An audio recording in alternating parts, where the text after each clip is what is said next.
سلام علیکم و رحمت الله و برکاته. دوستان و هموطنان گرامی، پیش از همه خداوند قادر یکتای خوب همتا را شکرانه میگم برای تمام نعمتهای خوبش. اما بعد بارگر تکرارا ماه مبارک رمضان که دهه آخر شد، برای همه شما هموطنان هم زبان ها حتی تبریک میگم و انشالله که این ماه با تمام قانون قاعدش و تمام نازکی هاش بگیم استقبال کرده باشیم و پشت سر بگذرانیم یا کرده باشیم. موضوعی که امروز میخوام در اطرافش صحبت کنیم در یک جایگی با شما هموطنان، این منزلت و قدر قیمت شهدا یا اینکه فضیلت شهدا و این هم راست میاد با این حادثه‌ای که هفته گذشته رخ داد.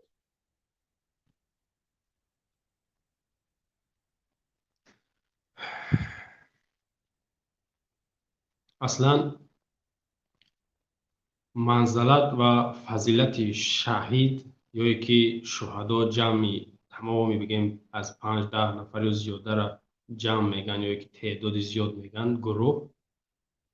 وقتی که ما شهید میگیم، اصلا شهید سه نوع میشود: شهیدی دنیایی، شهیدی آخروی و شهیدی دنیا و آخرت که ای همه در خوبش بگیم عالی ترش همین شهیدی عالی یا که اعلی، هم در دنیا هم در آخرت.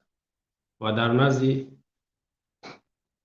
خداوندم بهترین شهیدش همین که پروردگار عالم، این خداوند قادر یکتا ما و شما را به این درجه نصیب بگردان. از آن جمله مرا آرزوی دینم همین است که پروردگار شهید اعلی قبولم گردانده باشد، یا که از دنیا همچون شهید مرا به آخرت قبول بفرماید.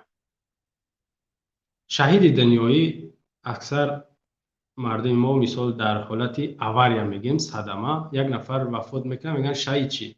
او در همین دنیا های شهید با زبان یا که در می ظاهری دنیا ده او شهیده، اما قیامت شهید حساب نمیخوره. مثلا یا که در بعضی حالتهای شاید در عسکری باشه یا که در یگان حالتی جنگ میشوه، مثلا این حالتهایی که شهید دنیایی هست.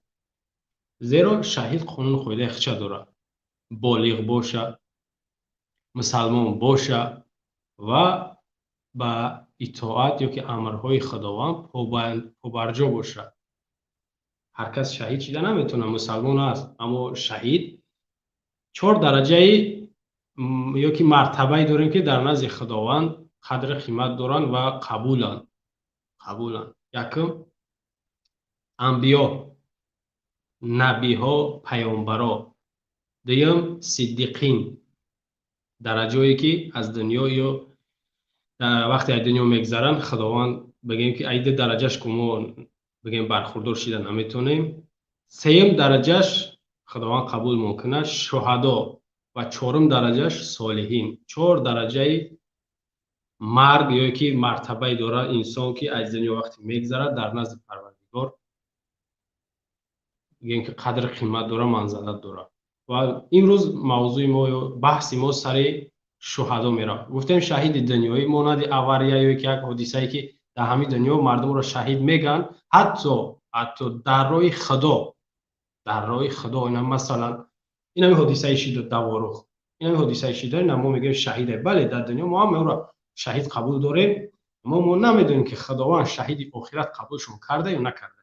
غیر از این نفری که بگذار این جنگ ما نمیگن زیاد، ما مردم ما ایسان بگیم خوب خبر ندارن، همین کارهایی که به دنیا ربط داره او را شهید حساب نمیکنن، او را ثواب حساب نمیکنن. مثلا مثال اسلامی میارم: یک نفر مجاهده، ریش داره، سله داره، جلک داره، جامه داره و در راه خدا میره و الله اکبر میگه، یک نفر کشت. یک نفر از طرف با سنایپر زدش، او مجاهد انا شهید شد مثلا. نه همین نوع شهید هم شهید دنیایی میشود. برای چی؟ یک حدیث داریم ما پیامبر نازنین علیه السلام حضرت محمد مصطفی علیه السلام که 3 گروه انسان در روز قیامت میورند. هر 3 آدم خوب، آدمی بگیم که باورینو که مشهور، مثلا یتش همین مجاهده در راه خدا میگم ما جهاد کردم، ما چندین نفر مثال بگیم که دشمنای طرف خدای کشتم، اینقدر مهنت کردم، جون ما دادم یا که خونم ریخت، اما به دوزخ میرود، به جهنم میرود. برای چی؟ برای این هدفش، مقصدش شهرت یافتن یا مشهور شدن، نامداری یا که ایزنمین تشیدن بده، مردم تعریفش کنن که بهترین مجاهد ای دنیا گذشت.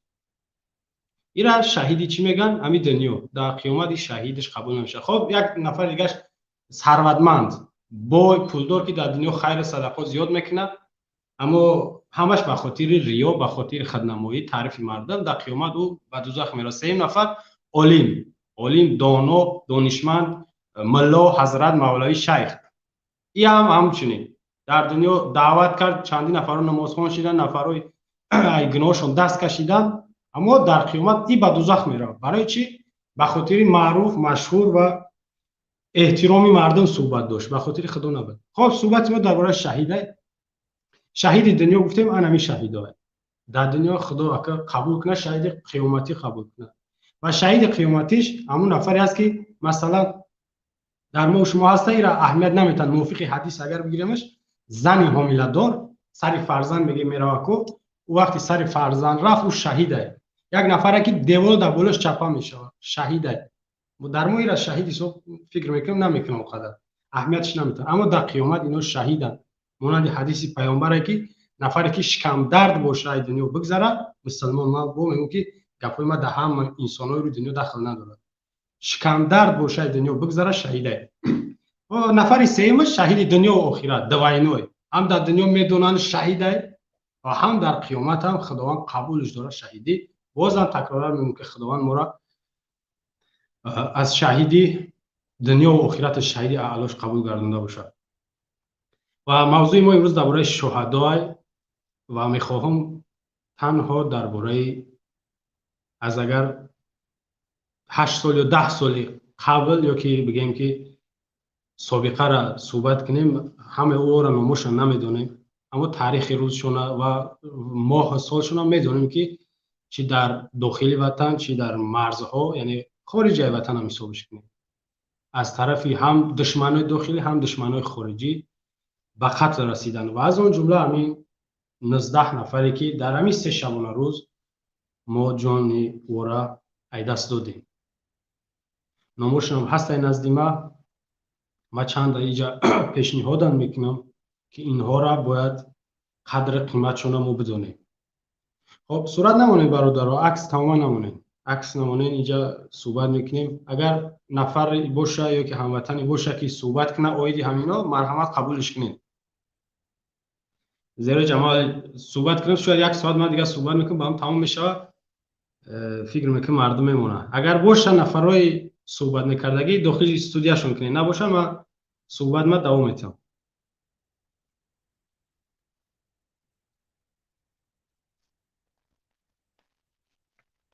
تاریخ استودیو داخل شدن با فکرم دیگه میدونه تکرار نکنیم، اما زیر نوارده. خب زیر نوارده سیلکه های یا که لینکش میگن، در همون داخل میشین و نشان تا میته، یا چیز فیسبوک یا چیز یوتیوب دیگه. نام یک خطا نمینایسین یا که نام یک بزرگوار یک نام خوب بنایسین و یک صورت چیتون مهم نیست. با پسی ماسکه گپ میزنه یا پسی پرده یا که چهره، اوش اختیارتون، مجبور کردن نمیخواهم و نمیکنیم کسی را. و 12 نفر زیاد نمیبره استودیو، یعنی آگاه باشین. خب ما در اینجا تا یگون نفر داخل شدن درباره اینا صحبت میکنم و پیشنهادم میکنم.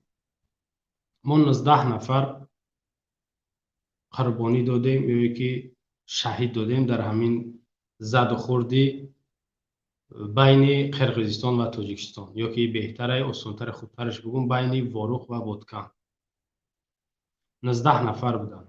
اینها از افسر سرکرده تا سرباز و حتی شهروندان قطاری یا که عادی، اینها یک ما قهرمانشون حساب میکنم. زیرا بازم تکرارم بگم، انسان جان دادن یا که جانش سپاریدن یا فیدا کردن بسیار برای انسان شیرینه، عزیزه. هر کس این کار کردن نمیتونه. و این کار اینا رو هم کردن. من فکر میکنم که نیتشون هدفشون همین بود که ما جانمون رو میتیم تا دیگران زنده باشن، دیگران آسوده باشن، دیگران آزاد باشن، دیگران آرام و تنج باشن. همین هدف خاطی اینا جان دادن. برای همین ما اینا رو باید فراموش نکنیم و خصوصا بنده همین صحبت کردن درباره همین وقت ما جیدو کردن برای همین عظمت، قدرت، فضیلت، منزلت این همین شهدا از اون جمله همین 19 نفره بود که وقت ما صرف میکنیم و بازم در آینده بازم تکرار میکنم. زیرا اینا را باید قدردانی کنیم. باید گفتم دیشبم قدردانی اینا چی است؟ ایجاد یکم درجه رژیم حکومت میتونست که با تنتنه با تمام همون کتکوت حرمت عزت خطی همینا رو دفن میکرد. شما میدونید که سرباز افسر فضیلتش مرتبهش در این دنیا در اون دنیا از شهروند عادی بالاتره. میدونید نه؟ زیرا سرباز افسر مسئولن، وظیفه دارن که این همین پارچه زمینه، این همین طرفشه، این همین کنجا، این همین نشانه‌ای که بینشون جدا میکنن، این همینجا را باید یا نگاه کنن یا وظیفه شونه. شهروند عادی را وظیفهش نیست. اما برای همین این منزلت داره، فضیلت داره. با او در ما سرباز قدر نداره، افسر قدر نداره، وگرنه اینا فرق زیاد دارن در این دنیا هم در اون دنیا. برای همین یارا باید با یک تنتنه، با یک بگیم شکوه و شهامت کلان باید یارا به خاک میسپاریدن. اما ارمیه در ما که چیز نیست. برای سرباز با میگم قدر نداره افسر، در ارمیه این چی خچه داره، اصول راه و روش خچه داره که سرباز یا افسر یا گنرال وقتی از دنیا میگذره او را با همون سربازای بگه مخصوص با همون گلچنبر و بیرق شاید با کم کم خیلی تیر پرانی هم بشه طرف هوا. میدونین یا بازم میگم که جان دادن تو موت زنده باشیم یا که نه رژیم نه دشمنا زنده باشن، نه اینکه ها جان داد رفت تمام دیگه. خیلی نه، باید حرمت عزتشون کنیم، قدر قیمتشون رو بدونیم تا اینکه دیگران بعد از او شاید این جنگ تمام نشده، شاید با دوام میخوره این طرف نشید، فردا شاید از طرف افغانستان سر شود، دیگراش هم برون، دیگران هم بدونن که ما را حرمت میکنن، ما این دنیا میگذریم، زنی من فرزندی من به صاحب نمیمونم، گشنه تشنه نمیمونم، یا پدر مادری من. وقتی که یورا ایثاری حرمت کردی یک چی میگن شرک میشون، شیردل میشون که برای وطن هم جان بدن، حتی در کشا برای همین پلید رحمان فهم جان میتن. وقتی اگر همین کمک ها بشود میدونه نه بسیاری میگن که ما جان من فدای پیشوا میکنیم. درست نیست، اما خیلی میکنن ای گمراهیشون. غیر از این نگاه کنین یک کار دیگر هم میتونه رژیم بکنه، حرمت عزت شهدا. اهل عائله شون خطی میومد از نزدیک صحبت میکرد، دلبرداریشون میکرد، همدردیشون. در جنازهشون با میگم که اشتراک باید میکردن، نکردن این به احترامی، این به قدری و نوپسندی یک بگیم که کشور یک حکومت علیه بگیم که مردم شاید از همین خاطر بازم میگم که شما نره خودکشی نکنید. وقتی که شما را حرمت نمیکنن، به قدرتون نمیرسن، نرین در مرز جنگ نکنید.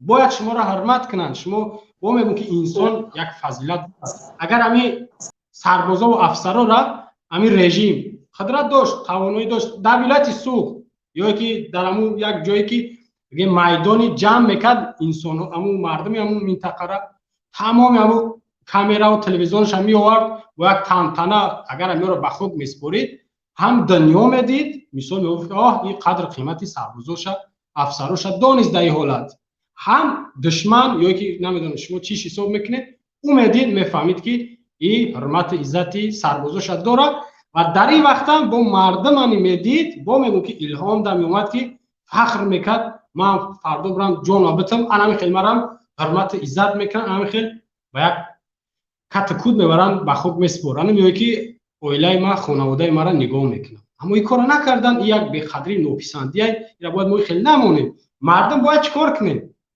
مردم ما باید همین نفرایی که در همین جنگ یا که بگیم در همین حالت وزنین از دنیا گذشتن، اما چی است که کارتیکا که همه ما شما میدونه ورخ نوشته، همون شاید مرز همونجا باشه، سرحد همونجا باشه، در همونجا یک لوح یا که تابلوش میگن دوسکا برین تمام اینا می نمیاره 19 نفره چند نفره، اگر باز زیاد شیده باشه بازم در اونجا باید نامه همه رو به حرف سرخ یا که شهید به حرف سرخ نام نسبش باید نوشته شود. من نامش رو یه بار بخونم، یه خوندگی بدم بازم میخونم شد. خب یکم نفر حکمت الله محکمو، دویم نفر ابراهیم خان هاشم زاده، سوم نفر دلیر اشانو، چهارم نفر حسین جان شراپو، پنجم نفر مهروزالدین محردینو، ششم نفر صلاح الدین گدایو، هفتم نفر بختیار محمودو، هشتم نفر نکروز غفورو، نهم نفر شیرعلی رحمتزاده، دهم سفر نبیو، یازده امیدجان یوسف، دوازده شیرعلی رحمتزاده، سیزده سفر نبیو، چهارده محمدالله رجب علی زاده، پانزده جسورجان سویرقول، شانزده حسن اکبرو، هفده صابر وهابو، هجده منوچهر قلندرو، 19 اسدالدین عبدالزمانو، 20 عبدالله سعیدو. 20 نفر شده. نگاه کنید 20 نفر در اینجا افسر هم هست، سرباز هم هست، شهروند عادی هم هست. این 20 نفر این خیلی نفرای زیاده، این تعدادش کم نیست. برای احترام کردن اینها، برای یک جشن کردن برای اینها، یک روزی ماتم برای یا تشکیل کردن، این بگیم که چی نیست، ضرر نیست یا یکی یگان کاری بد نیست یا ما یگان همون نابکاری چی میگن یگان این کار کارش ضرر نمیبینیم. ما اگر که ما وقتمون رو صرف کنیم اویا وقته یگان روز ماتم اعلان میکنیم، در یک سال یک روز شهدا باشه، روزی نمیدونم ماتم باشه، روزی غم باشه، روزی تسلیت باشه. در یک روز باید یک سال چخیلی که ما هر سال روزی داریم کو جشن ها داریم، روزی خرسندی ها داریم، یک روزی دیگه باید روزی انمی شهدا باشه، احترامی همیو باشه، نام یا گرفته شوه یا را در مردم معرفی کردن در کار، تا اینکه دیگران هم عبرت شوه و دیگران بدونن که ما برای اینای وطن جان میتیم تا این رنگ اینایو چیکار کنن، ما را بعد از گذشتن فراموش نکنن. من یاد دارم که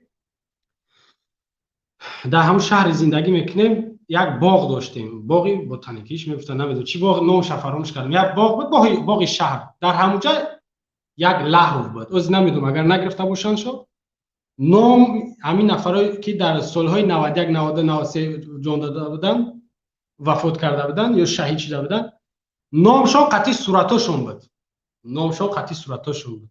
از همون در بین نمیدونم یا 100 نفر شاید بودک، یک نفرش همسایه‌مون بود. ما وقتی که با پسر همون میرفتیم همونجا فقط پدر همون رو میشناختم، میگفت این پدر ماه، خودشم همون بچه فخر میکرد. چخیل فهمیدین؟ یعنی که قدری اکه همون سالا بود دیگه، از من نمیدونم که هست نیست، قدر قیمتی یعنی شهید بعد از رفتنش دانستنش این همی آسان ترین بگیم احترام یا که بگیم به نظر گرفتنش این همیه، نام را ثبتش هم مینویسی. خب بعضی ها شاید پیشنهاد هم کنن که یک کوچه را به نام یک شهدا مونه، خیلی فکر میکنیم چی نمیشه. اگر که یک محله ای نگاه ما یک محله 5 نفر 10 15 یا 20 نفر وفات کنه، بله همون محله را یا که حتی همون قشلاقه اگر یو دهه را به نام شهدا مونه خوبه، اما در این زد و خورد از جا از منطقه های گوناگون جان باختگیان، جان دادگیان یا شهید شدگیان. فکر میکنم ای نگاه ما یک محله را ماندن یا که یک دهه را قدر چی نداره، مانمش خوبه اما از نگاه ما خوب نیست. اما ناماشون در همون سرحد، در همون لب مرز حتما باید ناماشون بنویسن.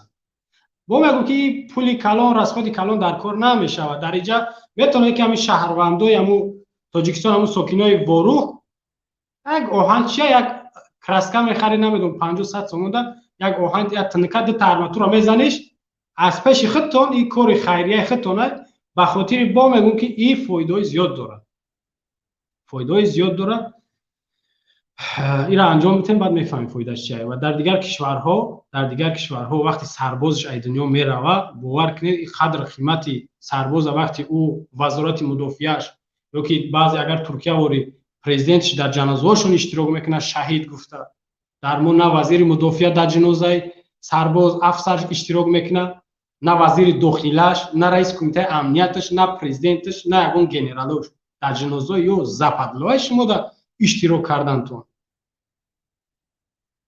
برای شما جان دادن همین نفرا. خب مرحمت اکای بهادر، شما صحبت کنین. Салом алейкум, акай Зайд Бобоев. Ва алейкум салом. На самом деле, ами гапои ту трогательно, ами хелуди дар дили одам таъсир мекунад. Ма ами хитоб ма ба ами калагавси ҳаром ки ту калагав 6 рӯзай не як барои не қаҳрамону шермардои мое ки мурдан ягон чизро кардӣ ки мисол ғамхорӣ баён кардӣ, не ягон наву калагавси наву наркоманди Рустам мерафт ягон ғамхорӣ баён кард, не ягон министри наву пеш тида тазим мекунад наво рафтан ягон майда ғамхорӣ канд. И чӣ бало аст? Ами қаш маълум ай ки барои и калагавси ҳарома ягон майда шермардое ки дар и раҳ шаҳид шидан ку ягон майда қадр қимат надорад. Ма дидам ҳайне ки президенти Қирғизистон рафт ҳамаи модарои ора пешон як мотам 2 рӯз 3 рӯз мотам эълон кард. Имрӯз то чӣ дараҷа калагавзи хуксари ҳаром номард шидагиае ки 20-21 нафари мо шаҳид шидан дар ин раҳ, дар раҳи барои хоки ватан. Як дов надидам ки хатяб дар телевизор баромад ки набига ки ма имрӯз ҳамаи ягон майдаи корро накарде ки ами маълум шид. И одам крисагиша маълум кард, номардиша маълум кард, маълум кард агар ай нафрат надошта боша ай хоки сарзамини худмон ку ай нафрат надошта боша, ҳар дофиги ҷое мерад дар тай пош даже қолинай ман хоки заминам мехӯрам, хок наметавам. Калагавси ҳаром хуксар. узр мепурсам ҷа як чиза фаромӯш накунем дар ҳамин гапи шумо. нигоҳ кунед 20 нафар мо ай даст додем, ҳамдардӣ баён накард. ин чиза ман чанд бор гуфтам ва ёдам намеравад. 14 марти 2016 дар Техаси Амрико 14 нафара як гей галубоёра дар як клуб як нафар медорад мепаронад. 14 нафара дар Техаси Амрико. Раҳмонов ҳамдардиш баён карда буд. ман чун дар фейсбук навишта бош. 14 нафари муханнаса ҳамдардӣ баён кард. аз Тоҷикистон Амрико қад чанд ҳазор километрай. 14 нафари муханнаса бо мегӯ ин қурбониҳо ё ки бигем ҷавонмардо шердило ё мусалмон буданд ва барои Раҳмонов ҷон доданд. якам дараҷа барои Раҳмонов ҷон доданд, дуюм дараҷа баъд ватану нангу номус. Маравад суҳбат кунем акади ки Баҳром. Баъд ами қама гуфтанем ки наву чӣ хеле ки ай Голливуда меора як гала одами актёр режиссёре меора ку аммо режиссёрро агар хушрӯ бозӣ кунанд ай вертолёт мепаранд як кор кунанд хушрӯ бозӣ кунанд як кор кунанд сиёнка кунанд наву вертолёт як калисош набуд навуҷара бояд сиёнка намекунад 10 бор я 10 дубл кун я дубл хушрӯша биги парто ки шарманда мона ку я вертолёти нава хатяби намерен як ҷода ами одаморо бибаред дар як драни чӣ кунанд двигател вертолёт то хурдесаги значит бифаҳмад ки на самом деле я бора и калагавси ҳаром шарманда мон кеса. Ман у рӯз акам як апашка гуфтам, ман пеши гапи ҳамон дар омадам хиёл кардам на самом деле апам мазоқ кеса масхара кеса ки ман паси ҳамин имрӯз мара як бовар ки як урус нишонам дод айзора мурдам бовар мекунӣ ба номи алло ман ҳамин чиза надидам вертолёта овай нами имрӯз ман дар аммо воқеан ҷиддӣ гап задан ё ки мазоқ кардан? ҳака мазоқ ворӣ не ва хай гуфт ки Баҳодур гуфт хирсанд буд ай побеждати каги худмона не ки гуфт ки Баҳодур гуфт ҷура гуфт вертолётои шумо ба ду калисо мепарда як калисош набуд гуфт ин чӣ хел гуфт десантои шумо гуфт ман гуфт машқи низомӣ кардесан нагуфтӣ машқи низомӣ дорад? Не гуфтам так бывает гуфтам моҷи гуфтам пули па ака мебахши ака ман уже ай шарм ай изо мад га уже ханда мегирам гуфтам моҷи пули папа тамом ами хел ам хеле бо мегам ба забони дуроз меган ки мо 14 соат мега омадем беақле чи намура якумш нишон атен диемш ақалан мефтен ҷамоя машқи низомӣ гузарондестем бо урус ҳамин Тоҷикистони худмон буда тоҷикиро ҳамин хел хушрӯи медона ки унам 201 дивизияда гуфт ман як 4 сол гуфт 5 сол хизмат кардем гуфт хай гуфт ҷои чизиш нест гуфт вертолётош мо ба ду калисо мепара ку ایزو کشتم به خدا دیگه اوج نمیدونم چی بگم. نه که این نامرد من گفتنیم که خطیب یا دو بلخشو نمیکنی که یا دو بلخشو نمیکنی که شتوبی که ما یک کم ترک در جانی ایزو را ندونستم میگه چیکار کنم به خدا. همین قمل گفتنیم که جای نایی که نایی قشایدو شیدگی کو به خدا قسم دایی چیزی ما شریف رمضان مرگ یگون کسا نمیخوام جای شهید نایی شیرمردای مردگی کو بگذار رحمانوف بمبرا بگذار نایی کلغاسی رستم نایی نامردایی که همشون اونجا امروز نامردی که سن پروت خلق ما جیپ مرسدس ور که سن بگذار نوا بمبرا. بله چی بالا که 30 سال ما اونجا ظلم ظالم دستم ای نامرد ای کلغاسی خوکسری حرام. وعلیکم سلام. یک مینوت مرحبا اکای بودور خانم است گپ گوش کنید برادرو گپ چی گپ شد در وروق چی گپ شد در وروق در وطن ما حمله کردن ما عطوه دادیم هم خیالته یا نیست؟ بله ما وقتی که وطن ما در گرفتن خجور کردن ما عطوه دادیم یک من یکمش که طرفدار یگان کس نیستم من بیزار من طرفداری 24 شم ای طرفداری رحمان شم ای طرفداری دیگه شم من دل من برای چی میسته برادر برای اون حالت 20 ساله که کردگی بدن دلم برای اون میسوزه برای اکثر 26 ساله که اکثر 26 ساله که او چی کردگی بود شد او را یک جوان دختر نغم میدیده او کساش برامدن مثال آرزوی زندگی چی داشت آرزوی زن فرزند داشت آرزوی همه چی داشت هم کهسته بله ما چی گفته سن برادر اکای علی ما گوش کنه ما طرفدار رحمان نیستیم در یک حیات ما همین رحمان کو همین چیز باشه همین چیزی هست کو برادر همین گام میزنیم یک ما طرفدار یک چیم طرفدار خاک وطنیم من لیش دما بیزار ما گروه 24 شم ای گروه 26 شم ما طرفدار وطن چی هست اگر یک کس ایسر شما خیلی گویا که من همین وطن هم که اثبات دارم همین که پروگرام دارم گویا که من همونجا جاش میشم پیشاوری دارم میگم حاضر نمیشم برای چی شما نیست خیلی چی بیم اجاره حاضر راهی چی در کار اکا راه دیپلماتی کتی پرزیدنت ترکیه پرزیدنت ایران پرزیدنت روسیه پرزیدنت قزاقستان آورده در دوشنبه و پرزیدنت قزاقستان یگان چرا کنترلیت کردن نمیتونه در وطن خودش کنترلیت یگان چرا کردن نمیتونه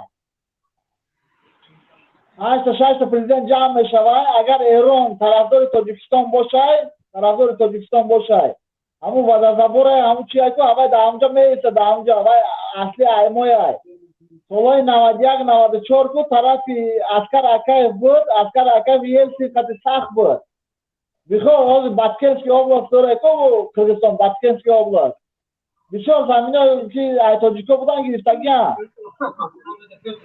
سالای 91 ده همون کی بود اسکر اکای قد یلسی زور بود اسکر اکای سال 97 سال دمارکات رو گذاشتن خیلی تاجیکستان در یک حال بود که گویم حالی ناچیز بود وقتی جنگ شهروندی بود جنگ چی بود تاجیکستان نمیدونست چیکار کنه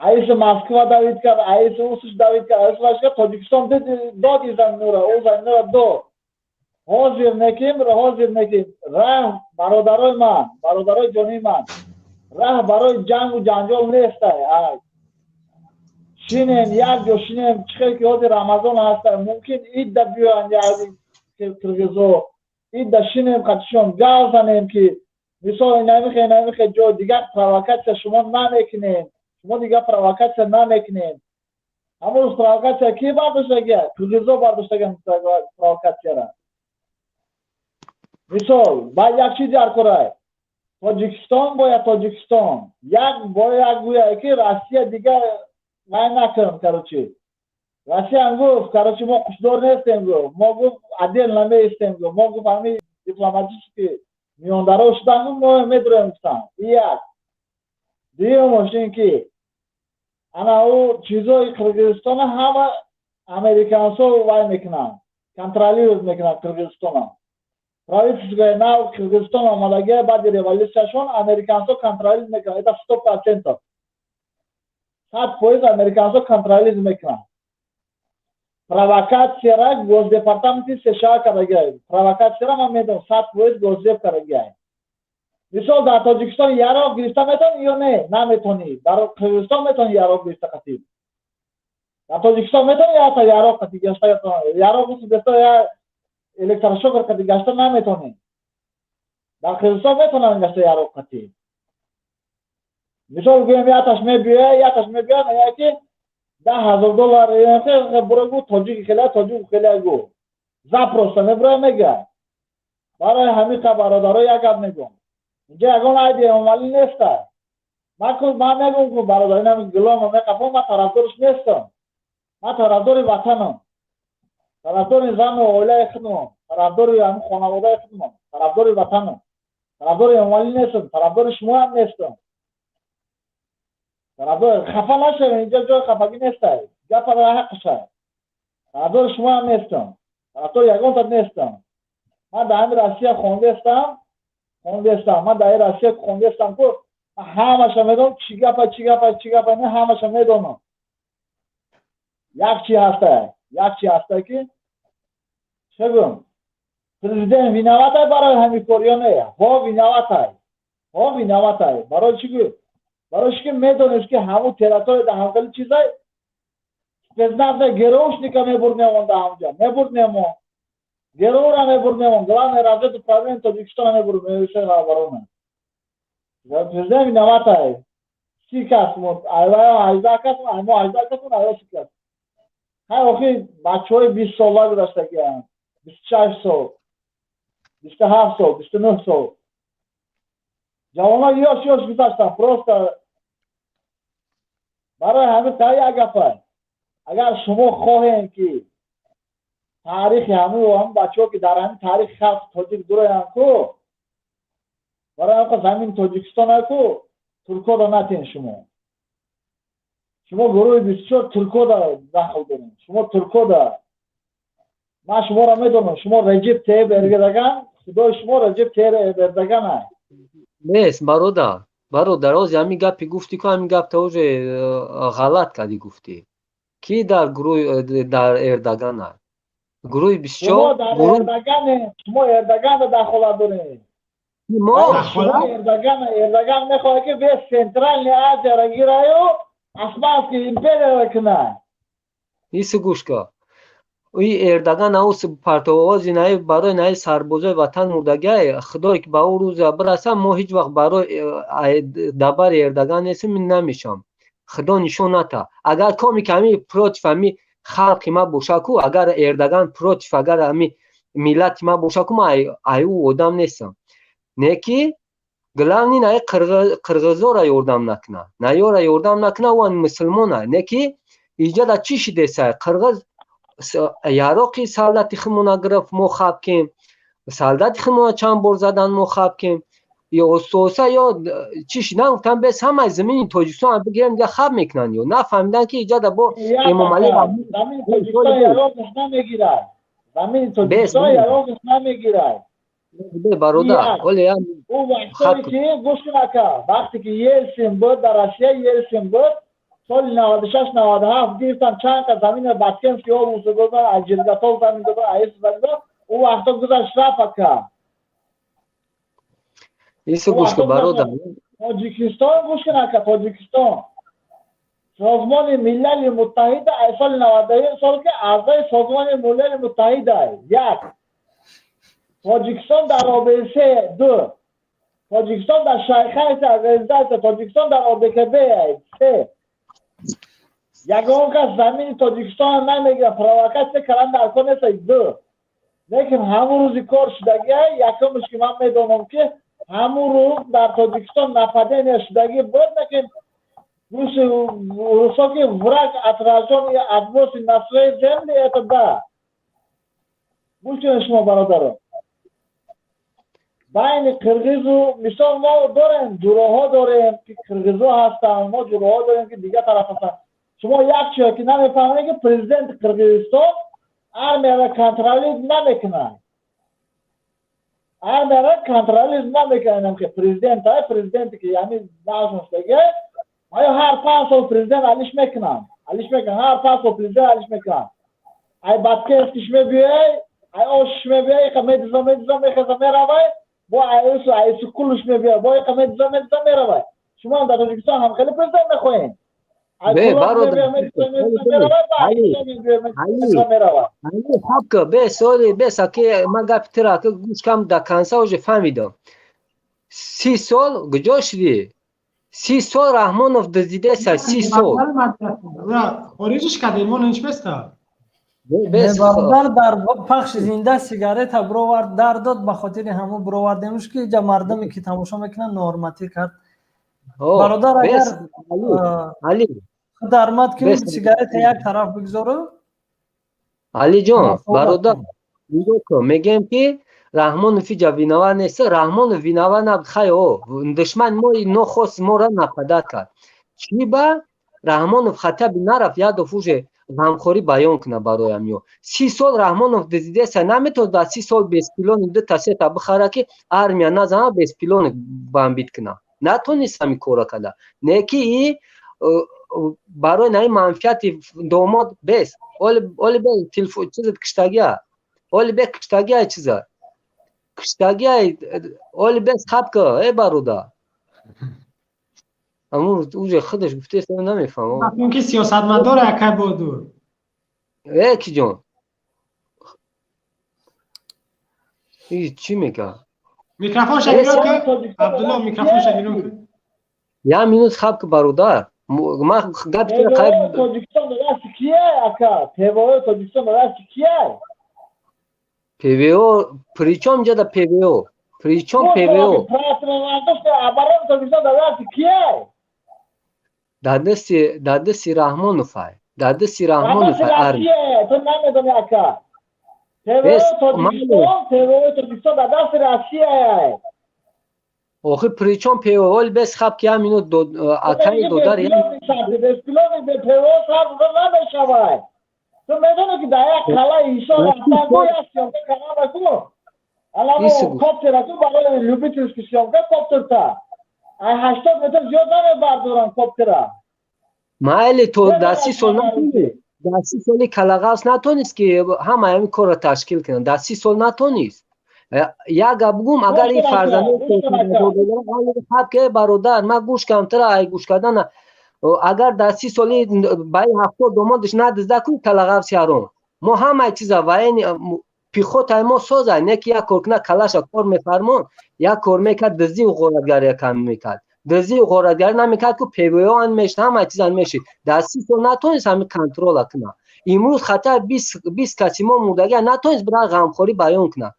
برای این کلاغاف سیارم یگام ایده ذره خلق قدر قیمت نداره نفرت داره از زمین ما نفرت داره رحمانو نفرت داره که فقط با بالای قانون میره با بالاش باید گل بچوشن به طرف دخترو باید دخترو خودش در تایپای گل بچوشه کلاغاف سیارم صد رحمان فبگوی چی های که مرده من میگم نامرد میمونه مرا میفاید پرزیدنت مسلمان باشه که سطر دیگر دزدی نکنه دزدی کسی 30 سال فقط دزدی نمیبینه خلق در چی سیتواسیا در روسیه ما را تجاوز میتن ما را بروکامون بدر میکنن ما را دختر 5 سالمون تجاوز میره 6 ماه گولگمون میکشن یگان کار کردن نمیتونه کلاغاس تو کای ما اوج توقت کنیم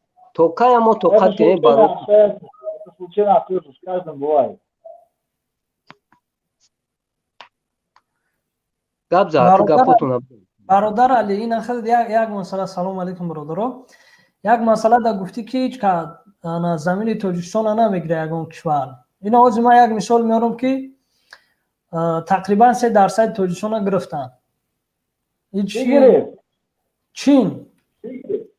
چین خیتای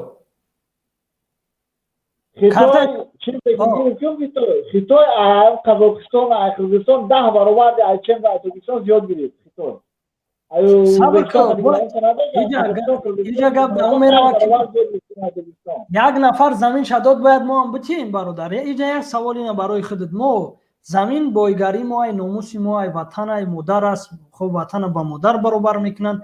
یک نفر اگر به خاطر یک اشتباهش وطن شداد باید ما هم از او تقلید کنیم و ببراییم وطن مونو بتیم. از اینجا گپ در سر این نمیره، این میره که خودت گفتی که به صبر که از علی همین چیزی که بالای سر جنگ شهروندی در تاجیکستان، بالای هم جنگ شهروندی در تاجیکستان هیچ کس کردیتو گرفتن کردیتو میلیارد کردیت اومد تاجیکستان. من شما در یگان بار نگفتم که من طرفدار رحمانم، یگان بار نگفتم الحمدلله. نمیگه من طرفدار ما باشه یا نباشه حاضر بزنیم ببریم با همون حکومت طرفدار میکنی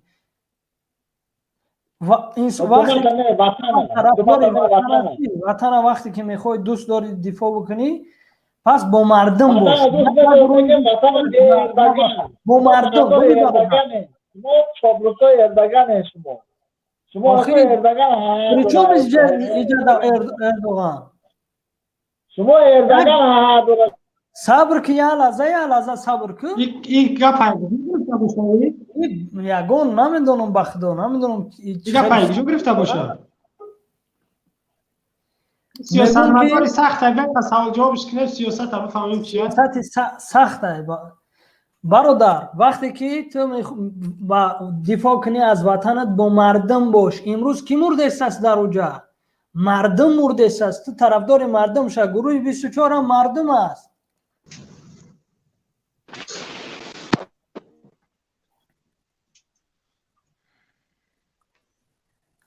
وای سیاست بیراش کدی کامرمانش بسته نه برومد عجب خودش با فکرم برومد جا دیگه برادرها داخل شدگن. ما با سواد یو برابر شده نمیتونیم شاید نه فوریدش. اکای زاید بابایا اکای عبدالله سلام علیکم بایا بردیا. من کومیکی طرفداری خلق حکومت طرفدار امویم. اکای عزت همون همی جابت کو اکای عزت همون بود. دلش برای خلق میلاد میسوخت. چی با او را کشید بود؟ اوزی عذاب خلق ما نمیبینند. اگر ذره اگر همین دلش با خلق بسوزه کو فرزندای او با اون مشنون نمیگردن. با تای قصر قلق چی نمیگن. موسوم خلق نمیده زبر در شویساریا جوکنا. ما بولگاری خشرو داریم. نگی گلام یک کلا نه کلاغ ناس چا کم ترک در چی بگیره در یک قفس بگیره این قصه خلق قبطه. این چی بالاه که اونا شما گجوی میره خشتباری همو شهرتوز میره خشتبارش قرغاندن جو مکان گرفتن خشتبارش بزرگ حاجی شریف در توشکا گرفتن خشتباری همو در گجو ولی چکن کار میکن دامادش همه ولی چکو را گرفت محکم کرده خودش کوری رد کرده همه چیزا. این چی بالاه دیگه اویا کسای رحمانو تو وقتی کلاغاس نام براکو خلقمون ای سربوکو مو خود میشم.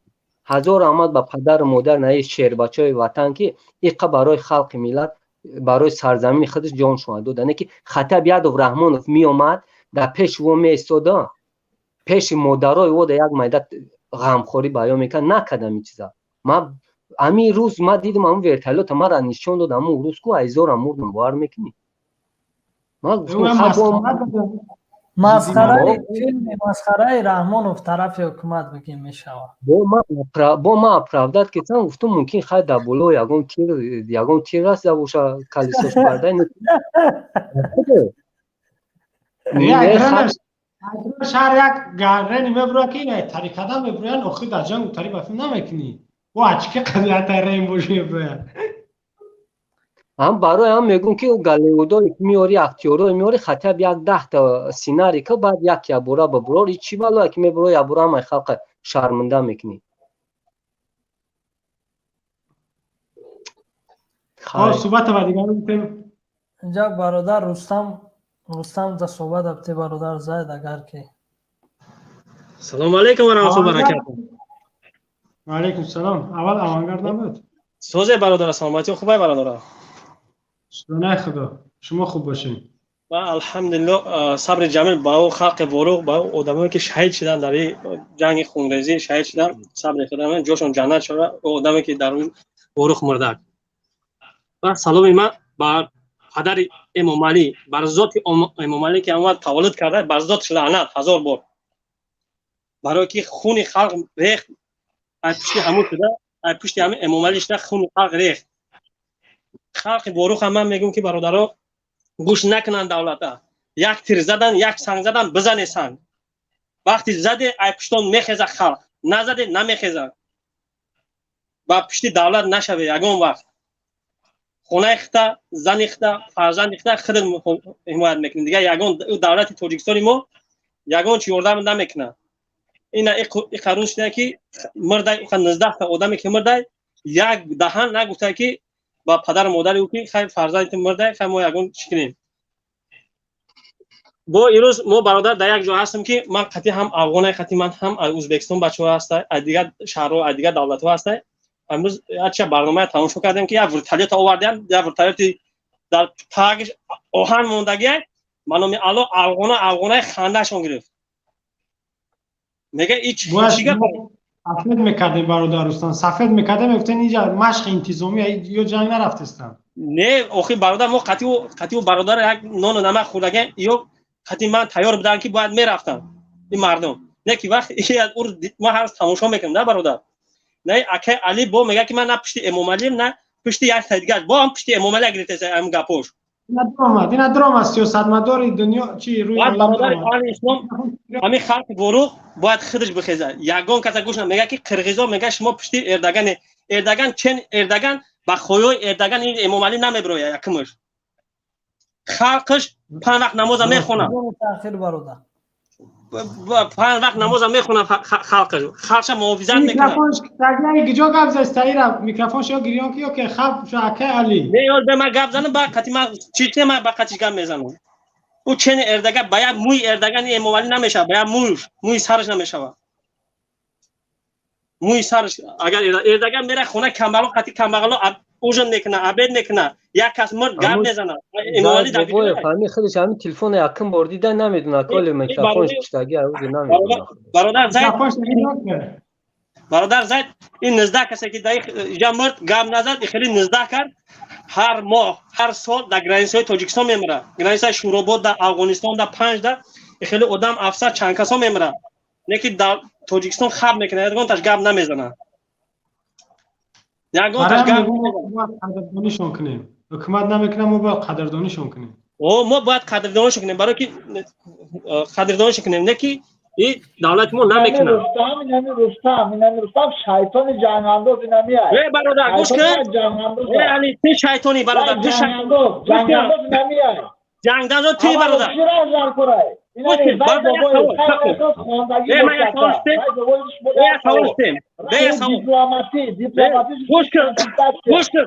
گوش کن سوال خب کن برادر یک سوال یا لحظه برادر رستم یا لحظه برادر به من سوال شدیم بنابرای صحبت کنین یک بنابرای یک ترتیب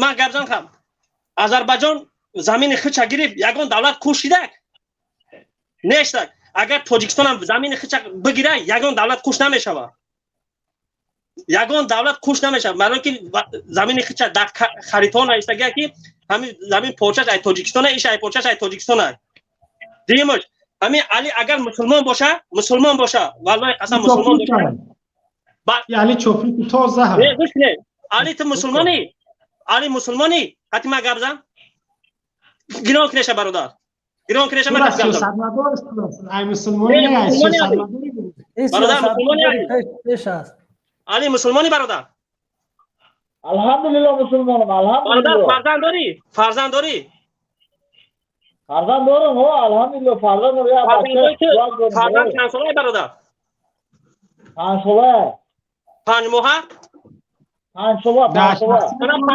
برادر در 5 سالگیش دگیجو در پیش کی کدام ملو میره قرآن میخونه دست افتیاک میگیره دگیجو در تاجیکستان میره میگیره هم خجا بگو سوال نبته اما تعلیم قرآن برای فرزند میخدم خودم میتیم تو چه خودت میدونی برادر خودم میتیم هم چیزی که من خواندم هم چیزا من تربیت گوش کن همسایت اگجا میتیا فرزندش قرآن درس میتیا اگجا میتیا من خودم تعلیمش میتونم من خودم نه من خودم همسایت تعلیمش میتونم باید هم من قچی خودم که خودت میتونم میدونی تعلیم بس بس هم فهمیشی که خودت داری باید فرزند دام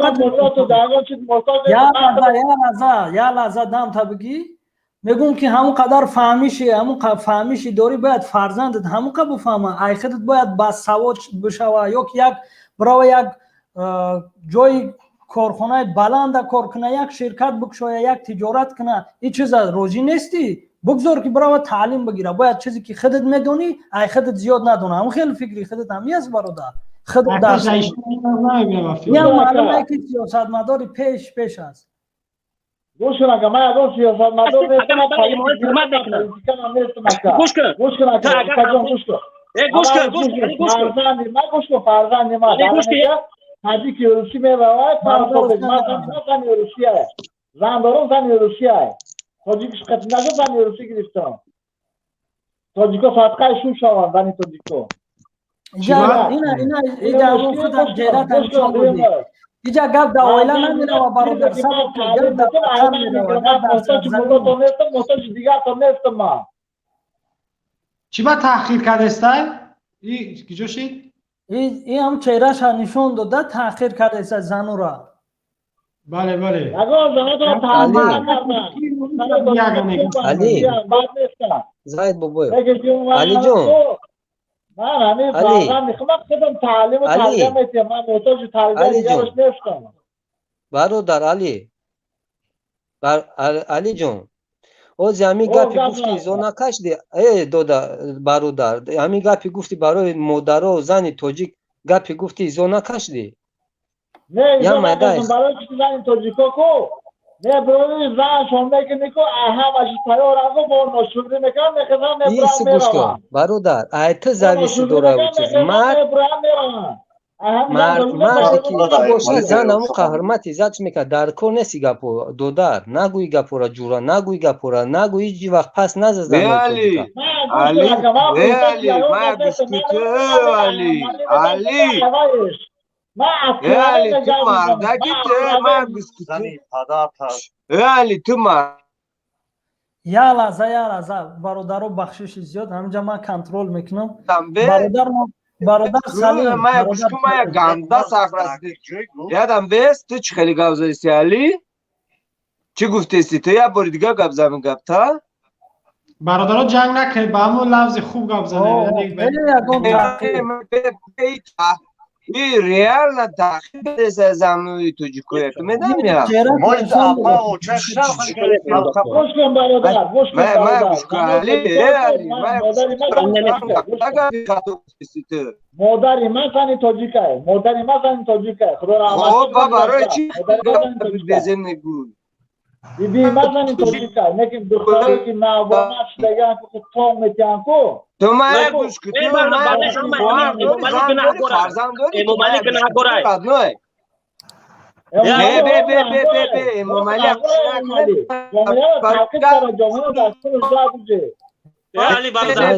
علی موضوع برو من رفت اینجا گپی چیزا یعنی کنین ای موضوع نبرو اینجا برای سربازای وطن ای علی برای سربازای وطن زن تا یعنی پرتو زن تو روز چیزی باشه یعنی پرتو اینجا برای سربازای وطن برای گپی زنهای ما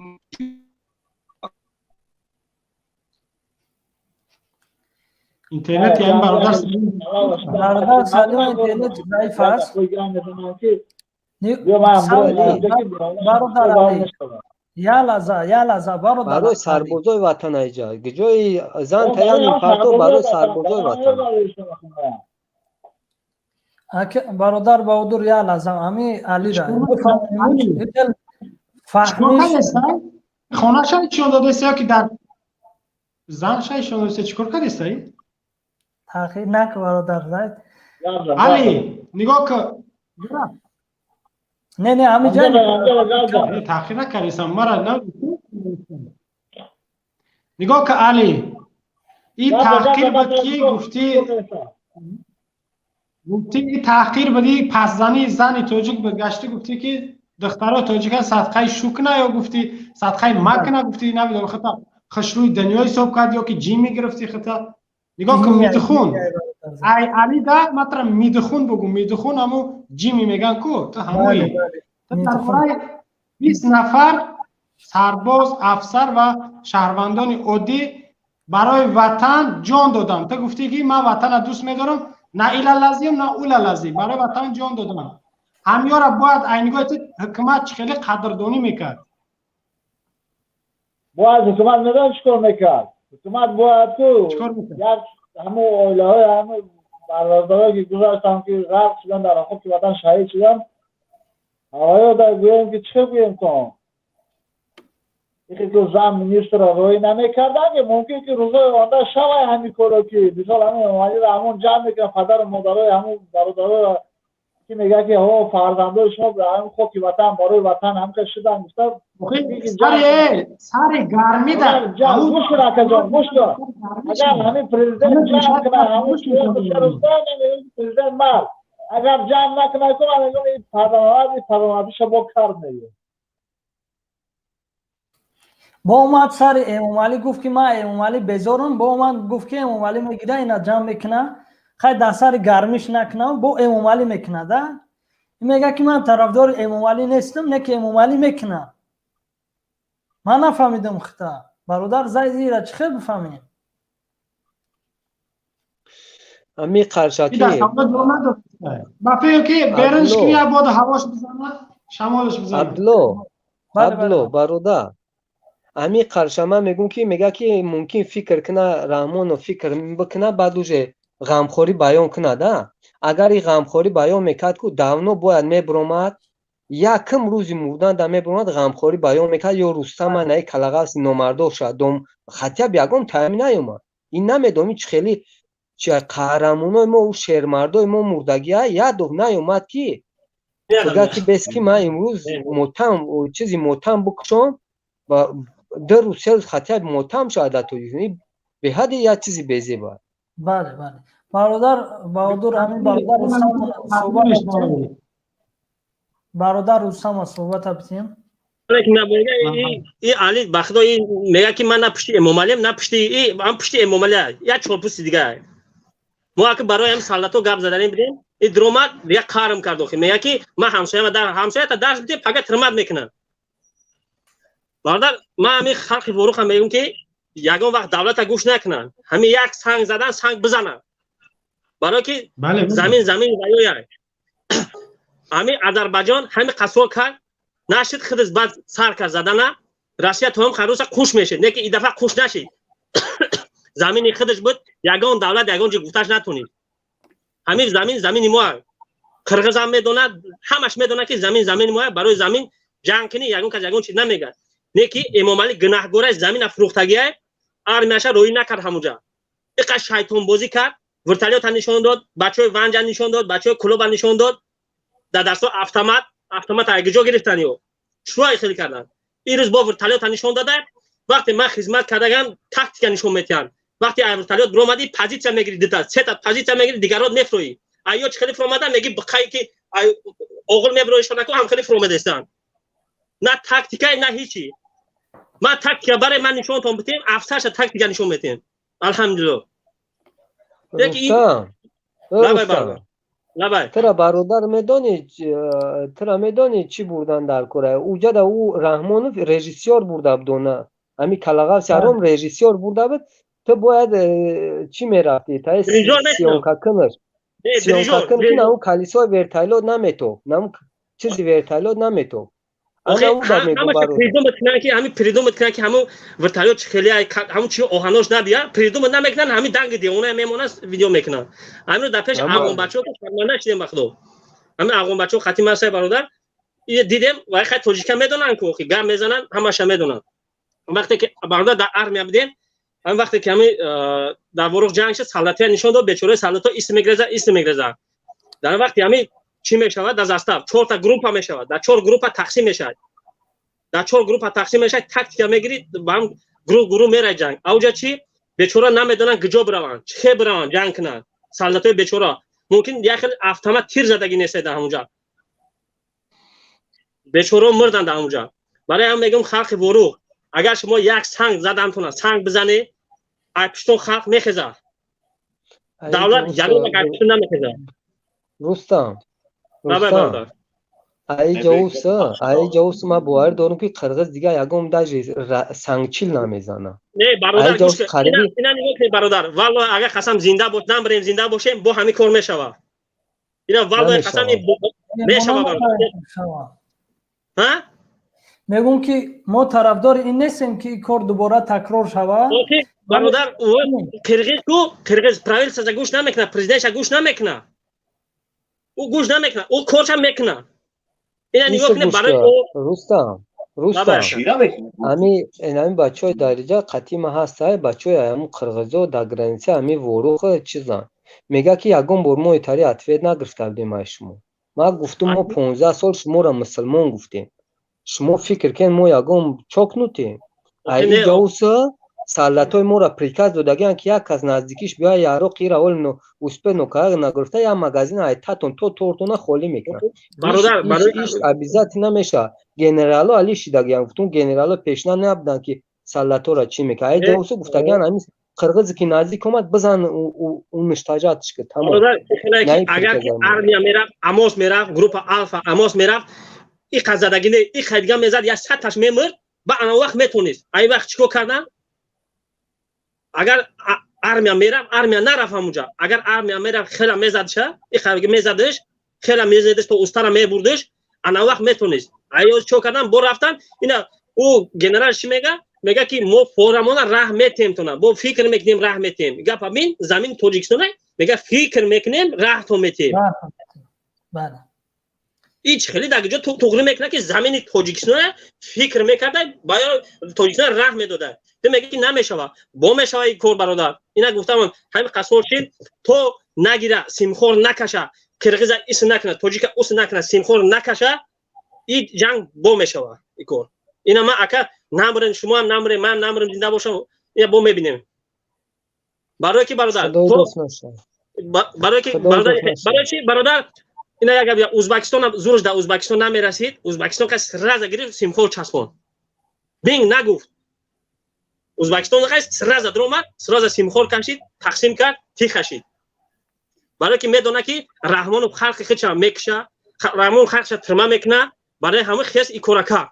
Агар Раҳмонов пишти халқш боша, Раҳмонов пишти халқш боша, хаша агар муҳофизат кна, қирғиз икора намекард. Хеле қатъи Узбекистон кард, ҳама кора мекард. Чуа ина я савол да барои Узбекистон қатъи чуа сразу гирифт симхор кашид.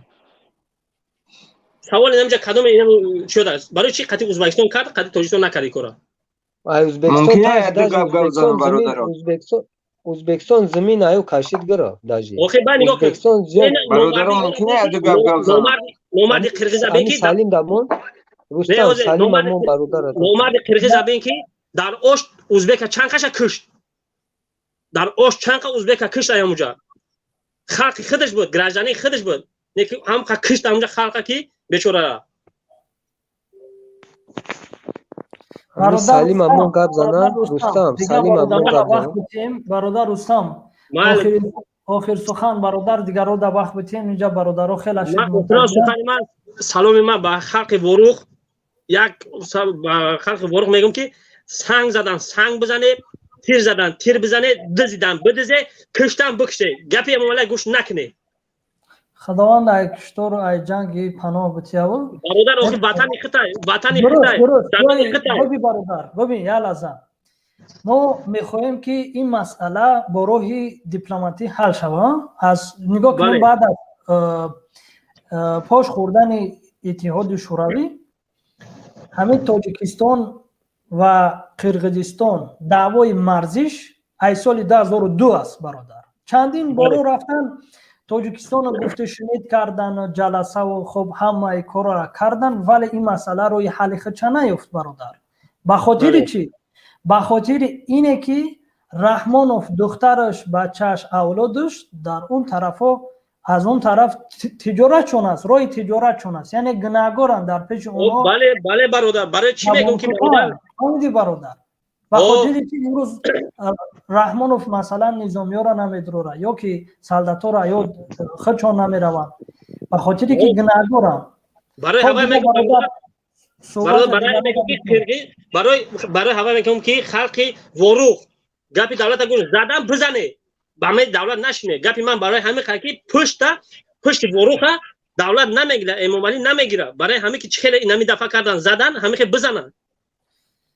وقتی خلق هست دیگه دولت نبینه که یگان راه نیست و میخیزه، مجبوره بخیزه برای خلق با. اینمی تو هم قروز برادر این نگاه میگه از سال 94 97 آخرون بود جنگ وقتی محمود از بعد 2015 شد در رومی هم قسول در خلق دیده بودی اتومات گرفتن شد. یک کمان میگیری برای یک کمان میبرن ترمند میکنن. درست این مسئله درست میگی برادر.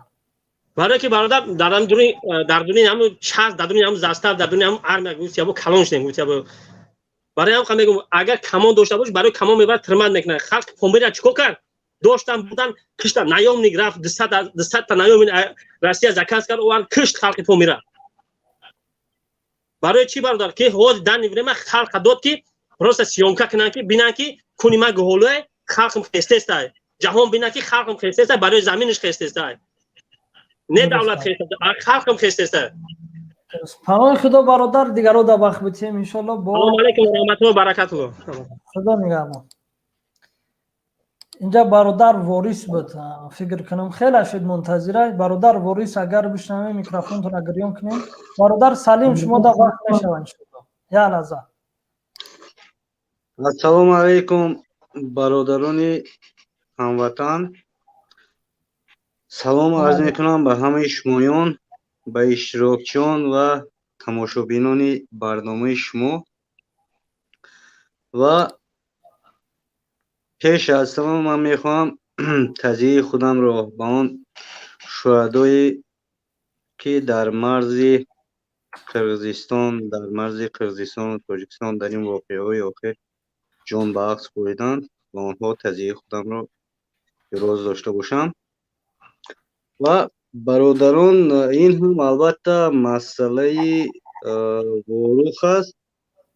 من از اینجا از برادر زید بابویف یک چیز سوال کردنی بودم که شما تماشا کرده بودید همون وقتی که رحمانوف به وروخ آمده بود درباره اون 12 دخترکایی که او گفت من همراه خود میبرم. نقطه نظر شما در همین باره چیست؟ دخترکا رو من وقت نمیبرم. من همین نوارش تماشا نکردم برادر عزیز. فقط میدونم که همین اپریل همین سال همین ماه گذشته وروخ رفت. فقط یک پرچه‌اش تماشا کردم که یک نمو ورزشگر نامش فراموش کردم همراه میگه که ای قرکی کو بیا اینجا کو پیش ما بیا کو. حتی یک شوخی میکنه پریکولش میکنه نمیدونم اما قدرش هم دیدم امروز با قیچی میکنه پارتیان هم خیلی دیدم. من را اهمیت ندادم اگر نه هر دفعه ایرا سفرها شما پیگیری میکردم که کجا میره چیکار میکنه که هم خیلی 100% بگیم که نورافته او پریود میدونم که هر کی جای برای دخترها در پیشش حاضر ناظر و رقص بازی و خشونتگویی هست. ایرا من میدونم یکی اونها گلبهار باید ماست سال گذشته اومده بود که گلبهار گفت چی وقت خرابی تو چی میخری؟ ها یک استودنت که بودن یک دانشجو دختر بود. بله گفت چی وقت شما بله این در خودشان هست. لیکن من هم این طریق تلویزیونی تاجیکستان از رسانه‌های تاجیکستان من این رو نیز پورا پیگیری نکرده بودم اومده رفتنش رو به وروخ. لیکن منم یک تصادفانه همین روز یک رولی که مونده بودن اگر خطا نکنم در سایت محمد اقبال صدرالدین بود یا در کدام دیگر از همین برادرای مخالف همین تماشا کردم. این با من باور کنید همین خیلی سخت یک تاثیر رساند. با میگه که من میگه این 12 دخترکان رو نه با دیگر مقصد میگه با اون مقصدی که میبرم و این اینها وقت رو بچیر به مرا صحبت دانشگاه قبول میکنم. کی گپ ایستاد؟ صحبت کن برادر. یک نفر اوانگارد کلوب نوشته گه سازی وایدم وقت میتیم. بفرمو برادر نه صحبت. او ضریعت گرفته است یا ای گپوی من حلاوت چی حاضر همین سوالات توی هم جواب میتی اوانگارد ولی بعضیشا بعد مسئله خیلی که اینجا گفتین گذاشتین مسئله در تاجیکستان روزی ماتم اعلان نکردنش سببش چی باشد؟ این مردم قرغیز مثال شهید شد. قرغیزستان چی یکم دویومی می روزی ماتم اعلان کرد. بعد همه آن بیمارانی که مجروحانی که در کسالخانه در بیمارخانه خوبند شخصا خودی پریزیدنتش رفته از آنها دیداربینی کرد. این مجروحای ما که در بنیسا خوبند اینها انسان نیستند. او شهیدا یک تعزیه بیان کردنش لایق یگان تعزیه بیان کردن رحمانوف یا دیگر او چینوونیکا نیستند. سیومش او یگان کس از اینها نمیپرسد هم چی حال دارین چی خبرگیری هم نمیکنه. این چی گپای خودش؟ چی این خلق غلام است و شاه نزد غلامش اومده تعزیه بیان کردنش برای خودش یک عیب میدوند یک زپدلو میدونه. چی گپای خودش بچه؟ چی گپای این خودش؟ بالا میدونه از دیگران بالا. آخه این روسا با اگر خطا نکنم همون کبر و غرورش بگیره میبخشه نمی گروبی شودم که در یک جا بره همون در نزد ما ندو بعد داخل بخیزه یک قدر همون کبر و غرورش پس بروی بخیزه تعزیه بیان کنه بخیزه در بری اوخی مردم باشه در بری او جنگاورو باشه در بری خلقش باشه پریزیدنت تایف سیوتکی پیشوای ملتش گفتیم جناب اولیش گفتیم اساسگذاری صلح و وحدت گفتیم عثمانی 88 بروردیم слишком наглед кадай ку یا خطا گفت دیستم بهادر برادر یا عبدالله خطا گفت دیستم نه گپت حقه برادر گپت حقه. نه که برای چی میگم که یک آدم مؤمن مسلمان میشدی میکنه که مسلمان نیستی. این آدم ذره در خونش چیزی مسلمانی نداره. این 30 سال فقط همین خون آدم را مکیده است. یگم ایده ذره غم ملت نیست. اگر غم میخورد مادر اینجا گپ داره اسلام هم نمیره. اینجا اگر غیر مسلمان هم باشه مثال پریزیدنتش مردمش هم غیر مسلمان باید برای احترامی یک شهروند شد دونستن. اینجا درباره اسلام گپ نمیره. احترام با فکری من زید بابا میبخشید من گپتون چی کردم پیش گپتون برادر من عذر میخوام. این با فکری من اینجا احترامی خلق کردنش نه یک گپ هست که برای اون که میگن تو رو احترام کنن باید تو پیش از همه خودت رو احترام کنی. همین خیلی نه؟ بله. این احترامی خودش رو احترام کردن این حساب میافت که اگر تعزیه بیان میکرد و او مجروحایی که در بیمارخانه خوان نزد او دیداربینی میرفت حال احوالشون پرسیدنی میرفت این خودش رو احترام کردنی میشد و با خودش احترامش کمک مثال بلندتر برداشتگی میشد و خیلی او را ما پیشوای ملت نمیگویم یا ما دو پریزیدنت شما انتخاب کردگی نیستیم و خیلی سیاتکی پریزیدنت بودنشو همون پیشوا بودنش خیلی اقلا یگان 0 از 1000 چند 1% دکزت کردگی بریم میشد به فکر من. پیش از همه او باید خودش رو احترام کنه خلق رو نه خودش رو باید احترام میکرد. فکر من این خیلی است او احترام نکردنی خود شد در حالتی که حالی بعضی رسانه گفتیستن که او سلامتیش خوب نیسته چی نیسته او خرشو او چی گنرالی خود چی ای اوچش گنرال تولد شدگی چی اون نمیتونیست برو بانی سودا چی کنه دمو در اومده احوال پرسی کنه.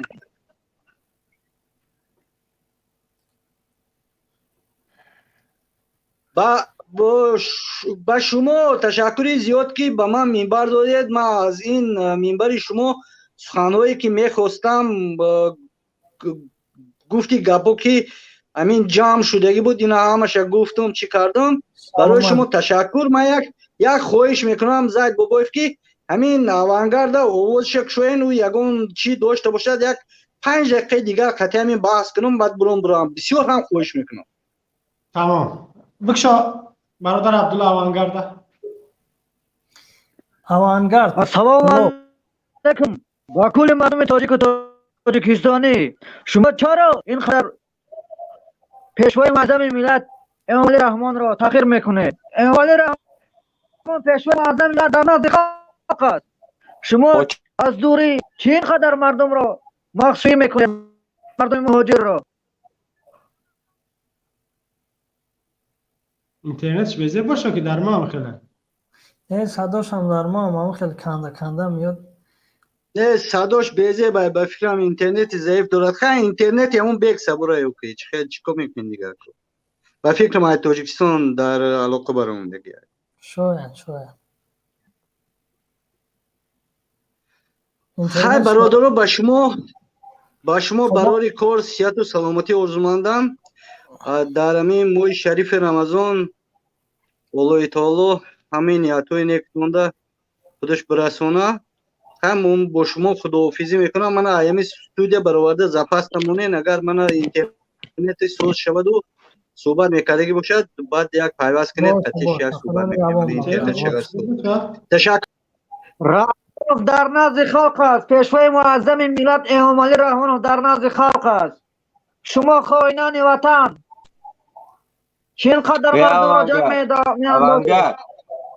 آوانگارد گوش کن دادر یکاش تو ایمان داری؟ تو یک بار پیش آینه رو یک بار خودت نشان ده تو کی؟ تو یک بار پیش آینه رو یک بار خود سوال ته که تو مسلمانی یگم دجال تو چی؟ تو نخواد خیلی گپا را گوزنی. تو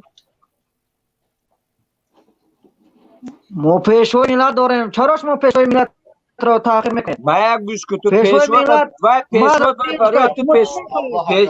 پیشوات برای تو پیشوای ما یدین این پیغمبر است. پیشوا نوشرگیت قطعا پیشوا در سر دلو پیشوا ده. امروز من یک عقیده گم میزنم. امروز تا بگردم خدا برادرای یک جا داشتیم هم برادرای ولایت سوخت اما تریتوری که امروز جنگ شدن نقل کردن گفتن که یک برادر 3 سال باز تاجیکستان نرفته است. دوشنبه پرید است رفته است. وای برادر را قبیدن حکومتی ها بردن یک ماه باز وای کردن محکم کردن. یک ماه باز محکم کردن 13,000 سومان وای کسب جریمه کردن. بس سر دادگی که تو در کدام گروه بودی گفتن این یگان جا درست میبی همین کار. در تاجیکستان دموکراتی است، آزادی است. یه سر در قوقتی دموکراتی و دموکراتی در تو نیست. پاتی احمق حیوان. روز برادر سلیم یه لحظه برادر سلیم به تاخیر بدون تاخیر همین آوانگارد است کی است تاخیر نکرده است. ما باید تاخیر نکنیم. باید ما آداب انسانی را رعایت کنیم. برادر سلیم ما میکروفون تا میکشم تاخیر نکنین خواهش. دموکرات چیست؟ من در سوال من در جواب میدم. آوانگارد سوال تو دموکرات چیست؟ دموکرات چیست؟ سوال ته دم جواب سوال من در جواب ته. دموکرات یعنی آزادی. در تاجیکستان هم آزاد است. کمی تو آزادی قبول. دموکرات آزاد گفتی ها آزادی گفتی ها همین تو آزادی. البته ما با پیشوای ملت ما جوانا ما پیشوای ملت داریم. پیشوای ما محترم پیشوا سر در قال قطعی اکام. نه برادر تاخیر نکرد. دموکرات یا آزادی میگه. آخه برادر دموکرات آزادی فهمو من هم سوال میتیم دموکرات آزادی کنی همیجا تو من سوال من در جواب تکی کنی یک بار تو گوزن که حقیقتا همین جناب اولی که به زبانی پر گپ میزنه ایده 600 تا دیگه جناب اولی میبرویا کنی یک بار گپ زنه که همین اصلاحات همین این خصوصا این همین جنگ این همین ایروزه که در همین وروخ شد کنی یک بار همه آدم بر اومده یک بار چی میگن همدردی کردم آدمایی که از دنیا گذشتن. البته جنگ را محترم پیشوای ما از وین برد این امانت خب بهترین گپی گفتی. من گوش که دو داری اکش تو ای گوجه همین تو نمو فامیلی اکتا برو ریجه مویا افتا اندومی تیا بینیم یا ایخ نشان تختا مویا بینیم کنی تو این قبا زبان شیرین میگی تو جناب اولی مویا برفهمیم تو کی تو همین دو داری اکش؟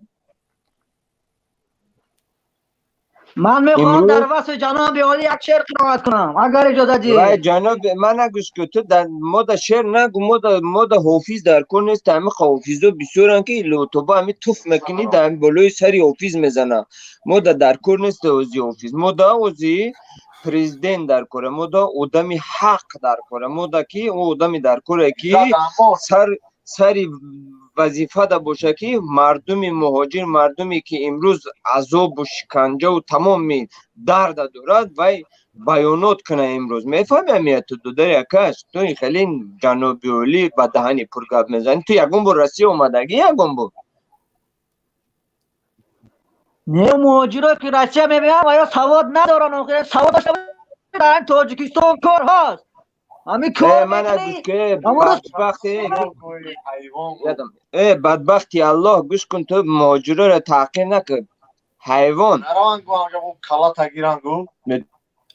یا لحظه برادر سلیم بدون تاخیر بدون خود کشتن این چیزا گوش که برادرم بخشش گوته که اینجا یک رفیق دارم کمتر اینم همین وای شده است در همین گپای همی اوانگاردی برادر انا دو داری اکش این خیلی تو راستی گپ گون فرد و روز قیامت در نزد الله هر یکی ما میخیزیم تو میدونی که چی جواب میگویی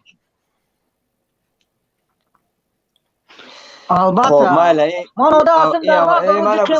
من گوش کن همه فرد و روز قیامت تو همه پشتی پیشوات میخیزی تو البته من تیار هستم که فردا روز قیامت با همراهی پیشوای هم حشر شوم شما چی گفته است؟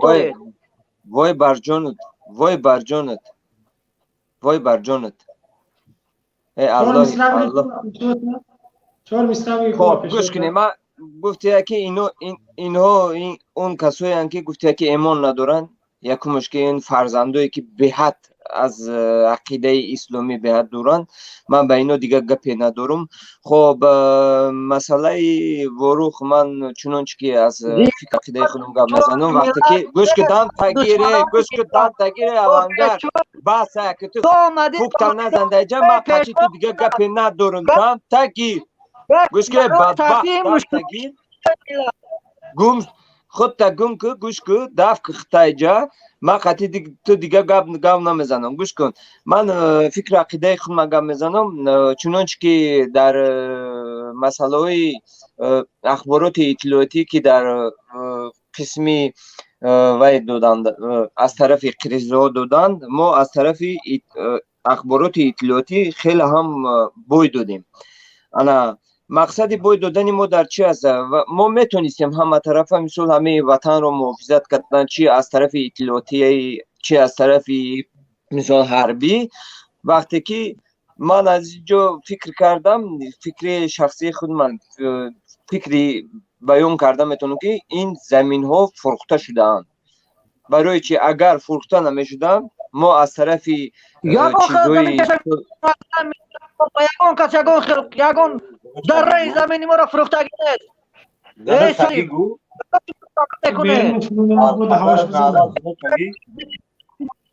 شما از خدا نمیترسید؟ اگر از خدا میترسی تو میترسید لعین این مردن به اعتبار فرزند ملت این توجیک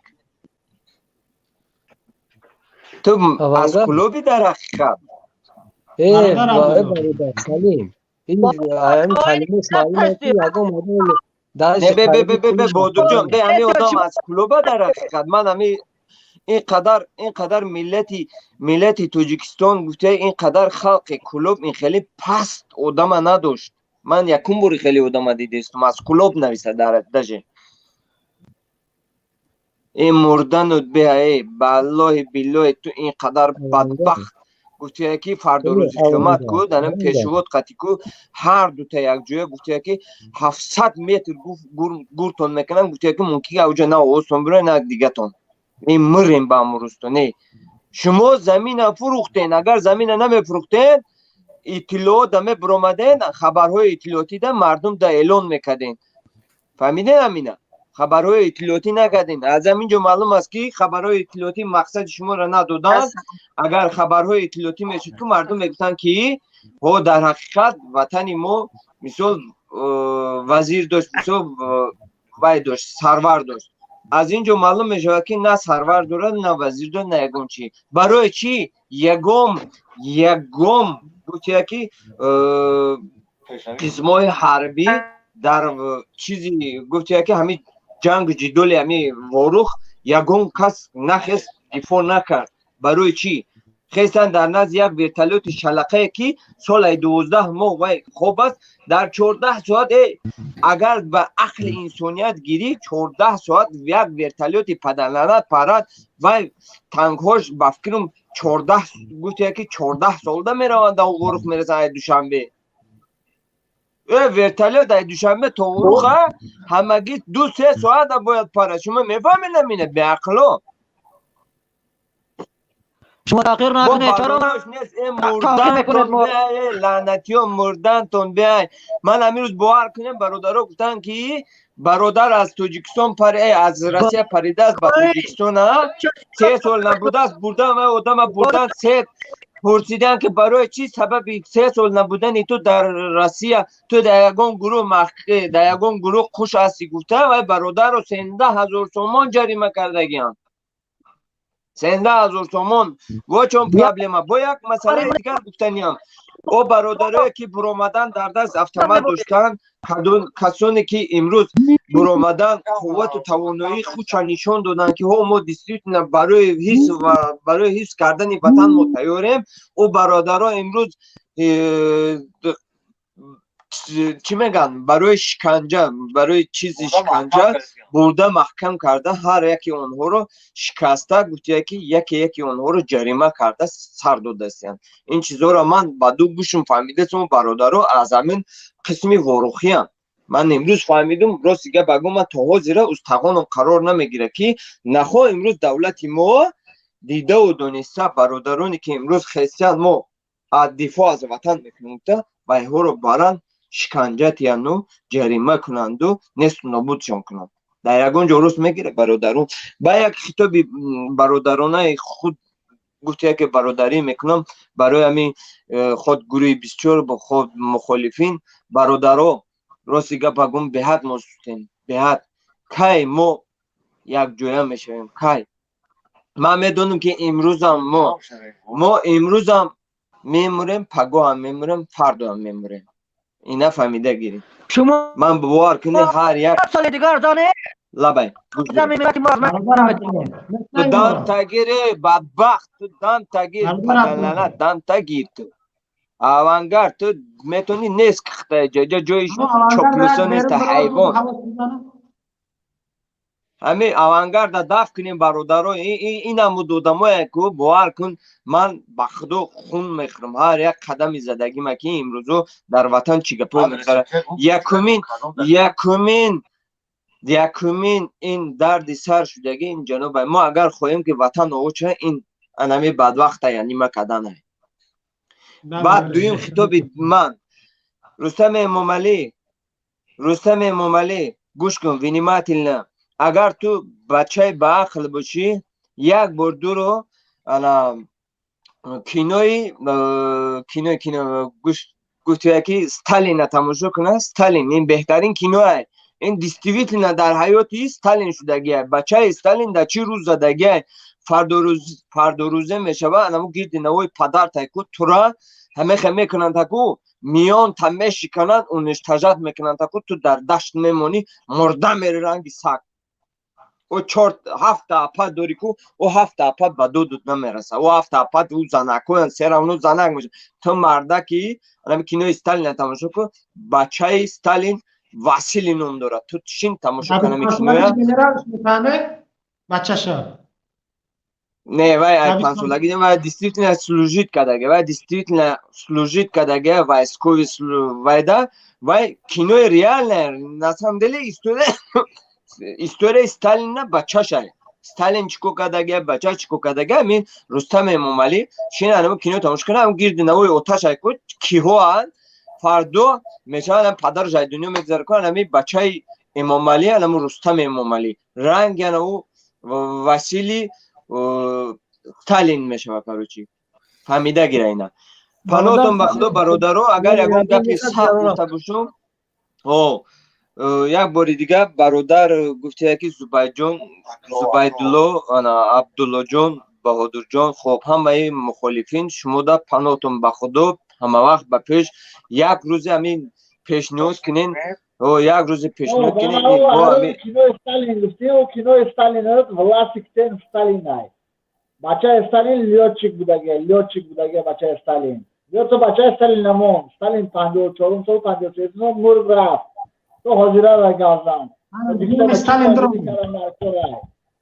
ҳамдешти Сталин меги Ленин меги вай меги вай мурдан рафт тамом тоҷикистон имрӯзаша гу то меги Эмомали вай киноро ман медонам власиктен Сталин меган кино ҳастай ман кино дидагиам бачаи Сталин любельщики хоккей будагиай хоккейни клуби КССК ки дар Москва ҳастай бачаи Сталин создават кардагиаша ӯ чизоро ман медонам ҷа мавзура ҷоби бародар далер ҷа мавзура боз Сталин дар набарем ҷа мавзуъ дар Тоҷикистон ай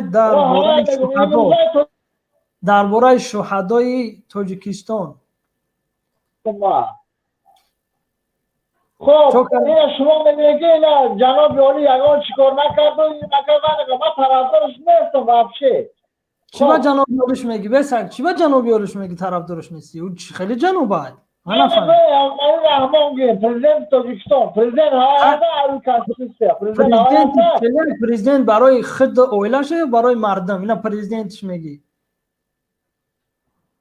پرزیدنتش برای خودش اویلاش نه پرزیدنت برای خود اویلاش باشه значит نه پرزیدنت نه پیشوای نه سر قور شد فقط اینجا باید ببین برادر اینجا پیشتر خودت گفتی که من طرفدار رحمانوف نیستم طرفدار مردم هستم اینجا اومدی قدر مردمی که صحبت دارم مردم نیست اینا من این برادر زید برادر بهادر احمد و دیگرایی که صحبت داشتن اینو مردم نیستن ما مردم نیستیم شما وقتی که ولیت اردگان میبروین راهی خاصه برای راست میبروین با طرفدار شما میشه ای ولیان اردگان میبروین با طرفدار شما مردک خوب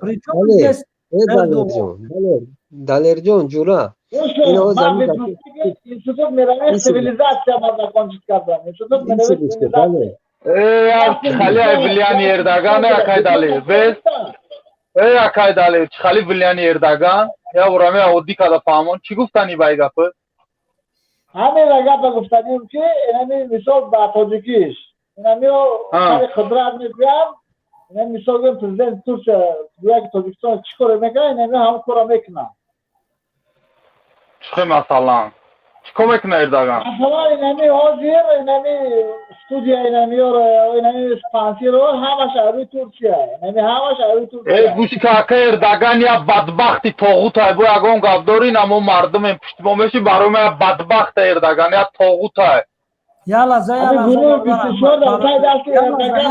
دالر یالا صبر که خب که یا اینو میکروفون کشتگی ای خب یالا صبر که امی بسیاری بعد میکروفون کشتگی ای همارده که خوب یالا من بپل درسته خوندم بپل ایلوش یالا خبر خونده دور با سواد سیاست مدار همارده که خوب خب یک رازه توی را همی دمش نگیری خب نمیکنه از یک نفری که نمیدونیش میگوی که امروز اینا همش از طرف ترکیه اردوغان چیز میشوه سرمایه گذاری میشوه دلیلت گجوده دلیل صبر که به دلیل گپ نزه با خدا این نشید بگی ببروری رفت دفعش که برادر احمد بگی تاخیر سلام علیکم و علیکم سلام و رحمت الله و برکاته زاید بابایف در کوردورم بفرمون برادر زاید بابای برادر خداوند در قرآن میگه که قد کافی را دوستی نکنه که دوستایش ما نیستن هست همین گزانه در کدام آیت چی میگه؟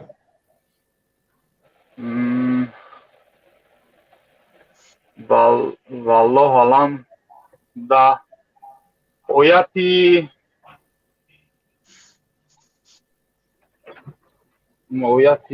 شعرا ده آیت چی ده؟ آیت شعرا ده والله علم آیت شعرا خواهی میگه که بعد کفار دوستی نکنه که دوستایش ما نیستن درست؟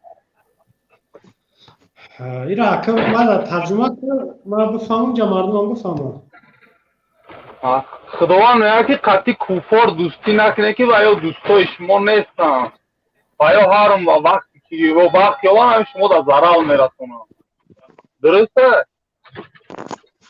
امره خیلی شروع کردم گفتی خودت گفته سن گپاره کمی نشون داده ما را ایش که گم نشون های تا خودم قطعی هم که گم میزنم مثلا دین است دیدی که در پیش خود شیرکوار در سنه گفت ما وطن پرستم تو دوستی میکنی یا چه خیلی فهمه ما میره اوزش چسبیده استمی؟ اوزاد کنده میاره سوال داده سه نفهمیدیم سوال داد فهمیدی؟ میگم دین آستانه افترا گفت که آستانه دین در پشت گفت ما وطن پرستم شرک با خداوند و تو قطعی مشرک دوستی میکنی کیه مشرک؟ آستانه در پشت دین گفت که تو مقصد گفت ما وطن پرستم تو گفتی نگو کی شرک مشرک میشه آدم وقتی شرک و خداوند در قرآن میگه که ما یک شک یک شرک نمیبخشیم بگو همینجا هم آیت را بگو بفهمه شاید همینجا برادر استانه تماشا داره هم آیت را بگو ما دیروز گفتم بفرمو آیت را دلیل بیار حدیث آیتش بگو همینجا گوش میکنی وقت نیسته دلیل آیت خداوند شک شرک مقصد یک شرک یک شبهه را نمیبخشه خود میدونی نه خیلی دلیل آیت نمیدونی همه دونی چی بوده اثبات آیت شا میخوایی مثلا نه خیلی تو دعوت داری من دیروز گفتمش من دیروز دعوت داری ما لگوش که بار مرا شما مردم پریکول کردیم وابشه اوجا حسین اشور میبروه میگه که مقصد این همه بازی های اموالی رحمان های در پروکت نروه این همه روی تشکیل کرده ما پیشکی گفتیم که این یگان کاری به همین نزدیکی میکنه همین کار کردک دین شما با برامده است که واسانه گفته است بیا در عرصه بین المللی برویم گویم که تاجیکستان گناهگار نیست و سفید نشانتیم چه حقا بجا میتونین شما نچید یا پد میگه که کاری هوایی یا پد میبرویم میگه که بیا قرار چی میبرویم میگیم که ای بی نیست کیره ایجاده باور شما کیره تلیکتا دیستیم نگاه که خودت از گفت و پیش نفهمیدی یکم را دیگه ما گفت من نترا گفته استم که تیرا ما گفته تو شبکلا نگریسته سی داله گوش کاور مرا و شخصا بعد اونگی زده سی ما لگام نیست کدام شما شروع این اخیران همین گوش که مرا رو جبر حسین شروع اخیران برآمدش گفت که مثلا این کاری دستی رحمان پای بازی های رحمان پای ما پیشکی گفت بودیم که کمازی او ما لگام نیست چی باید اینا که سیستای مثلا دینا قطعی آستانه برآمد کردن گفته که بیا در عرصه بین المللی نشون تیم که اینجا کارو چی در ای بیمو نیسته دست کاری مو نیسته مثلا در عرصه بین المللی خود منصف نشون که راست باری رحمان تشکیل کرده باشه ای بی رحمان باشه چی داره که بیا در عرصه بین المللی باید خوف نشون که حق دیجا میشه شما میگه که ما حق گفت میزنه دیروز محمود برادر بودور حتی پیشنهاد کرده بود. برادر استانایف گفت که ما را باید که چهرزمون چی بکنیم سازمانو. برادر بودور گفت که باید ما در نزد سفارتخانه های قرقیزستان برویم. او گفت نه ما در سازمان ها نامه می نویسیم و قطعی سازمان ها کار میگیریم. اما خطا گفت. بعدی که نگاه که احمد برادر سلام علیکم. بعدی که ببرویان قرغزا بروند در پیش هر جا گریه کنن، هر سازمان ها گریه کنن که ما را تاجیکستان نپدد کیسه حکومت رحمانوف خواب باشه، یگو مایده برامه نکنه، اوخچه گناهگار شده کنه، قفا بکشه. این ما وینول نیستیم، تاجیکستان وینول نیستیم. باید ما این مردکا دعوا دارن تاجیکستان وینوت های. این یا دعوا دارن تاجیکستان وینوت های امومالی تشکیل کرد. امومالی تشکیل نکرد. این گپ نزد برادر. امومالی تشکیل نکرد. قرغز خودش رو سلیش کم گذرونده بود.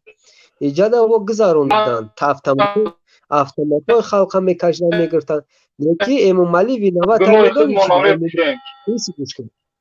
аҳмад эмомалӣ медони чида виноват эмомалӣ ҳамиша виноват ки барои манфиати бизнеси худаш халқа нантари вообще сар намекард. мегуфт чӣ кор мешавад ба халқ намешавад, неки пускай бизнеси худам рафтан бигирад. نه همین جنگ دختگی همین جنگ کشید با فرمانی امومالی شید. میگه این از زاید بابای خود میگه فرمانی همین قطعی هم کار تشکیل کرد.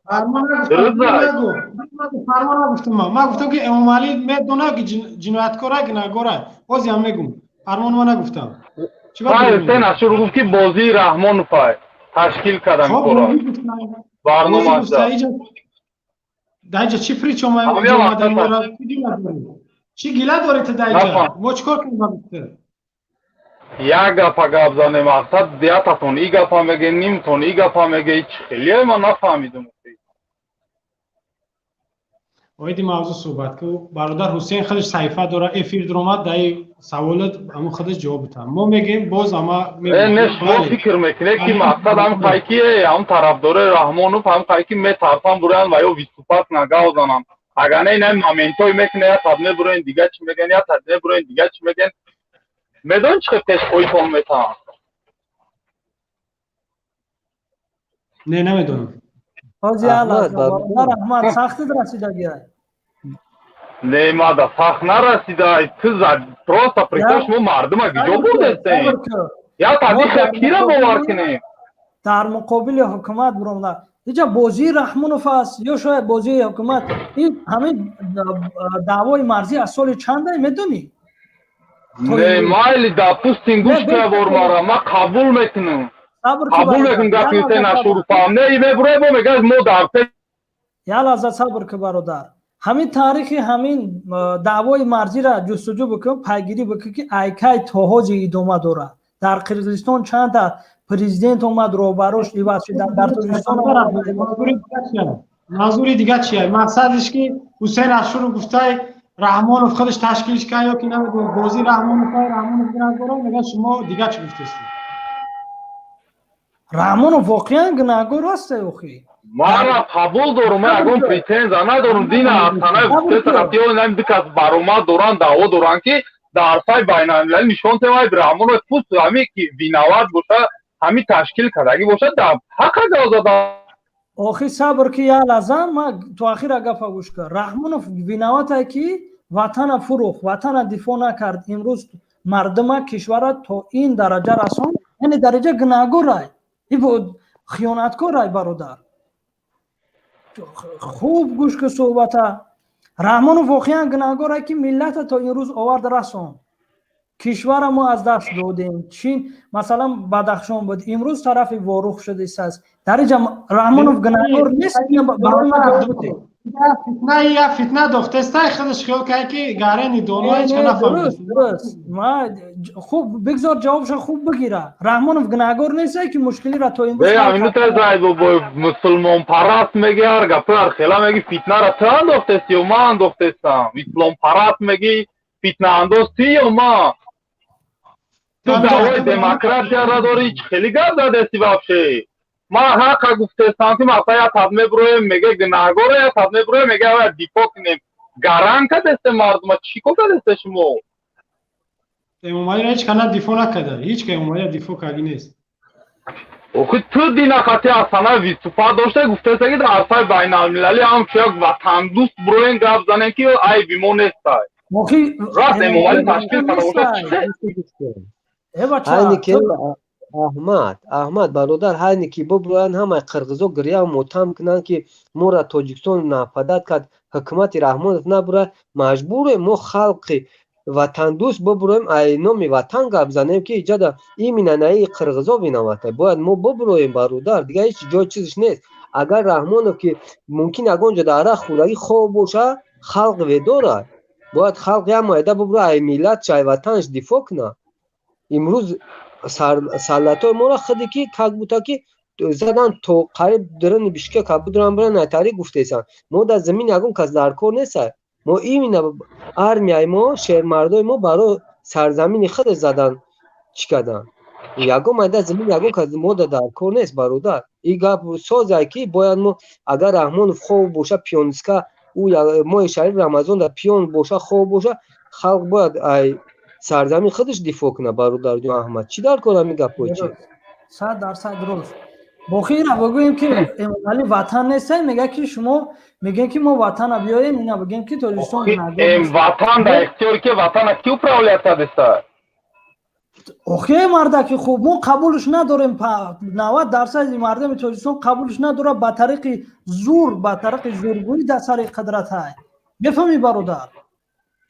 نه بچه ها در عرصه بین المللی رسمه یکی نه رحمانوف کرده رحمانوف نگفتیم ما وطن گفتیم وطن از رحمانوف فرق میکنی برادر ما کنیز فرق میکنم وطن کی ای وطن کی گناه سر زده گناه ای وطن کی سر زده اتنا چی رحمانوف پرزیدنت کدام وطن های گناهگار یک طرف ما نمیکنیم گناهگار شاید هر دی طرف باشه باید ما حل مسئله را حل مشکلی را بیاییم چی برای مرد خویا ور درو مایل از شما اپراودانی میکنه ای گپ دا گپ میکنه گوش که ور مرا این همی اخیران ویستوپلینی که سه نشور گپ زده اگه درو گوش که باز این هم میگم تا که ای چند مینوتش از تنه چی گپ زده اگه تیا ور همی سراونی که با گپ زده سیمو این هم ما تراوز میگم اخیران ویستوپلینی که سه نشور و اخیران بار گپ زد اخیران ویستوپلینی سه نشور که گوش که ور مرا رحمانوف کرده گه بیکورا گوش کنک مرا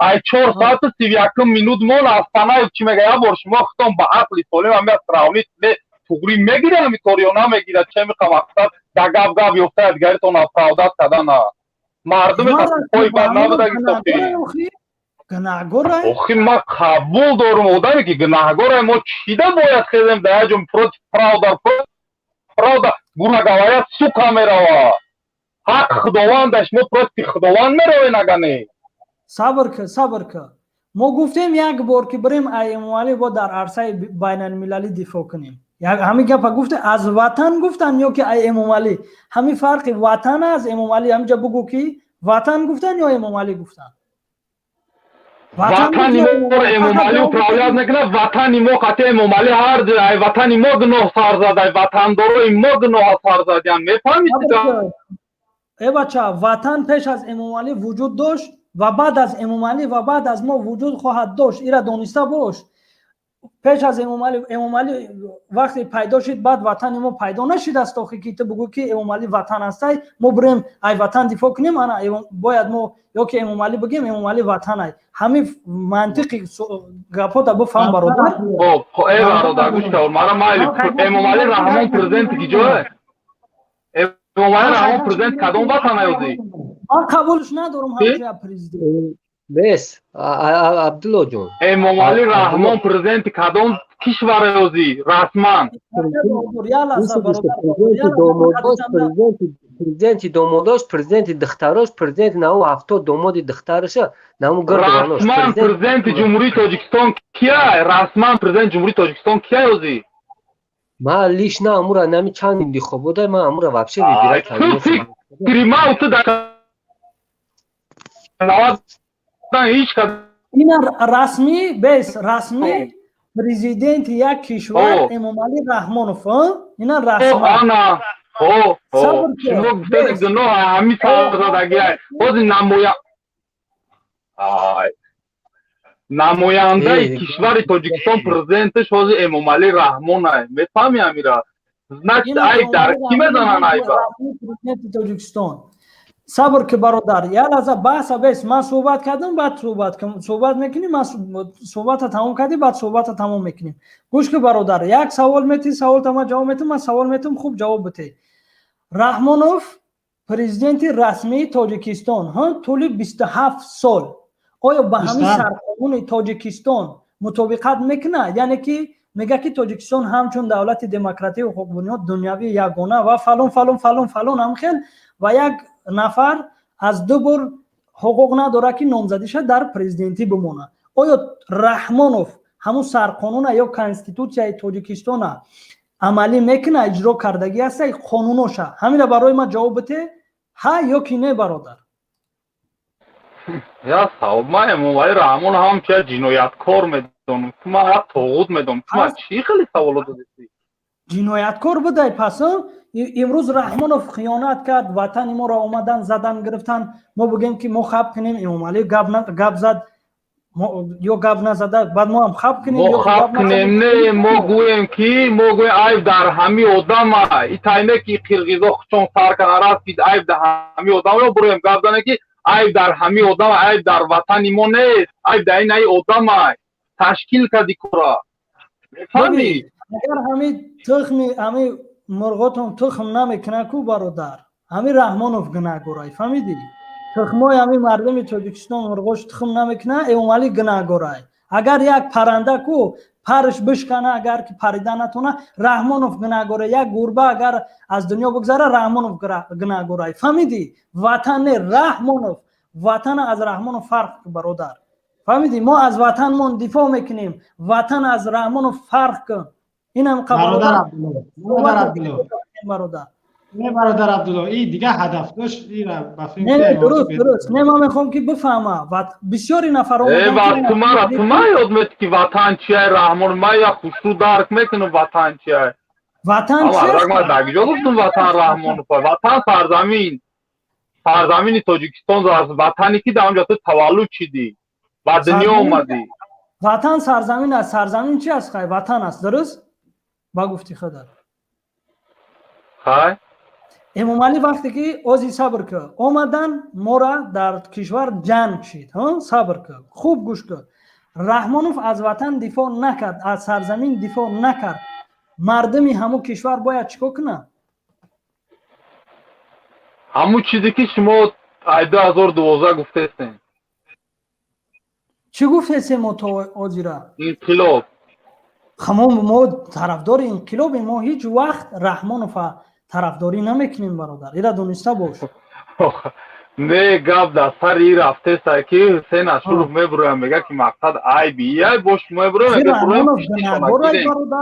تا روزی که پرزیدنت کشور کدام باشه همه ادام که تا روزی که پرزیدنت هم کشور کدام باشه هم وطن گناهگار میکنن هم پرزیدنت گناهگار کردن وطن گناهگار میشه در پیش مردم در پیش همو عرصه بین الملل نمیگن که رحمان نکذب کردن میگن تاجیکستان هم بینن خیلیزا فقط رحمان گناهگار کرده سن که مردم اوزی را برآورده است بله اینجا فقط رحمان گناهگار کرده سن اکثر اینجا رازنیتی کروی مثلا هر کس هر خیلی است مثلا خیلی هر کس هر چیزی ایرا مسئله توازی را حل خود چنای افتای برادر وقتی که ما میگیم گناهگار امامعلی نتونید در طول قدر حکمرانی سر قدرت بدنش کار حل کنه باید چیکارش کنیم باید سر قدرتی را پیش کنیم یک نفر بیاریم یک نفر که عقل داشته باشه همین حادثه یک مدت بعد معلوم میشه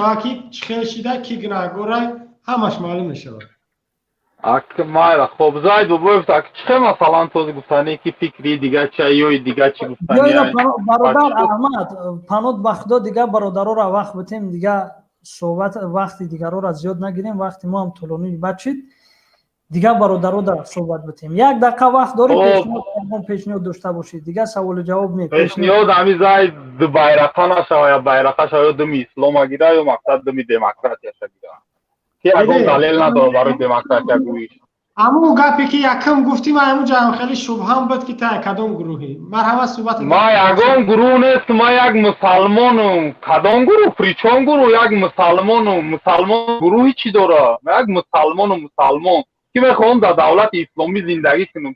خیلی گروه ما یگان گروه دانستم الحمدلله یک مسلمانم که مثلا میخوام در دولت اسلامی فقط میخوام قانونهای الله تطبیق شود.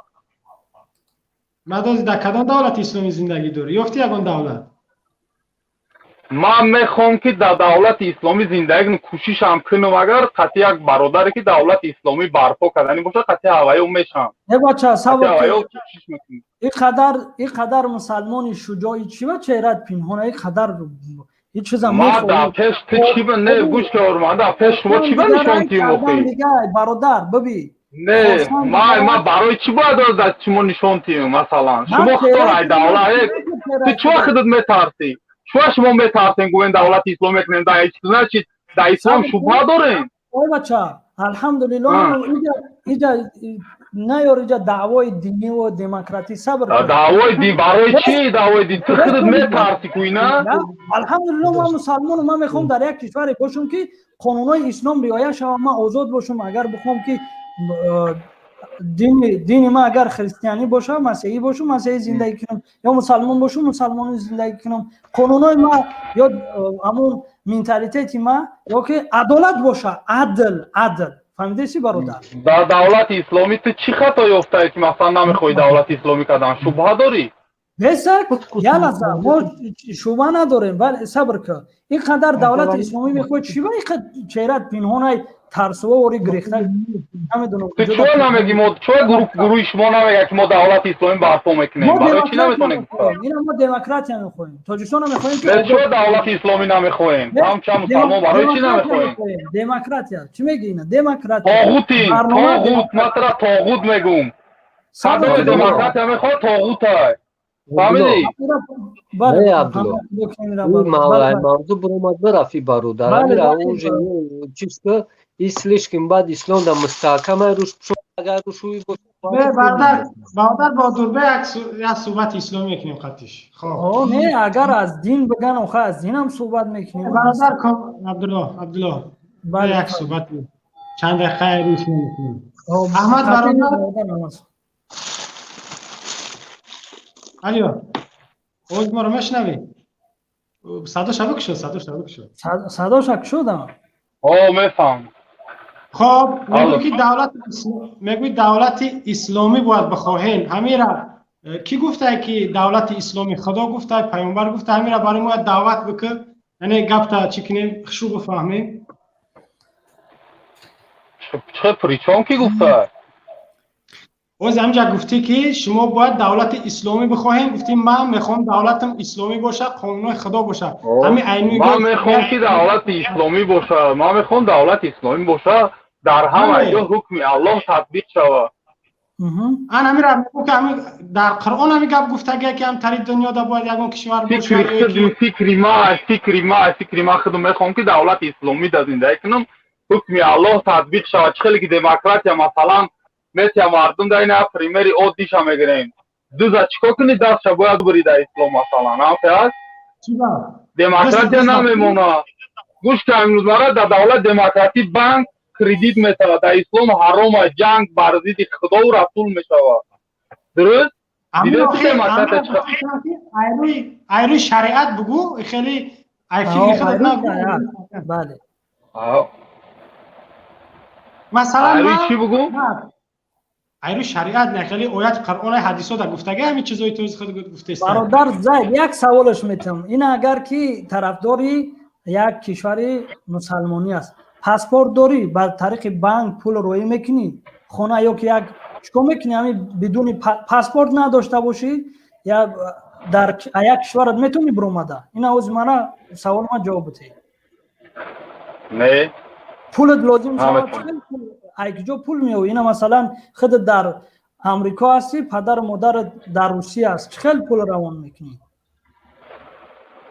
پول بانک خاطر روی میکنی خیلی همه چیزا همین دنیا از همین شدگی است دنیا همین شدگی پول روی میکنی در سری و یکم سومه گیره و فایز نمیشه یا باید آدرش نکو کاری بانکیا بانکای اسلامی وجود داره درست ما کشور دموکراتیکی ساختیم بانک به فایز یکم فایز نمیگیره نه از خودت یکم فایز نمیگیرم نه میشه با قبولش داری برای چی اسلامی نمیسازه اسلام چی خطا بگیده اسلام پریچوم است ما باید پریچوم چه پریچوم من میخوام که تاجیکستان یک کشور دموکراتیک بسازیم ما درست میخوام که از بانک یگان درصد از فایز نگیرم پول روی که بدون یگان مشکل آزاد باش برای دعوت دین تا میکنی مسجد میره از اون تا میتی از اون با صدای بلند باشه اولین کاری که ما میکنیم دانسته باش که ان شاء الله وقتی که گروه 24 اگر که انقلاب کرد با مردم انقلاب میکنه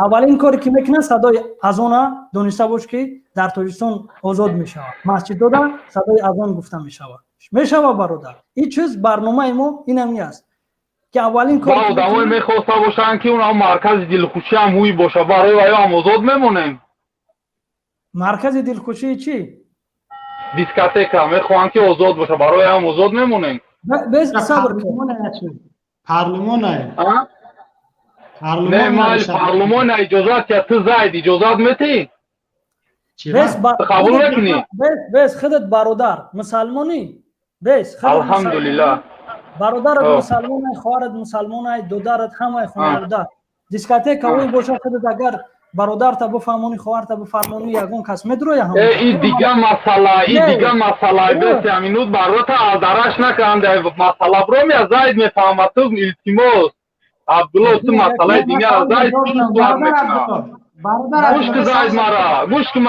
گوش که مرا وقتی که دیسکاتک تو پنگی پارلمان اجازه داد حدیث رسول الله گجا میشه که وقتی یک نهی منکر یک مقصد یا چیزی که یک کفر دیده میگه بدهن تو مقصد اول بدست نتونستی بدهن نتونستی ایمان ضعیف باشه بدیلت محکوم که جو میشه ایجاد این حدیث رسول الله به جوابتم اگر حکومت در دست من باشه مثلا یا رئیس حکومت پرزیدنت باشم سر وزیر باشم نه تنها دیسکاتک توی های کوی رفته سایکو ما درباره چند بار گفت زدم نه تر رقصای تر دیوناگر تمام راه نمیتم دیسکاتک را راه نمیتم فهمیدی ما برای چی گفتم ما فکر خدمت تو قبل بگم دیسکاتک را قبول ندارم رقص بازی را قبول ندارم زاید ما برای همیترا میبینم تو بچه نیست که مقصد مقابل را و مقصد پروتستگاه آزانم تو اسلام دیپا میکنی مقصد کم همین خطاگی ها است باید همین خطاگی ها ببروی زاید حضرت یوسف علیه السلام خودش تا قرف مصر با کمک پروردگار و یک تو پرستی کرد ما وقتی الله باور کنیم این کیه یا امریکا یا یک از دیگه پیش رای ما گرفت ما میدونم از خرسش ما امریکا یا از اروپا میگیره جمع میکنه مثلا از تاجیکستان میتره باز شما دعوای دموکراسی داره من شخص خوشرو چو سوال میکنم ما شخصا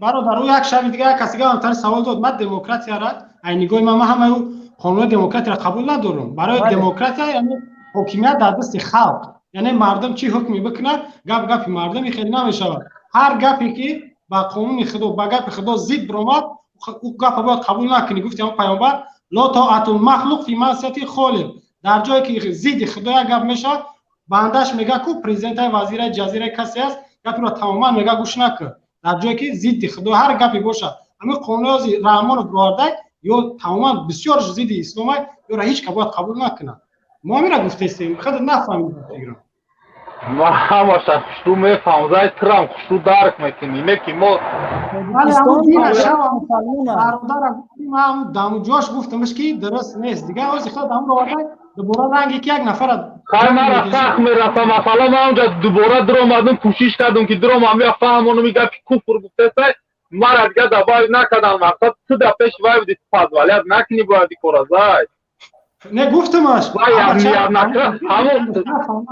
همون سه نشور بیا گفتی همون سه نشور بیا برآمدش گفت که مقصد این منبر ما یک طالب علمایی که مقصد درباره همین علم درست خوندگان در دولت عربی باید در این منبر و ویا گو باید ویتوفت کنند اوزانه نه که ما این نویلوجی از تنهایی که به سواد گام میزنه این اگر پیوایت معلوم شد فایده شد برو مدرس گو از تنهایی سواد نداره برو گام میزنه این هم گفته اشورو کی گپای من نیست های باقی در امان الله باشیم برنامه تونه دوام کنیم اگه جای حق های در اونجا ما هستیم گی جای در یک سخن پرتواره چیز میکنه برزیدی گفته الله دونه در اونجا ما پروتیم دیگه در گی جای همین گفته الله پدیش کمی کنه دبار کنیم ما مسلمانیم الحمدلله ببینید در فرانسه وقتی که این کاری که کردن روی 24 محکوم کرد چیزا ما اگر مسلمان نمرده که خوب هر کاری که زید دین زید پیامبر زید الله است ما زید هستیم برادر و محکومش میکنیم یارم کمی باید فهمیدن در کل بعضی نفرها هستن که واقعا مهفورشون که تو فقط باید حدیث باید ای شریعت برین گپ نزنی مثلا روزی زیاد صحبت‌های خیمون بگن در دایره دموکرات یعنی جمهوریت ایو چیزا بعضش نمیخواد یا برای همو شاید نمیدونم یا تعلیم گرفته یا که کدومی بگن که نفری اسلامی یا اون عقیده را بارش کرده یعنی همو در ذهنش هر یک نفر تو خود درست میدونی که همین دموکرات یا کمونیست یا سوسیال همیورا برای جدا کردن مسلمانو تشکیل کرده یعنی اورا خود درست میدونی چطورا همیورا برای تفریقه انداختن بین مسلمانو کفر تشکیل کرده یعنی گفتگه یا دین قبول نمیکنن به خاطر این خیلی با مذهب و با دموکرات یا با سوسیال کمونیست هم چی تقسیم شون کنیم خود چیزا درست میدونی زای طبعا جواز ما چی؟ گفت ما در چی رفتیسته؟ مثلا چه در برای چی رفتیسته؟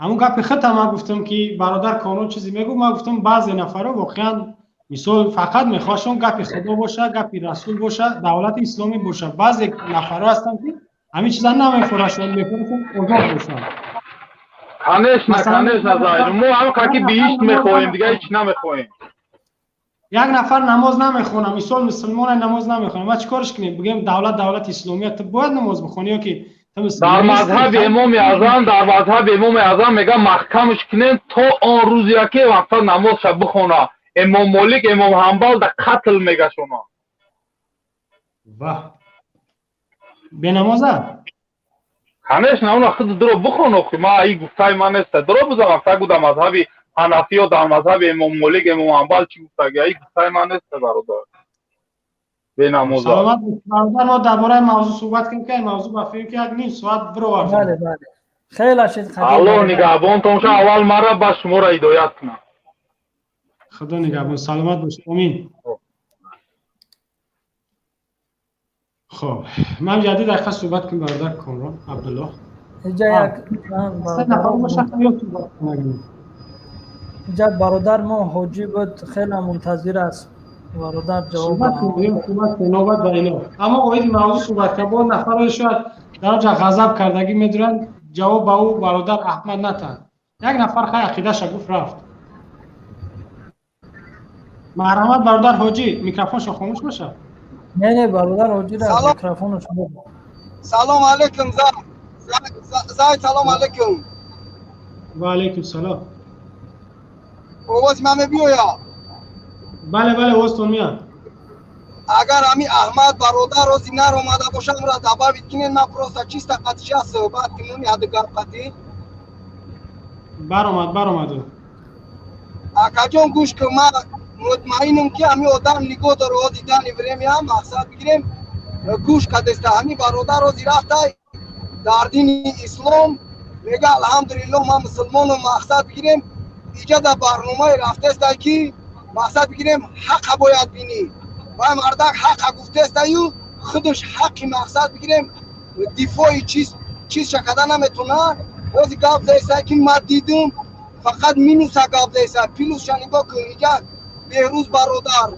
حسین اخشوروف مقصد این از زاید شما اینای برادر کیازی هسته ما این برنامه را بیسو تماشا میکنیم مثال بگیریم حوضی دنی سیتواتیا کدوم سیتواتیا رکسای همون برادر اگه زنکی بود رو کامنتاریوی حق و باطیلا گروه 24 همه کامنتاریوش بخون اگر تو ایمان داشته باشی از اره کیازی аз имом шофӣ гуфтаси, имом ҳамбал гуфтаси, имоми аъзам гуфтаси,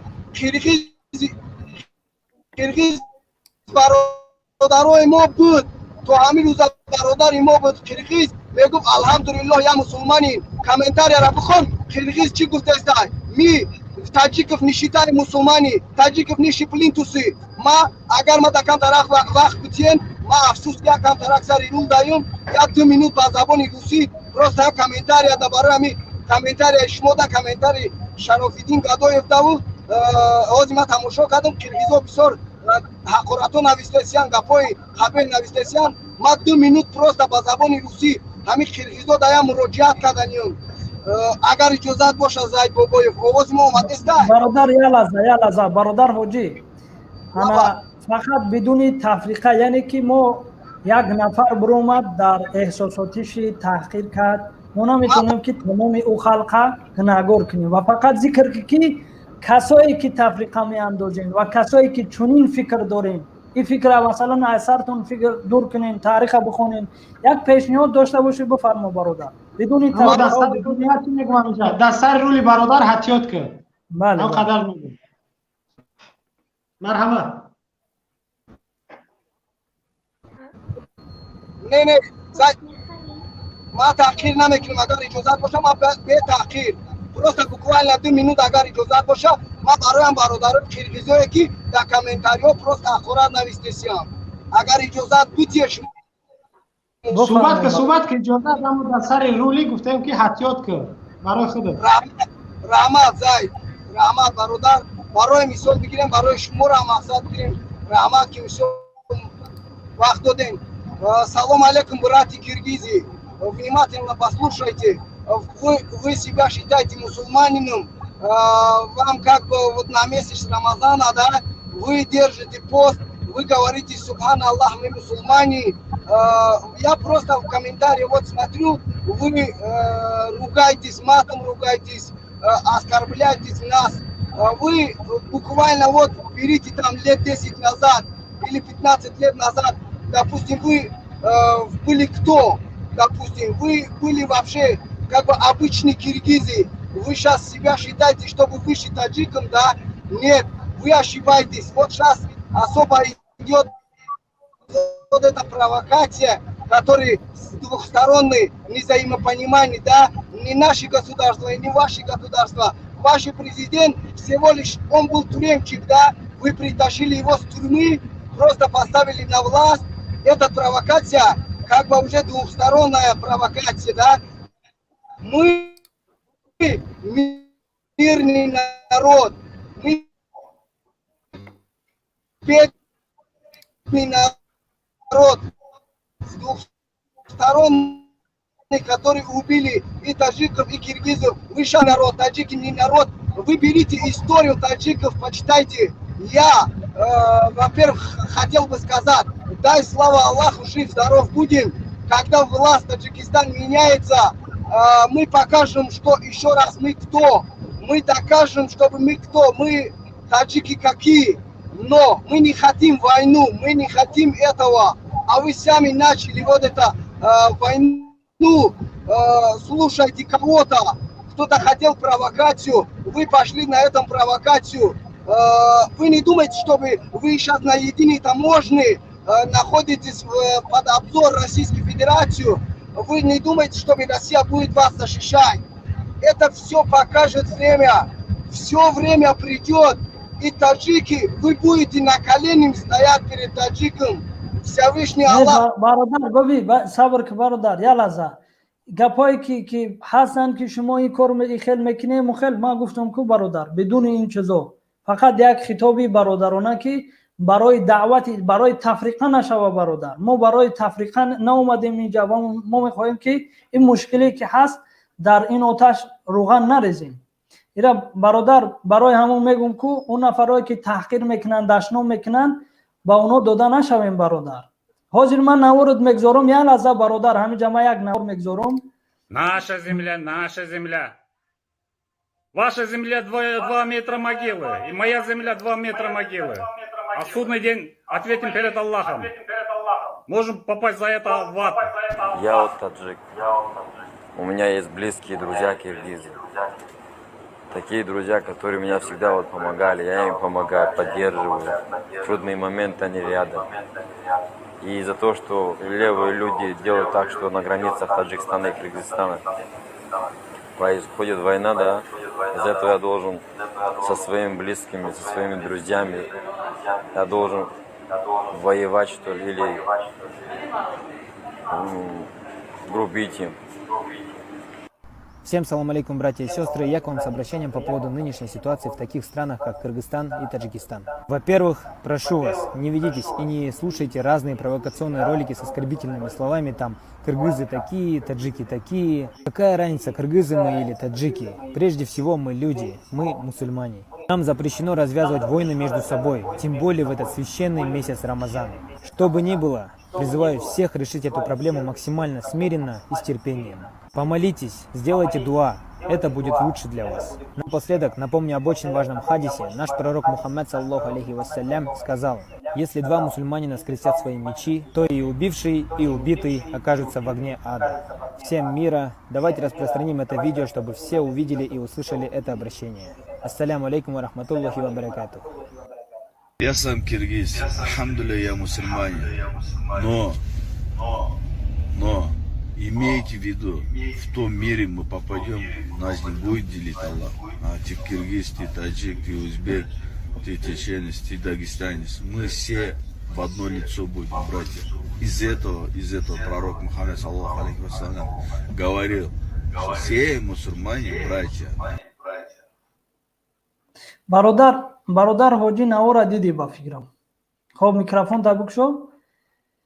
инҷа нафарои қирғиз даъват доранд ки мо ба тафриқа дода нашавем, яъне провокатсиони наворҳо ё касое ки ин корора мекунанд дода нашавем. воқеан на танҳо нобоби бародар, ман ин чиза таваҷҷӯҳ мекунам, мардуми тоҷикам дашном мекунанд, қирғиза комментария бад менависанд, ин чиза ман мушоҳида мекунам, вале бояд мо дар ин чиз дода нашавем, роҳи ҳалли ин масъалара, роҳи ҳалли ин мушкилиро биёем. имрӯз мо медонем ҳукумати Раҳмонов як ҳукумати диктаторӣ аст, ҳукумати ватанфурӯш хоин аст ва мо бояд ба ин чизо дода нашавем ва дар оташ рӯған нарезем ё дар оташ чӯб наандозем ки оташ зиёдтар бештар шавад. то замоне ки Раҳмонов аз сари қудрат нарава, мушкилиҳое ки ҳастанд бошо аз зиёд шудан мегирад, яъне кам намешавад. навора ба фикрам бародар дидӣ, мисли ин як навор ки даъват ки мо қабул мекунем бародар. абдуллоҷон, як дақиқа агар бошад зай бародари алислом, ма як чи гуфтаним ки майлаш ма таъқир, ма вообще ухали бачае нестум ки ягон ҳақорат кунем, ягон гапи бад бигум. ма просто чиста мақсад бигирем, комментариёро мехонум. Уҷа ма як кам дарак вақти шуморо мегирам, вақте ки ма дар Москва кор мекардам соли 2008-9-10 мақсад кор мекардам, дасти ма дар қадим, дасти ма дар лишна 40 та қиргиз кор мекард. вақте ман старши будум 40 та дасти ма дар қиргиз кор мекард, ҳамаш бародарои ма буданд. ма мақсад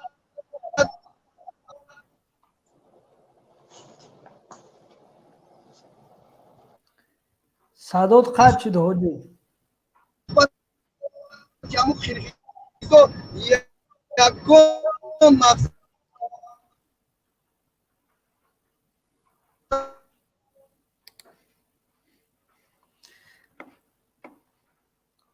ҳоҷира садош қат шуд. хоб ҳоҷӣ бародар, садотон қат шуд. агар ки дубора тавонистем баъд дохил шем, мо дар студия медорем ва суҳбат кунем. бибинед мардуми азиз, имрӯз мо дар зери наворҳо, дар зери масалан хабарҳо комментарияро мехонем ки ино интар, ино қирғиза масалан мардуми тоҷик гунаҳгор мекунанд, қорат мекунанд ва мардуми қирғиз омада мардуми бисёр тоҷика. вале мо ҳукумати мардуми қирғиза дидем ки флешмоб ташкил кардан ва Раҳмонова гунаҳгор донистанд. дар ин масъала Раҳмонова мо шумо бояд ба тафриқа дода нашавем. ватанмона бояд мо дифоъ бикунем, дуруст, вале ба тафриқа дода нашавем. масъала имрӯз роҳи ҳалли худ чаёфт, бояд мо кӯшиш накунем ки ира дубора бо سر مسئله ببروریم و باز دعواها را دوباره با مردم وقت گفتی که پا مادرها اشک مادر را ببینیم یا اشک یک یتیم را ببینیم. امروز ما دیدیم که بسیار جوان ها مردن، 20 ساله، 21 ساله، 26 ساله، بیشترش جوانایی که 26 ساله، بچهای بیزن، بچهای یوش جوان به خاطر وطن، به خاطر کشور سرزمین جان خود از دست دادن. اینا یک قهرمان هستند و در هر حالت ما بدانیم که وطن ما دفاع میکنیم و باید دفاع کنیم. اگر رحمانوف هم و ما فرمان نداد و خائن باشه باید ما چیکار کنیم؟ از وطن دفاع کنیم. تا امروز دیدیم که مسئله حل نشد. رحمانوف نه با دیپلماتیکی تا امروز نتونست حل کنه و دعوا اومده است. پس نشد با یک راه دیگه باید حل شود. راه حل خودش باید بیاید. خب اینجا وطن برادر وطن میکروفونتون رو گرم کنیم. سلام و درودی بپویم و شما و بینندگان شما برادر زاید بابوه و برادر عبدالله. و علیکم السلام و رحمت الله. موضوع چیه که جمعکان ترک دیر ترک چیز کردیم نه خو خیسی موقع درباره قربانیانی که 20 نفر حسابشون کردن در همین زد و خوردی که بسیار دهشتناک از دنیا گذشتن شهیدا. نه بله بله برادر بسیار من شما را کمک کنم یا سوالتون کمک شد برای شما. از دیگه خود همین 20 نفر از دنیا گذشت باید حکومت چیکار میکرد؟ در جنازه‌شون شرکت میکرد، همدردیشون بیان میکرد یا که اویلاشون از زندانشون کمک میکرد چیکار میکرد؟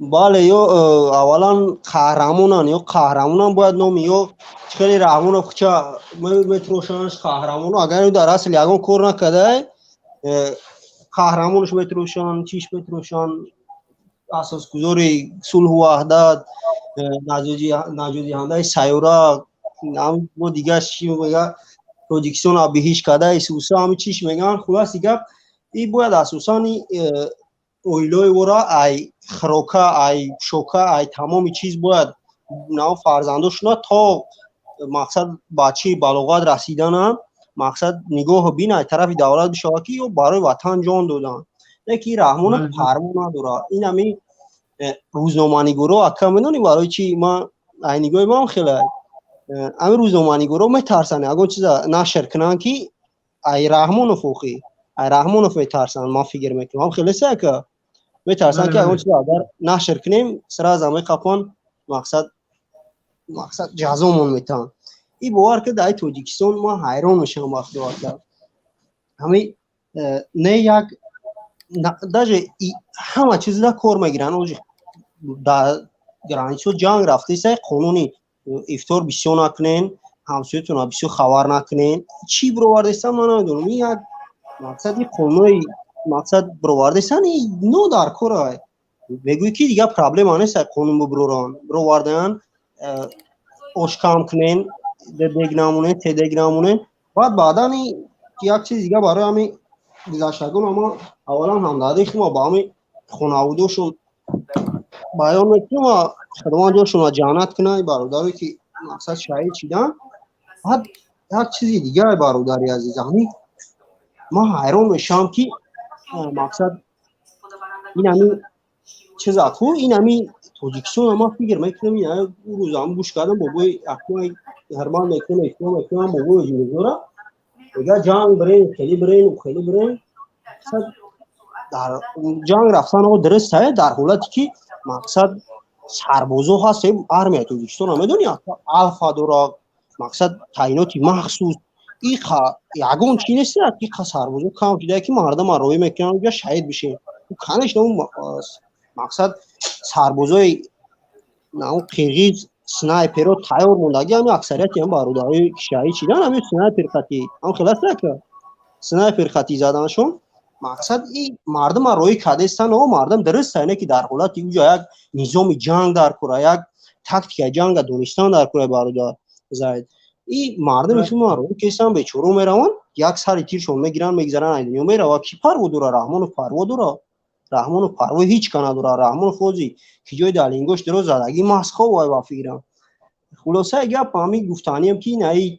رستم شاه قهرمان میگن همین ما یک چیز حیران میشم این آدمی که در وجودش ذره ایمان داشته باشه این رحمان فنی در انتخابات انتخاب میکنه نه پیشوا میشموره با فکر ما هم خیلی برای که آدم برزید خدا برمت خیلی برزید خدا یک آدم بره با انتخابش میکنی با پیشواش میدونی با نجات دهنده سیاره و نجات دهنده دیگه و دیگهش میگم دیگه هم خیلی اکاجو ما بسیار زیر میشم با خدامی مردم خودمون بیچاره این همی باید یک چیز دیگه را که قید کنم بخشش یعنی اورتالی تا دیدم خاندم گرفت تو بالونش دیدی کافیدگی یک ایدرنش چی بر اومده اگه گویا سرباز آنو اگه گویا نجد پاریدیاتش به پارا کی با دهان قریب را سربازی پاد اکنیو که خاندم گرفت سه یک سوختکوری بخدو سوختکوری بعد ورتالیت کی او میگه کی 12 ساعت آسمون حرکت کردیم با همجره رسیدیم این وقت خاندواره یگون نمی دیوونه اگر هم را نگاه کنم میفهمم یگون دیوونه وقت 12 ساعت اونجا 12 ساعت محکم شوکه دایمی شوکه بله اکی زد وقت همین روز بسیار فکری همین ما نوروی ترام 3-4 تاقید گیم یا فقط همین نوروی اکی زد تماشا میکنیم پایگیری میکنیم یا وقت همین اکی زد گوش یا بعد امیر قاید کنم بعد باخدو گاند از کشیدیم گفتیم که رنگ هم بدبختی رحمانوف نیستید که چون که باور کشته و روز فکر میکنیم پس تاقا بعد یک جای پیدا شد باور کنم خرسان دیدیم باخدو که چقدر ما فکر میکنیم که همین اکی زد دنیا گذشتگی باخدو بعد یک پیدا شد با بسیار مقصد چقدر هم خیلی خرسان دیدیم که باخدو باور که قطعا 3 تاقا فقط هم ویدیو همین اکی زد تماشا میکنیم بعد یک پیدا شد بسیار خرسان شدیم خداوند اکاجون هم مخالفو را مقصد برادرایی که ارزید همه حق مبارزه میبرن خداوند همش امری دراز بوده یک گردی اکی زد میندوری که ما باخت بیان میکنیم و کلی همه برادرای مبارز خداوند نگهبان دوشه نظر ما هم بده کاجون سلامت باشی برادر یا کی است گنجینا بفرمایید خیلی باشه اکی زد مقایسه ما کاجون نگهبان باشه برادر خدا نگهبان باشه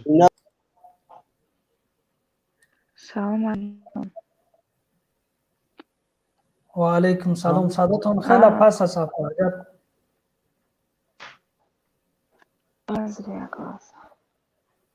بفرمایید افا درباره موضوعی که امروز داشتیم مردمی پایان بودگیدم سلام میرسونم با پدر مادر شهیدان اویلوشون فرزندشون صبر جمیل خانم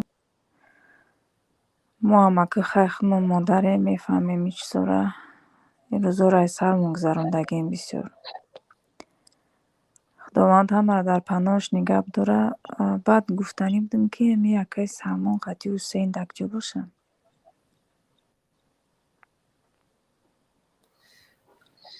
اونا هستن حاضر رمضان است رمضان بسیاری نفرایی هستن که مثلا وقتشون انا توغری نمی بیاد درست نمی بیاد مثلا در وقت افطارن شاید یکون کار دیگر داشته باشن بعد از رمضان باز برنامه مثل هر وقت خواهد شد برادر صدای مردم دم براد و برادر حسین اشرف هم در برنامه حق و باطلش هم انشالله فکر کنم که درست میکنن و مثل هر وقت میشود انشالله باید دیگه گفتنی بودم ما همی کانالو دا همش دا مدیراتور مگاری میکنید باشه یک کلیتو میدادیم نفهمیدم چیه؟ کلوچ میدادیم کلوچ همه کانالو دا کلوچ دارم شما دا نه فهمو کلوچ دادن با کسایی که مثلا فقط کامنتاریا را میتونه کنترل کنه اگر که وقت داشته باشه برای همه گفته استم باشه دفعش انشالله دیگه گفتنی نداره نه سلامت باشه خدا نگهبانتون باشه سلامت باشه خدا نگهبان بهترین پیشنهاد نگاه کنین یک زن نگاه کنین هموطنان مردای جزیات تماشا میکنین زنها خیلی هستن مادر و خواهر شما ببینین یک این خدمت میدونین یعنی مرا مدیریت ترمونه که مرا یک مسئولیت او شاید بعضی تمام هیچ حساب نمیکنه که یک کاری کلانه یک نفر میدره حقارت میکنه شاید یک نفر میدره گپی نادرسته یک گپی بگیم که نمیشیدنی میزنه میگم را کور کنم بهتره پیشنهاد خدا نگهبانتون باشه و خدا شیرم خداوند بتاتون میدونی نه من این گپا را چند بار تکرار کردم در اسلام نگاه کن در آیت قرآن نیست در حدیث نیست که لایک ثواب یا گناه подписаться комментария اینترنت در قرآن نیست من نشنیدم یگان آیت نیست اما کاری بد خوب هست آیت قرآن مثلا سوره چی بود یگان سوره آخران پاره آخران قرآن ده خداوند میگه که استعیذ بالله و ما یعمل مثقال ذره خیرا یره و ما یعمل مثقال ذره شر یره یعنی کمترین میگه یعنی یک چی بگمش خردترین میگه خوبی کردین میبینینش که برعکس بدترین همین بدی کردین میبینینش یعنی که همین لایک موندن اگر که کار خوب باشه ثوابه کامنتاری هم همچنین پادلیت هم همچنین تماشا و دیگر نمود استفاده اینترنت کار خوب باشه ثواب برعکس کاری بد باشه گناه خب با فکر واسه اینقدر برادر کلاب 4 تا 4 مرحبا صحبت کنید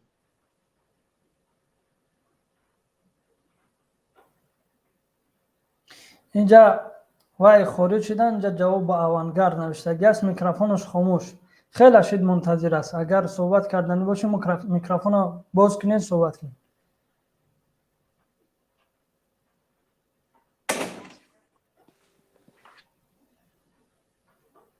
میکروفونتون رو باز کنید برادر السلام علیکم و رحمت الله و برکاته و علیکم السلام و رحمت الله و برکاته و مغفرت میخواستم برای همین اوانگارد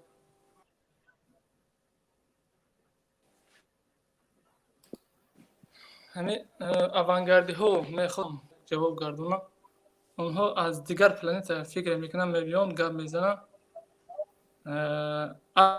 اصلی واقعه را یکم تاش گپ زدن نمیتونم توش تو توجیکستان واقعه های میشه هوای چیز میگم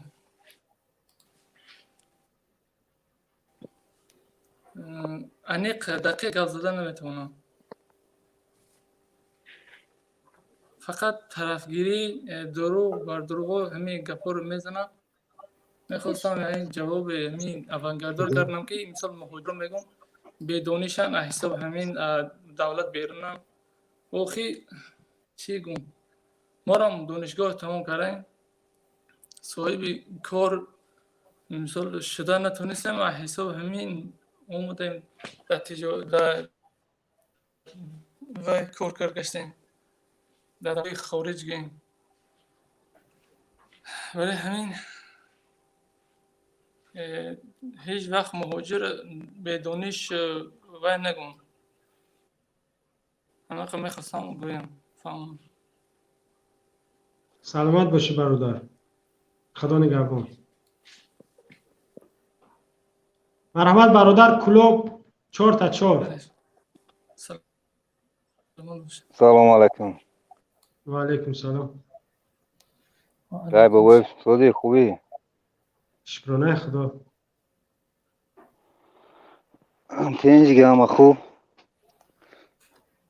هم گفتانیم که هم گفتی گپو هم مرحمت اویدی موضوع اویدی موضوع شما همش معلوم همش پرای همش توغریه برادر همش ساده گفتی هم بچه خمون هم ببرو با کاملا هم میگم ببرو استعفا بگه تمام سیو بودیزدارو دیگه چیکار کنم بدون که یک آدم پردات وطن خوین وطن خوش بله نه چی پیشنهادی کردیم خود یگان چی نداره ایلواگی در مسئله که همین 20 نفری که از دنیا گذشته 20 نفر ما دست دادیم سرباز افسر و شهروندان عادی یا نوپسندی یا که یک بقدری قضیه دنیا رفتگیان هیچ که بگیم کانش نه یو دامو را باید زاید بو یو دامو دا اگر کماد میشید کو باید کو گفتی گپو فرزنده امورا تو نمی کلام شدن تو با عقلشون 18 سالگیش باید کماد نگو کنه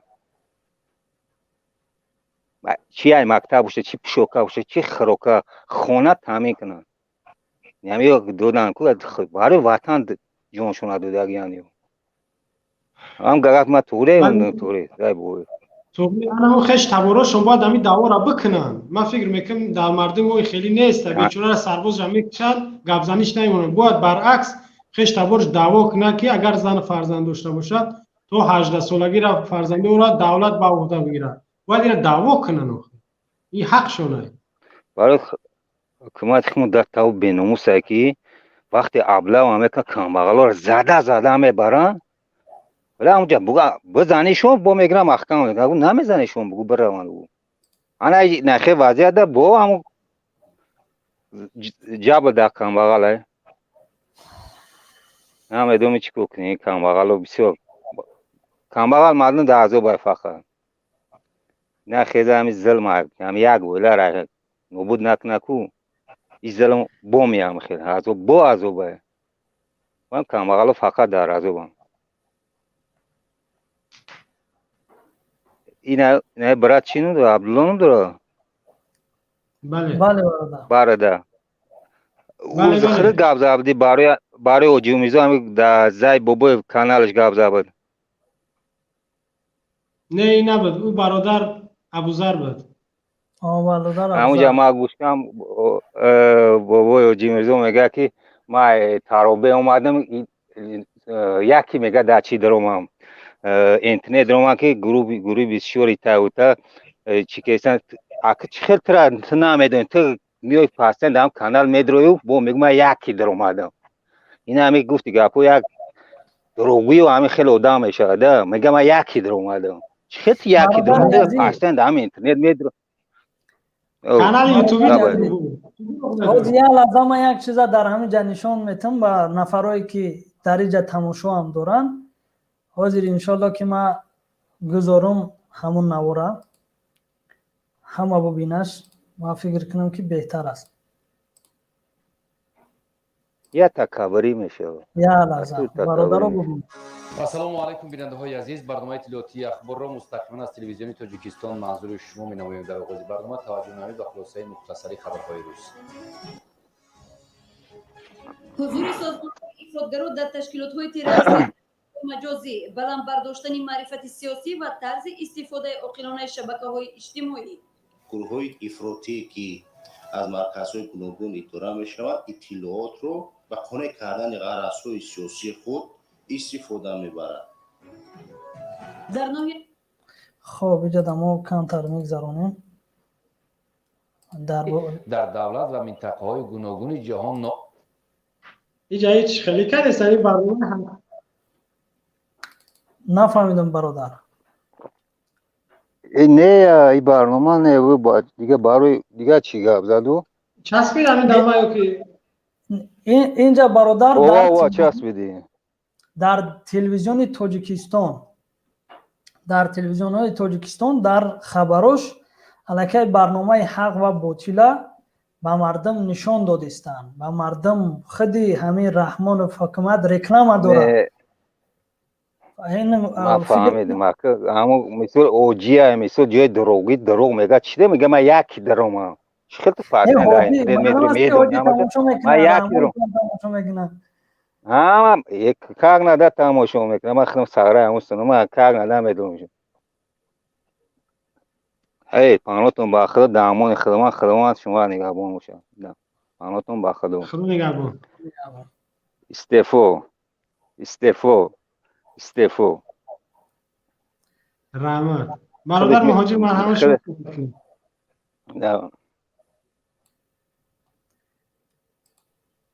برادر مهاجر السلام علیکم. و علیکم سلام. من گفتنی هستم که هم پرزیدنت باید استعفا براید. یکم پرزیدنت خوب سر دولت بیاید. یکم پرزیدنت با انصاف، با مهر، با محبت، پرزیدنت مسلمان خداترس سر دولت بیاید که مردم تاجیکستان آسوده ها زندگی کنند. عاقبت مردن باید فکر کنند که عاقبت میمره، سیرانو میمره. بیا استعفا برو یک آدم با عقل، با انصاف، با سواد، یک آدمی که به پرزیدنت شود تا که تاجیکستان صاحب شود تا که ما گوییم که پرزیدنت انسان خوب است. استعفا برده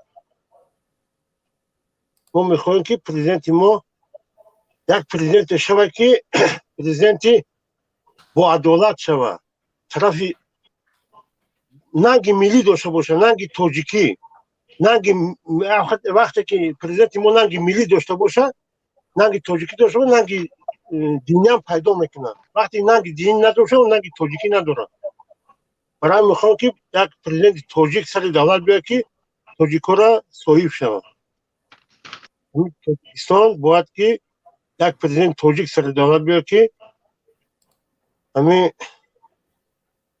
مقصد که تاجیکستان باید بهترین باشه چی گپ که ما محتاج دیگه دولتیم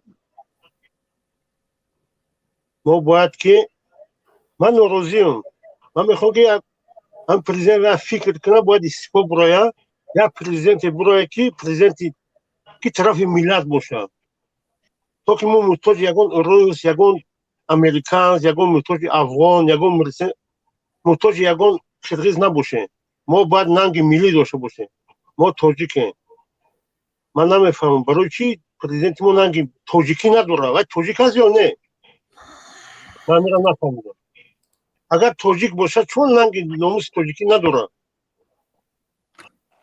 برای چی ننگ ناموس تاجیکی نداره من نفهمیدم تاجیک هست یا نیست نفهمیدم بهترین سوال تاجیک بودن شرطه باید چه تاجیک میگه نمیدونم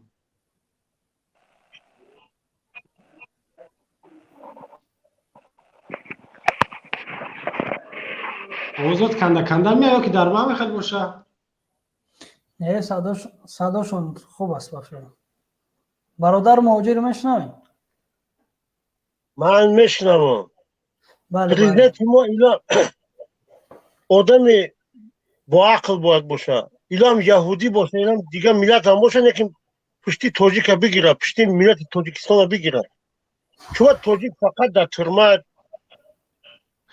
تاجیکای ما سیاستمدارای ما فقط در ترمه فقط تاجیک در ترمه چون فقط تاجیکا را ترمه میکنه یک تاجیک که صاحب یک وظیفه شوه ترمه صاحب یک علم شوه ترمه صاحب یک علم و معرفه شوه ترمه و تاجیکستان کی آورد میکنه دیگه ملت آورد نمیکنه فقط تاجیک باید آورد کنه یا تاجیکستانی من میفهمم که ازبکات دیگه ملت هم برادرای ما هم لیکن شما آخی من نفهمیدم تاجیک باید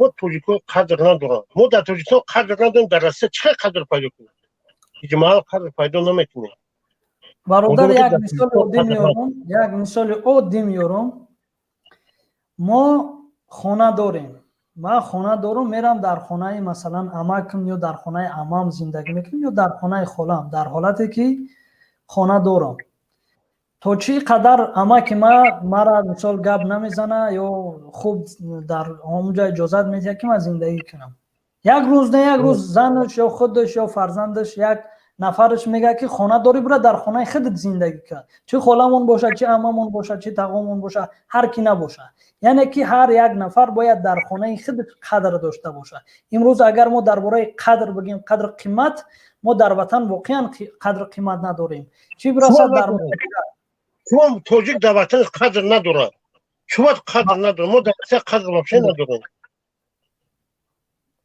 باید ما اولا که بیچاره نفرها میگن که چرا ما در مهاجرت به قدر هستیم اولا باید ما در وطن با قدر شویم بعد ما میتونیم در دیگه کشور مثال ما را قدردانی کنن بله باید ما حتما اول رحمان و کوشش کنیم که اثر قدرت پیش کنیم یک نفری که واقعا ملت دوست است و عدل دارد یک نفری که عدل میکنم ما برای ما محلگرایی و فلان این نه عدل و عدل باشه فقط ظلم نکنه استبداد و قدر بدبختی هایی که بالای ما آورده کرده سن اینا نکنه فقط عدالت در تاجیکستان شوه آزادی برای چی ملت تاجیک دوست نمیداره فقط در ترما ملت تاجیک من نفهمیدم تاجیک هست یا نه ایرا باید از خودش سوال بتیم رحمانوف انا سال 1952 تولد شدگی هستم اگر اشتباه نکنم 5 اکتبر است چند است و پدرش 52 همون پدرش در سال جنگ رفتگی است جنگ در کشتگی شدگی است بسیاری نفرها میگن که با بعضی معلومات ها که رفته جنگ در مردگی است ما تحقیر نمیکنیم تهمت نمیکنیم و رحمان سال 52 به دنیا آمدگی است که همون پدری که امام علی شریفوویچ بود کو پیشتر چرا امام علی رحمانوف کرد از پدرش رو گردون همین بحث نه سر بحث همین میرود که از پدرش رو گردون به خاطر که نمیدونه واقعا پدرش هست یا نیست والا تحقیر نمیکنیم ولی بسیاری نفرایی گپ میگن شاید پدرش زنده بود است تو اون وقت ولی بسیاری میگن که مرده است در صورت یک زن در بطنش چقدر یک فرزند نگاه میکنه 9 ماه درست و او پدرش میگن در اون وقت 9 سال بود خیلی والا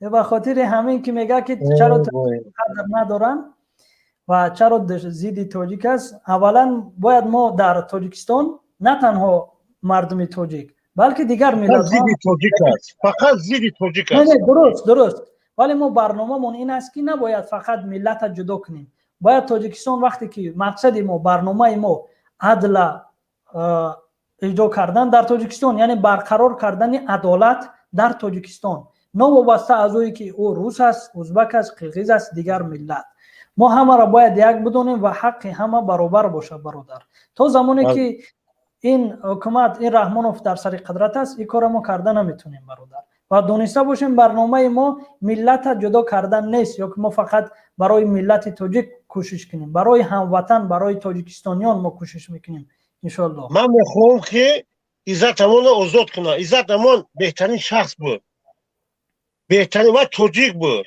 و پشت تاجیکا را میگیرید در روسیه همه را ننگی ملی داشت ننگی تاجیکی داشت همه را یاردم میکرد وای میکرد و میدونست که عاقبت ترمه میکنن یا که میبرنشه یکی همین کار کرد من وای میدونست یکی وای ننگی ملی داشت ننگی دینی داشت وای خدا میترسید چون اما آدم بستواد آدمی که چند دانشگاه تموم کرده چند دانشکده تموم کرده همه آدم بستواد که اکادمی نауک بود مثال همه دیپلم سرخ تمام کردن تاجیکا رو پیشش میگیری بی سیستم همه یاردم میکرد تاجیک خور نمیشه در روسیه چون همه بر ترمه کرد چون خیلی نکنه آزاد کنه اگر آزاد نکنه ما خاموش نمیستیم ما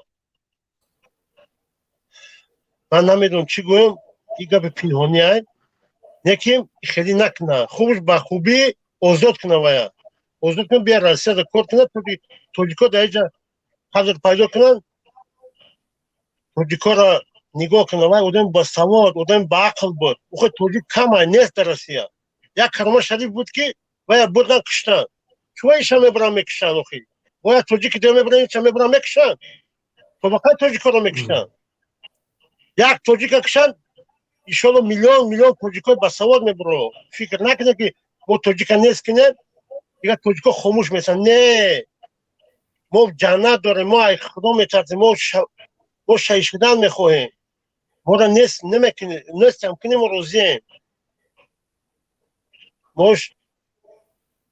ما جنت داریم ما ای مردن نمیترسیم شما میکنم حیرانیم خیلی نکنم جواب که عزت همون بیاد کار کنه ایجا تاجیکا را خدمت کنه او یکون برادر من نمیدونم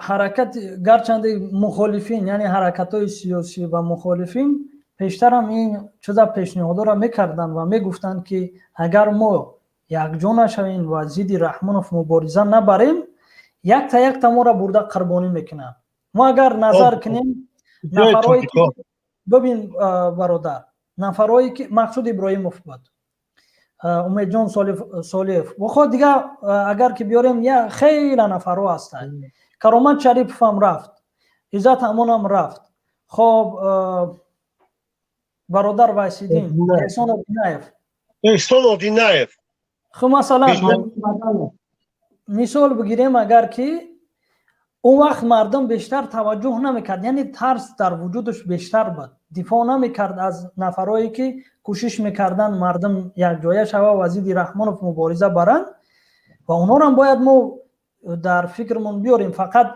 خب عزت امان وقتی که بردنش و مردم الکی فهمید که رحمانوف برای هیچ کس رحم نداره و هر کسی که خطر اگر حس کنه برای حکومتش، برای انا سر قدرت موندنش او را نیست میکنه.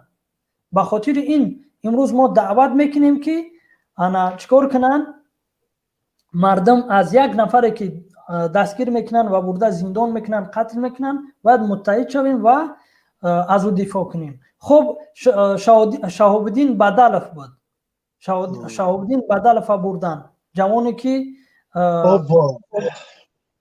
بسیاری ها میشناسن. بسیار میسوزم، بسیار گیرا میکنم برای همه شما و تاجیکا. باید تاجیک اگر باشه پرزیدنت ما باید رحم به تاجیک کنه، رحم ننگ ملی داشته باشه. باید عاقبت او دنیا را فکر نمیکنه که بعد مردن چیکار، عذاب قبر را فکر نمیکنه، عذاب قبر دوزخ را فکر نمیکنه که عاقبت دوزخ چی کنه هست، یا که فکر همین دنیا را میکنه. من نفهمیدم چون پشت ملت نمیگیره. خب رحمانوف هم میدونیم که رحمانوف ضد دین است و محدودیت های دینی در تاجیکستان در سطح بلند، در درجه بلند رسیدگی است. اگر ما 10 سال قبل نظر کنیم، 10 سال قبل بسیاری از نفرهای جوانایی که بودن یک عائله مثلا اگر که ملا میگفتن یا یک بچه قرآن خوان کتاب خوان بود، تمام جوان ها جمع میشیدن در اونجا قرآن میخوندن و درس یعنی تعلیم میگرفتن، تعلیم قرآن. و بسیاری زن ها حتی خب دیگه در ما مسجد اجازت نبود، در یک خانه یک زن مثلا پیشدرو میشد و زن ها هم ترابه میخوندن، یک جایه نماز میخوندن، ذکر میکردن و این چیزا را چیکار کرد رحمانوف از بین برد. برای چی برد؟ خدا نمیترسه. نه نمیترسه. نه نترسید، برادر کارا را نمیکرد، مردم از ظلم نمیکرد. وقتی که از خدا نترسید ما باید کوشش کنیم که او را از سر قدرت پیش کنیم. او خداوند در قرآن گفته که قانون تو نایما کنی، سرقانون قرآنی کنی و ایرا نمیدونه. قرآن توجیکی کرد، قرآن توجیکی نویسندگی شما نمیفهمه. همین دنیا رو اختراع کرده، همین دنیا اختراع کرده باشه او دنیاش عذابه. آخرت چه فکر نکرد، نه؟ آخرت چه فکر نگیره.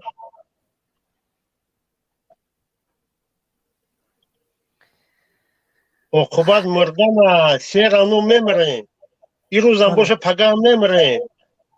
این دنیا یک کیف راحتی که میگذره هیچی نیست. یکی باید ما عذاب قبر میبینیم، بعد عذاب قبر عذاب دوزخ میبینیم، با استوسا به جنت میریم یا نه. اگر که عمل صالحی داشته باشیم، قدر خوبی نیکی داشته باشیم، رحم به ملت خودمون داشته باشیم، رحم به ملت تمام ملت داشته باشیم، استوسا به جنت میریم، نه که نداشتیم نمیریم، دوزخ ابدی میریم. یعنی که پاژیزین تورما یعنی که پاژیزین دوزخ میریم. ما اینو فهمیده گیره. پاژیزین دوزخ یگان کس نمیخواه. اگر خواهی که پاژیزین دوزخ نروه باید پشتی ملت خود بگیره تا که قرقیزا تا که دیگه ملت ها ما را چی نکنه، غلبه نکنه. ما تاجیکا باید پیش باشیم. ما فردوسی داشتیم، ابوالله رودکی، ابوالعظم جامی، اسماعیل سامونی. ما فخر میکنیم ما تاریخ تاجیکان. بابا جان برادر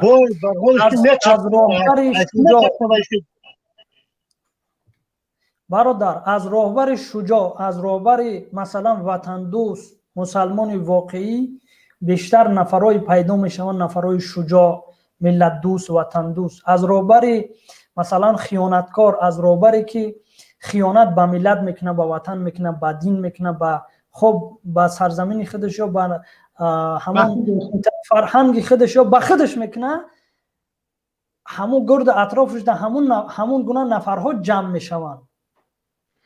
و نفری که امروز واقعا شجاع است، با غیرت است، ملت دوست است، اگر که راهبر باشه در گرد اطراف او کسایی پیدا میشوند، چی میشوند؟ شجاع و سواد، مثلا وطن دوست.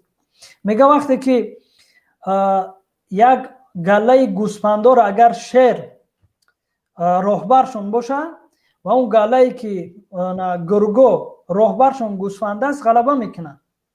این رحمان و فاضل یک نفری هست، یک بگیم اگر چوپانی هست که اصلا چوپانی کرده نمیتونه و فکری چیزش نیست، رحمش نیست. بگیم اگر خیلی با آسانی بفهمونیم، تحقیر نمیکنه مردم. دونسته باشین که ما مردم با چیز برابر نمیکنیم، ولی مثال میاریم که این یک انسانی هست که راهبردی کرده نمیتونه، یعنی راهنمایی کرده نمیتونه، راهبری کرده نمیتونه. ما برادر ما فکر میکنم وقت گرفته. بله برادر مهاجر یک نفر. بله بفرمایید. ما میگم که همین مومالی اگر گپ مرا شنوه پرزیدنت جمهوری تاجیکستان کشته اصلاح کنه، کشته حرکت کنه که همین مچتور محکم نکنه، ریش من نکنه، صبر من نکنه، حرکت کنه که خوشم توجیک بگیره، ده مسلمان بگیره. توجیک من در کار نیست. اگر یهودی هم باشه، اگر ازبک هم باشه، قلق لقای چی ملتی که باشه من فرق نداره، لیش به پشتی تاجیکستان بگیره کنه. مقصد که تاجیکا خور زور نشوند.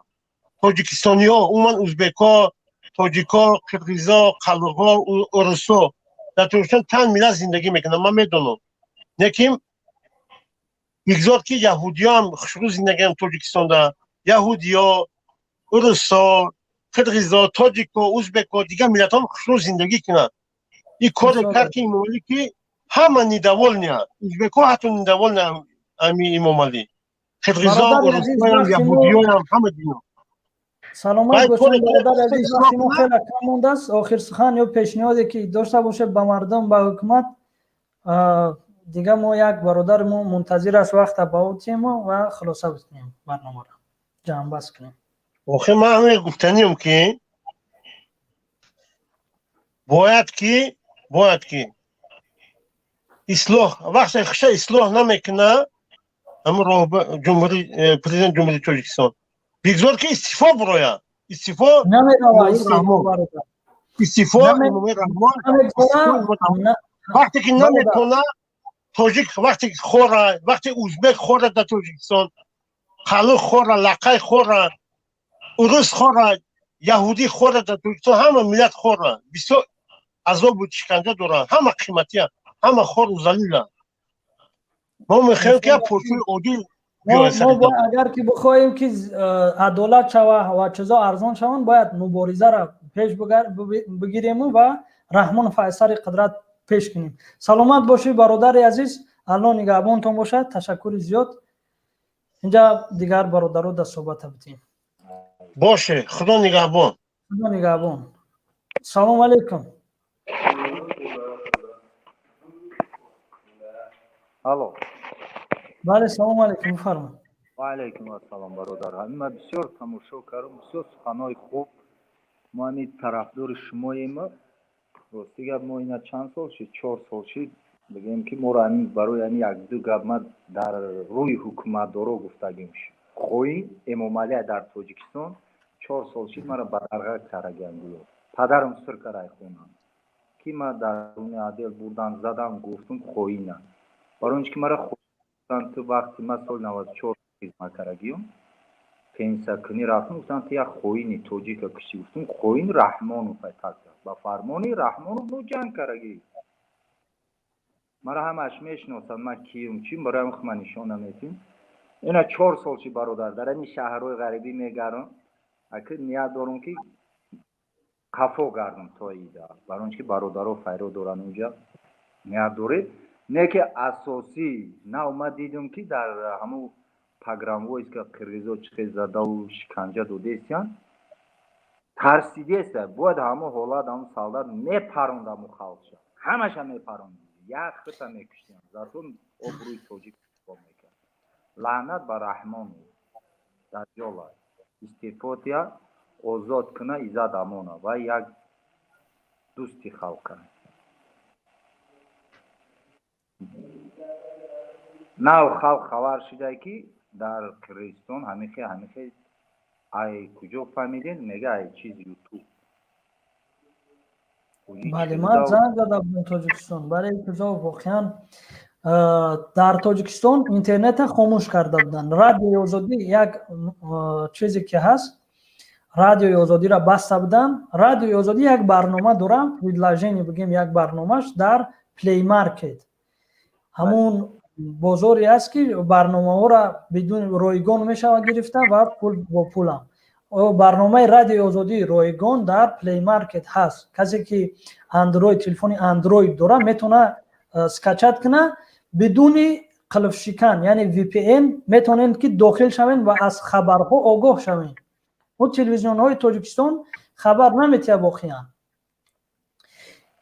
касое ки бародар пешханта ба 8 моҳа пеш записое ки вай ба телефон канон давлато қати гап зада буд фақат ҳавая мега реклама мекуна реклама ман ҳами як чиста ҳайронам ман ҳами муроҷиатам ба ҳамун генералое ки шиштиян тоҷикан и хай қалиға ира ҳама медонанд хеш таборош дар ҷо ҳамаш қалиға и авлод муғула ё тоҷики то ҳамуе ки тоҷик штиян генерало байни худшон маслиҳат кунанд як гап шава ҳамун военниш дигаша кор надорем ҳамуё хезан ай ҳаму дарун ҳаму армияра хезона най дасти мвдш як гап меён най дасти амонсу дигаш гирифта дафт кунанд хай бо ҳама тинҷ меш як одами ба тақвора биёранд монанд як ташмаи мада дар кор нест вазифа барои ин ки яъне ки вай инқилоби низомӣ шава бародар пускай шава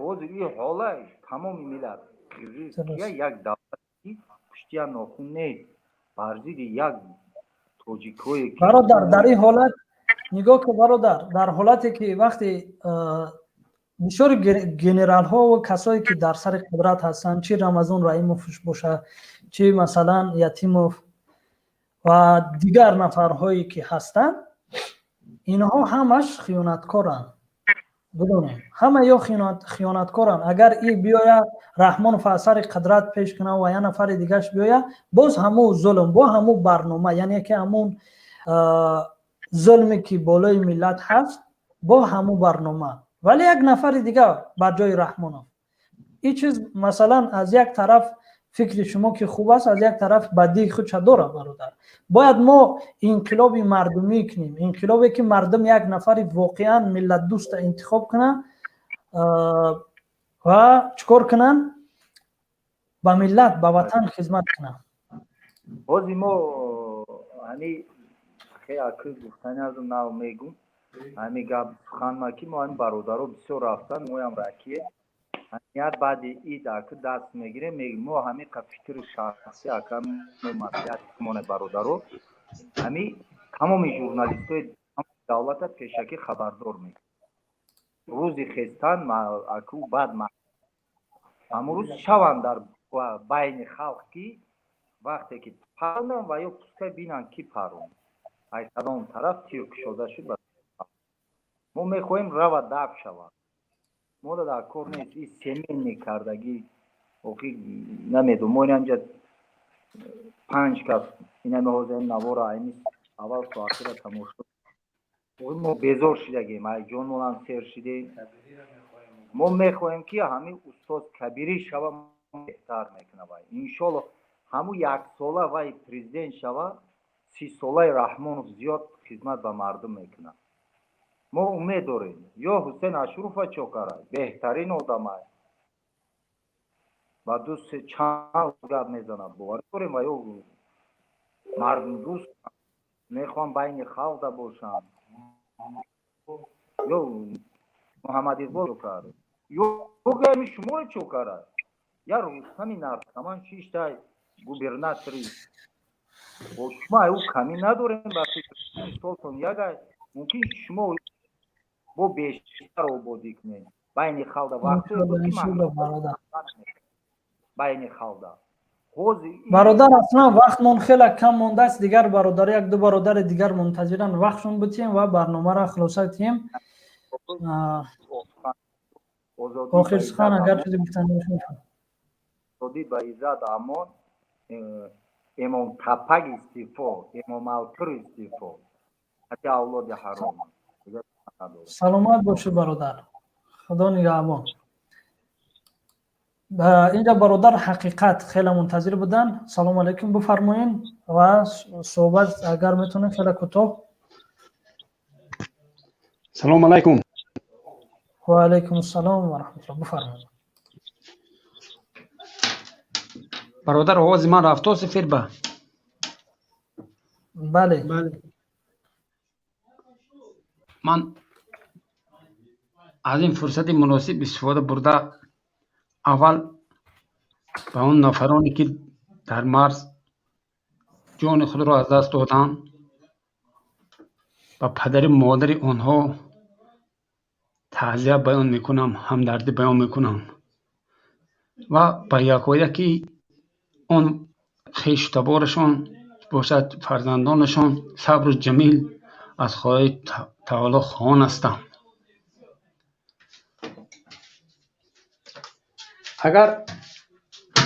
اگر من همچون رهبری دولت می شدم، اگر من در سر حکومت می شدم، اگر انیق کرده گویم که من پرزیدنت می شدم، من از حسابی نه خودم، از حسابی حکومت، از فاند دولت به آن نفرانی که امروز در چی بالنسه هستند، چی در گوجه دیگه هستند، اقلا همون دارو بینتشان را رایگان میکردم. اگر من رهبری دولت میشدم، با یکی فرزند آن شهیدان مرز را به آنها چی در مکتب میانه باشد، چی در مکتب های عالی باشد، آنها را از چیشان آزاد میکردم. برای همین باید یک بار دیگه میگویم که با تمام آنها خویش تبارشان صبر و جمیل خواهان هستم.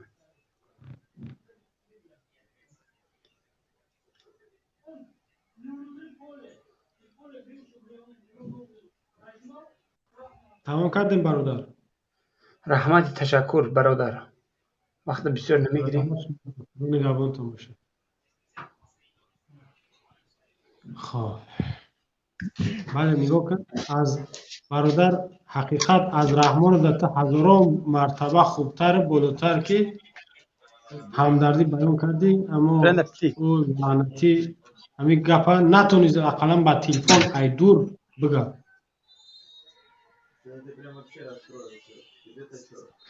اینجا یک نفر است به نام RTD. مرحبا، شما صحبت کنید. سلام علیکم. و علیکم سلام. زاید بابای روز همین مردم بیدار شده است، چی خید میکنی؟ بله بله بله. مورم گفزایی نمونستن قریبانه. مردم روز بیدار شد فهمید که حقیقت در جای باطل در جای دامه افیروی شما پیش تا 12-14 هزار آدم میدرومد. بازی دیگر خششونه میتیه که دامه افیروی شما دروی هم گوشاشونه درمان کنن کارشونه گران. برای که دیگه افیروی شما هیچ گرفته نتونسته استیان، فقط گپی خالی های درد خالی. همه مردم درد دارم میگه تمام یکم چی حال نشده است. شما یکم برنامه داره که همین مردم عبرت نگرده بیای با همین افیرتون میزال 10,000 نه 30,000 40,000 شود. وقتا خیر میدروی ای 2,000 مینیموم 4,000 میشود تمام. 1,500 1,700 آدم درآمده. برای چی؟ میگن که همون از شعر اکو از سرودش ابوالقاسم فردوسی میگه که پراکنده لشکر ناولد بکن به 100 مرد جنگی بیش از 100,000. این شعر رو دروغ شده. هموشوبی از چورش میکنیم میگن که کچ را در کنست کلیچ را در کنست کچ را میکنه. آخی کچ توام نداره اگم چی نداره مردم میدورن های ما پرابلم دارم دیگران را نقل میکنیم تمام نقل هم این پرابلموش نقل میکنه یکم آدمی نیست که مقطع برنامه هیچ رزولتات نیست میگوی آزی نوار مان دیدیش یک برگه مان امرا کامران برادر عبدالله مان امرا اخبار تاجیکستان امون در اطراف هم صحبت کنیم یا لحظه وقت میگیره وای حاضر ما اول شد حاضر من میکنم پیدا کنم بعدی میفهمه که گپ زدن چی فایده داشته یا که افیرو 1000 نفره چی بگین که تاثیر داشته. حاضر یک لحظه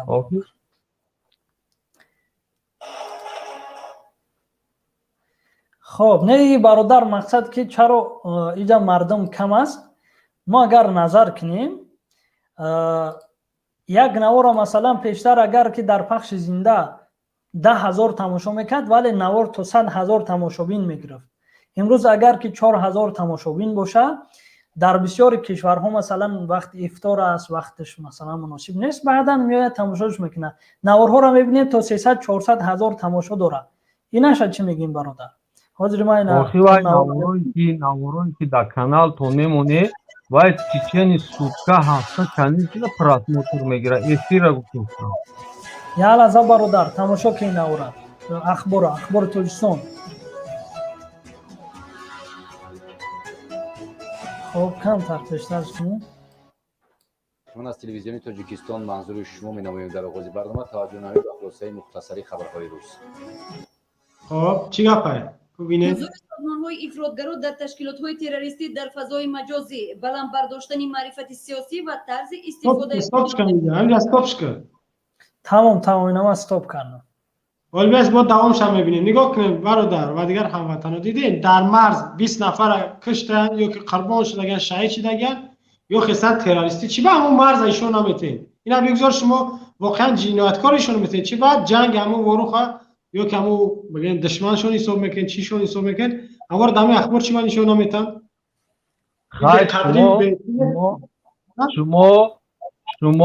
شما گروه 24 ما مردم عادی میدونیم که همین حکومت همین سیستم که رفته است این حاضر با برگشته همین را میگی یگام نسبت همین برنامه خطون نداره که یگام برنامه کنه که مردم اویداش های برنامه شما را شما هم بودی و را میگن خطون هیچ پیش نمیکنه مردم عادی مردم مهاجر شما بینا مقصد شما اینا میگه اینا ما را هم دیدم هم اخبار 1,000 میلیون آدمای تاجیکستان دید بعد چی؟ یعنی اینجا معلوم میشه که مردم مبارزه برده استن این تأثیری خود رسونده است اگر که نرسونده برادر ببین اگر تأثیری خود نمیرسوند من مبارزه را نمیگرفتم یا برادرای دیگه مبارزه را نمیگرفتن امروز ما یک نفر مثلا برآمد کوشش کرد که ما یک جا شویم که این با این مقصد رسیده ما امروز دعوت میکنیم که ما یک جا شویم ببین برادر این مبارزه نیست شما مردم خیال میکنه به عقل این مبارزه نیست شما پروست برنامه را با این مردم فتنه میاندازه من مردم امروز تذکر میکنم میگه وقت سموت ایجاد فتنه را رسو سموت میگن برنامه افیرای شما میکنم مخالفتون همش فتنه انداختید جنگ با جای سکرت داینه محتوا محمد میدبال جنگی یا منوت بیز بوده جنگی همه قرغیزا و تاجیکا دایم اصلا تلپا و تلپا جنگ میشه میگیره در کانالش میپرته هم زبطوره چی در کره مقصد من در بین چند صد روز قرغیز کار میکنم رفته که مرا بکشن کی جواب میسته به هیچی نم فیدنا میاندازه در کانالش جنگو را میمونه دایم مردی من شما جواب بسته میتونه هم جنگو را کی جان ای برادر اگر همی چیز نباشه اگر همی حقیقت نباشه این همی چیز ما уже дздҷои Раҳмонова гуфтем ҷип мерседесвориша и фитна ки мешид Раҳмонов уже ай чиз мегашт не ки ай телевидение Тоҷикистон доз бисёр ютуба тамошо мекардем мера та ҳамият додеса дар телевизор Тоҷикистон гап дар сари Раҳмонов рафтеста ки ман мегум камбудиёша мара медонам Бодирам Зайдам Абдулло миллион тоҷико медонанд гап дар ӯ камбудӣ нест гап дар ини мардума ки мақсад як барномае надоранд ки рӯзаи рӯз кишон зиёд шавад мардум бедор шуду дид ки айди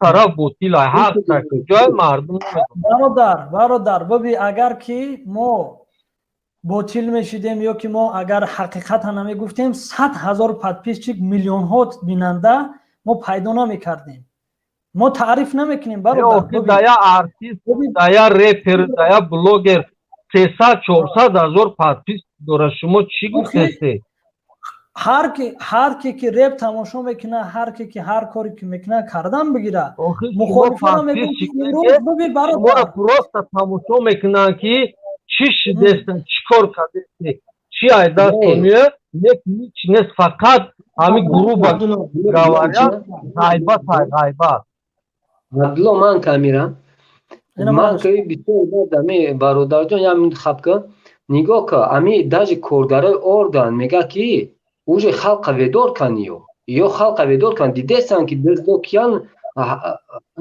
номардо киян уже ҳамаша фаҳмидесан халқ барои ҳамун халқ дигар Раҳмонова ку вообще заррае намеган ки президенти мо аст чандин коргарои ҳукуматан ин кора уже Раҳмонова меган дыздан бачаи бодирмар я лаҳза ин бародар як мисоли оддиш биёрам масъалаи ҳиҷоб агар ки дониста боша флешмобе ки карда чӣ қадар мардум флешмоб карданд ҳукумат қабул накард қонуна интернета вақте ки гуфт қимат мекунем мардум флешмоб кард мардум баромада видео кард интернета арзон кард чӣ хел ин сабаби ин чӣ мешава бародар як мисол ман садин мисолҳо барои худат меорам 100 та мисол ки барои ира нафаҳмидем шумо ин дигар чӣ мега ин мега ки чиба дар канали фалонӣ навори ҷанг мондиса хуб ба мо чӣ рабт дорад ба мо рабт надорад убрахча бигӯ бештар каналҳои фейкам ҳастанд ози имрӯз каналҳои фейкам қадар сохтагианд ки кӣ медони ӯ ки аст ӯ тоҷик садоша бушо суҳбат кунад не ман садоша мекушам дуруст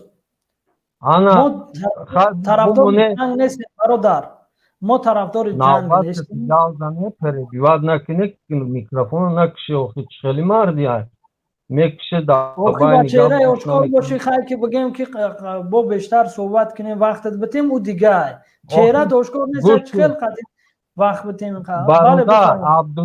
бародар Абдулло ҳамин президент сиёсат дорад дар Тоҷикистон монополия сиёсат дорад сиёсати зур дора бародар сиёсати зур гапма то охир шаб бугум охир перебивад накунед шумо дар гиҷо хонде мегӯм ки чеҳрат ошкор боша хай ҳурмат кунем хай дигар бародар ма барои ҳамин чеҳра гуфтестам ҳамин президент ки сиёсат дорад коргарош гапша мегиранд шумо Суҳроби Зафар шуморо чӣ гуфт сиёсат надорад гапи вай шумо қадр наметунед гуфт ки ба чеҳра бечеҳра чишона гӯш кинем мнениёшона гӯш кинед шумо чӣ гуфтесте значит Суҳроби Зафар ҳеҷ най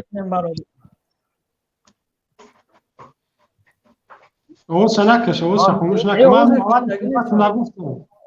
ман чанд бор гуфтам ки касеро маҷбур ба чеҳра намекунем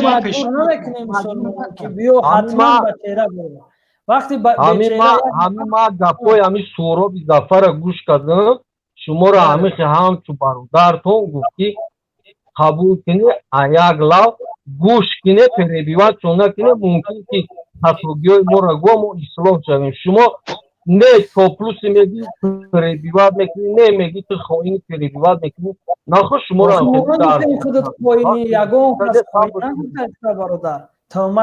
дигар одамора дигарора мара не дигарора перебивад накунед гӯш кине хатогиҳои کی؟ الو بله بله بشنم بفرمایید. خطاگی ما اگر لکوچی خطاگی آخه نمی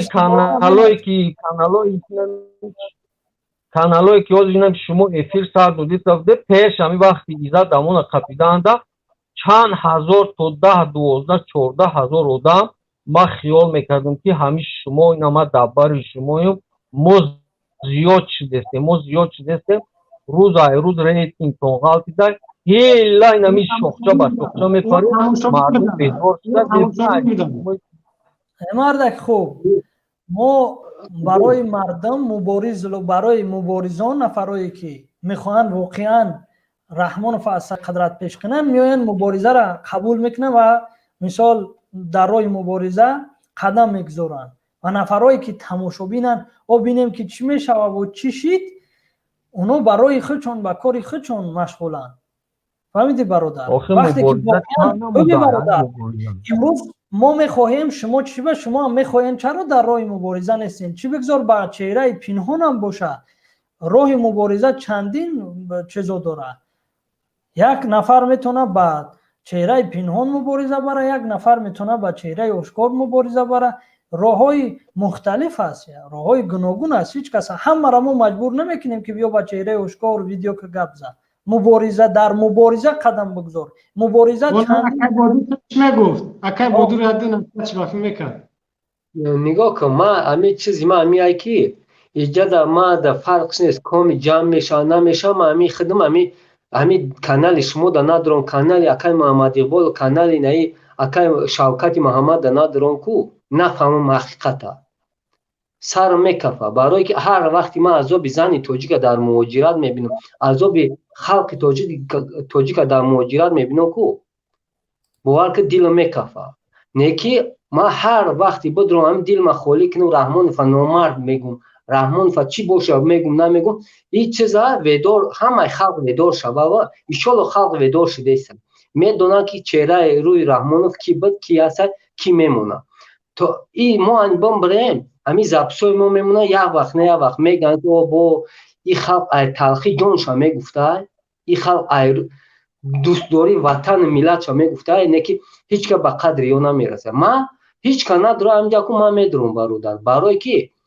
هر این سربازای ما 20 کس شیرمردی خود یا مردگی هم باید اینجوری بگن این وقت در رحمان باید بیاد در پیش مدارو و نکلی نمیزن پای نه اون مدارو را مچک نه نه اون کلغاسی روستان بیان همین کار کنه این کار باید نه کنه که این سال فقط خورده و حرامخوری که گشته سن 70 دامادش قطعی یکی ما با هم میکنیم برادر زاید بابایو بله الو آواز من هستن همین اگر شما برنامه داشته باشید با برنامه کانکریت نه سیریوز نه سیاستی یگو مردم کو نه مردم مهاجر پسپویا نمیخوره شما به برنامه مردم وقتی ایزد امون دا گفته که مقصد نمیاگ داده اسپریخ نگفته با سخن مردم گفتن که ما میریم پاسالسا شما مقصد نگفته بره خیلی ایلا کده مردم رفتن چند تاشا دپارتاسیا کردن یا خیشا 40 سال پاجیز یاد دادن یا خیشا 5 سال 10 سال زندگی هوایی را کی پیش میبره شما هم مردم به برنامه رفتن همین دامی مشکلی غلطی زندگی هم بپور شده یا را کی پیش میبره همین در کی جواب داده میتونه که مقصد ما همین را با کلا میگیم ایسو گوش که برادر اینجا یا برنامه اینه که همین مردم طرفدار شما شوه در تای ظلم شطن نخره مردمی عادی را مد نظر برادر من سوالش نگفتم برادر حضور بس گروه بسیار عیشات عزت اما نخورده بود ما مهاجرا خورده ما باید چیز در تنه خمون ضربه را در خمون باید بگیریم برادر لیش نه من در چیز تظاهرات رفته بودم همه رفته بود بعد چی ما بنولم که ما را قبلا زدن دوبین کشف کن ماجقوم برارده نه هیچ گم نداره اکای عزت همون شعر اکای ака иззат ҳамон ранги шервори имомаи раҳмонта хизматш ба моро расидагӣ буд. имрӯз ки номарди раҳмонов хурд ӯро маҳкам кард ки халқ мепурад ки ҳамтаи халқ кунам, халқани отсота тоҷикистон рафта боша, ин халқи шолове дор мешавад. халқи мо беҳад халқи пуртоқата ҷура беҳад тоқат мекунем. оне ки то ҳад имкон тоқат тоқата баъд раҳмонова ранг кадапай дрин калодес қапидан ку ира мумкин дар дрин туалет гирам бидозанад тареай пош кан саркалапот ҳозир ма як барномаи ҳамин ҳукумата бугум. ма ҳукумата ма просто дар ғафлат мондагиам, на исту на усту. ҳамин ҳукумата диди ки барномааш чӣ хел сиёсатӣ вазбин буда ин ҳамин ҷанги ворух. нигоҳ ки ки барномааш чӣ хел мардума девона кард. просто мардума ҳар ҷо дар пеши вертолётҳои шикастагӣ дар ҳар ҷо дар гарданашон автомат ҳамин мардума санҷи ки ҳамин мухолифо чӣ хел митинг мекунанд, чӣ хел ба ҳамин зидди ҳукумат метавонанд хеста наметавонанд хеста, ҳар ҷо мардуми ванҷу помир ҳар ҷора хезон ҳеч кана хест. як санҷиш буд ки ҳамин мардуми тоҷикистон мехеза зидди ворух гуфта ба ҳукумата лағат кунанд бигиранд, ҳеч кана хест. фаҳмидӣ? ҳеч кана хест наметавонанд. ядов гӯш кун мара бародар, иҷада раҳмон фуже дид ки халқ муттаҳида иҷа коми хестак нахестак раҳмат ба падару модаршон ки ҳамаи ҳамун халқи хест. имина ма зидди ҳеҷ чиз нестам. ҳамаи халқи хест имрӯз мо фаҳмидем ки мо ватанмона муҳофизат кардан метавонем. ҳазор раҳмат ба падару модар ҳамин шеру мардое ки имрӯз хестанд. имрӯз мо зарбамона нишон додем, зарбаи мора чизмона нишон ҷасуратимона нишон додем қирғизора. то вақт қирғиз даҷа дандон нишон медод. имрӯз ма чандин қирғиз дандоношаш ягон кас нахестак вай ҳама сохтакорӣ буд. вай просто ҳамин мардуми оддиро фаҳмид ки пеши адел ки пеши ҳукумат меояд ки ма дар яроқ бите марам бихезм. ҳеч канара вай одамои хучон буд. просто ҳамин миллата барнома кор кард. фаҳмид ки тоҷикҳо наметавонанд. ма амир садоша қатъ кунам.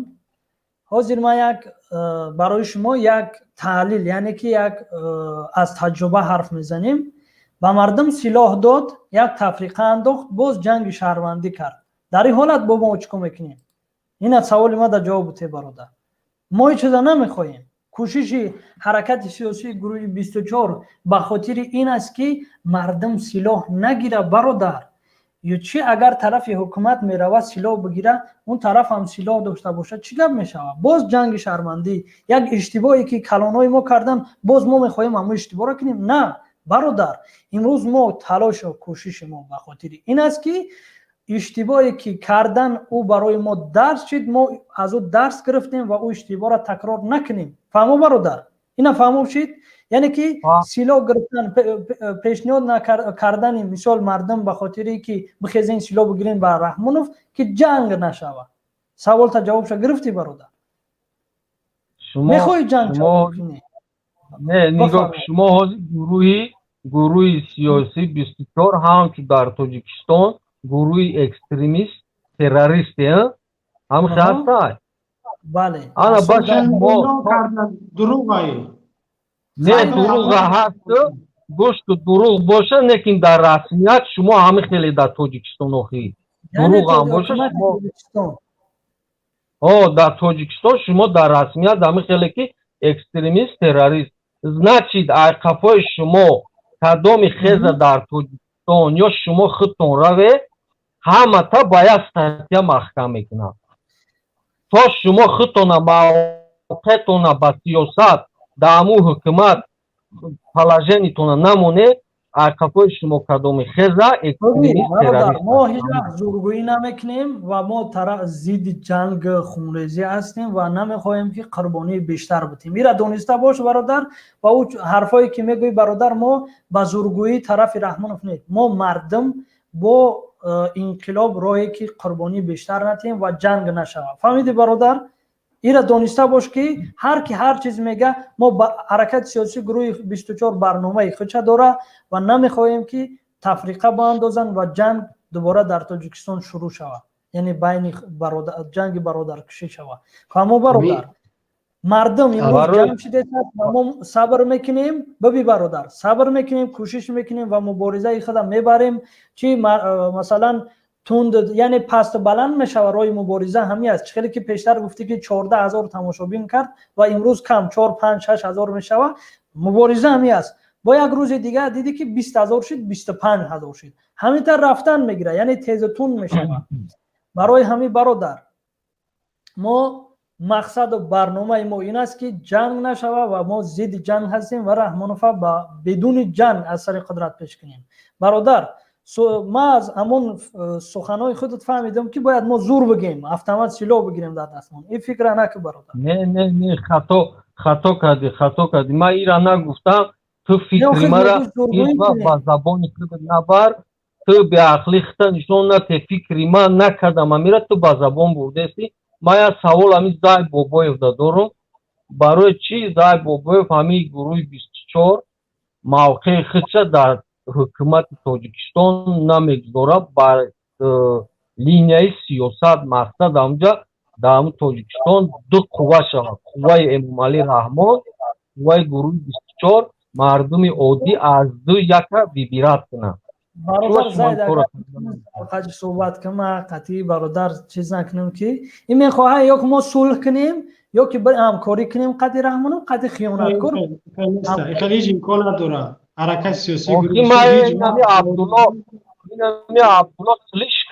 سلیش کم خومی بده. ما فکری ما دیگه چه وای با زبان آوردیسته. نگاه که ما دیگه چی گفته است وای با زبان مرا خطی خیانتکار ما همکاری کنیم. یا بار صلح کردن خیانتکار نه. ما ترا نگفتم همکاری که میگم موقع خطا گذار مردم ویبیرات کنن حق و باطیلا طرف شما طرف وای بعد مردم شما کنن گرانت شود. موقع ما روشن است. میخواهیم که ببین موقع ما حکومت از سر قدرت پیش کنیم و یک حکومتی مردم سالار، یک حکومتی که مردم انتخاب کنه و حکومت با مردم همکاری کنه و مردم با حکومت همکاری کنه.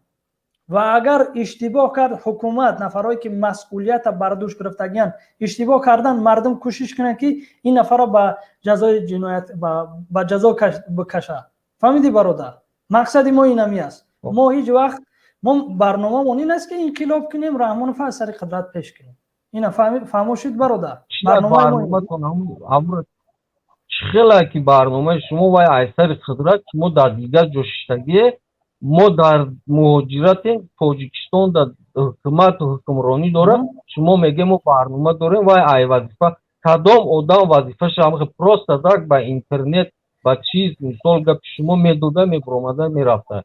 شما تا موقع خودتون مردم داشت یا لحظه بلاروس را یک مثال که بادر گفتنی داری. همین بلاروس را یک مثال بیارم. خب بفرما شما حرفتون بزنین.